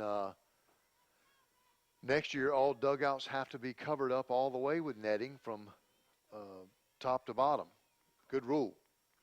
Yep, good rule. Here's the 3-2 delivery. And Hall pops it up to the shortstop. That's Martinez. And we are 1 out away from facing our first loss of the year. And Queens 1 out away from their first win of the year. So even a long ball from Flanders here still keeps the Bobcats a run down. Flanders hits the ball very hard. See if she can put the bat on the ball. Ball inside. I'm impressed with Pearson. He's come in and done a nice job.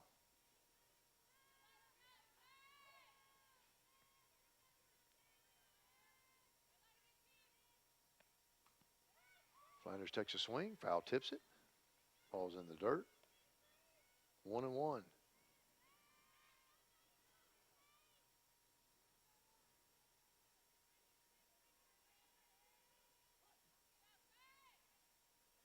Here's the 1-1 pitch.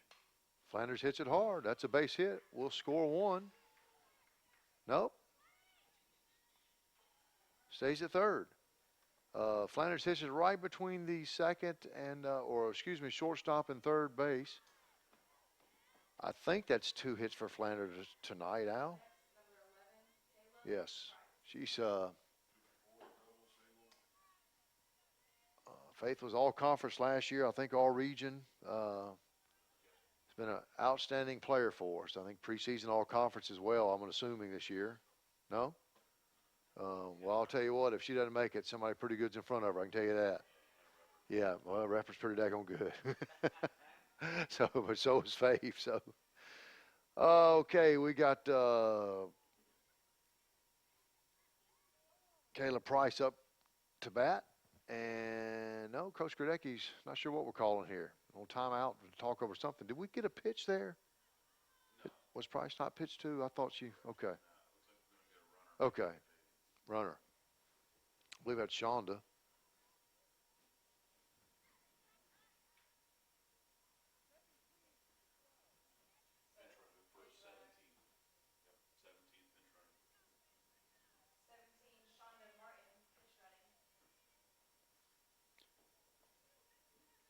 Well, and we don't, Price certainly capable of hitting a long ball, hit one earlier in the day. Well, another one here would be nice. Wouldn't worry about the speed of the runners on the bases. Hits it right back to the pitcher. Well hit. Again, we hit it hard, but we hit it right at him. And that's sort of been the case of the evening here for us. So Bobcats lose this one 6-2. Your line score looks like this: 6 runs for Queens on 7 hits and 1 error. 2 runs for the Bobcats on 7 hits and 6 errors. So the Bobcats will go to 3-1, and Queens gets their first win of the year and goes to 1-3. Bobcats next in action down in the sort of the top 25 preview is some of the better teams in the country. I believe that's next weekend, Al. I don't know if we play during the week. I don't have a schedule in front of me. Yeah, but we'll play down in Florida. And that's the better teams of the week, better teams in the country will be St. Leo on the, it's called the leadoff, NFCA Leadoff Classic. You had to be in the top 25 last year to be in this. St. Leo, Eckerd, St. Mary's out of Texas, Central Missouri, and Florida Tech will be our next 5 opponents. And we'll find out a little bit more about the Bobcat team in this young season. But we thank you for joining us tonight. Again, thank all of our broadcast folks. Thank you for our camera operator, Brianna, over there. I don't know if she can hear me. Thank you, Jason. Thank you, Kylie. We appreciate everyone. And we'll see you next time. Good night from Millersville.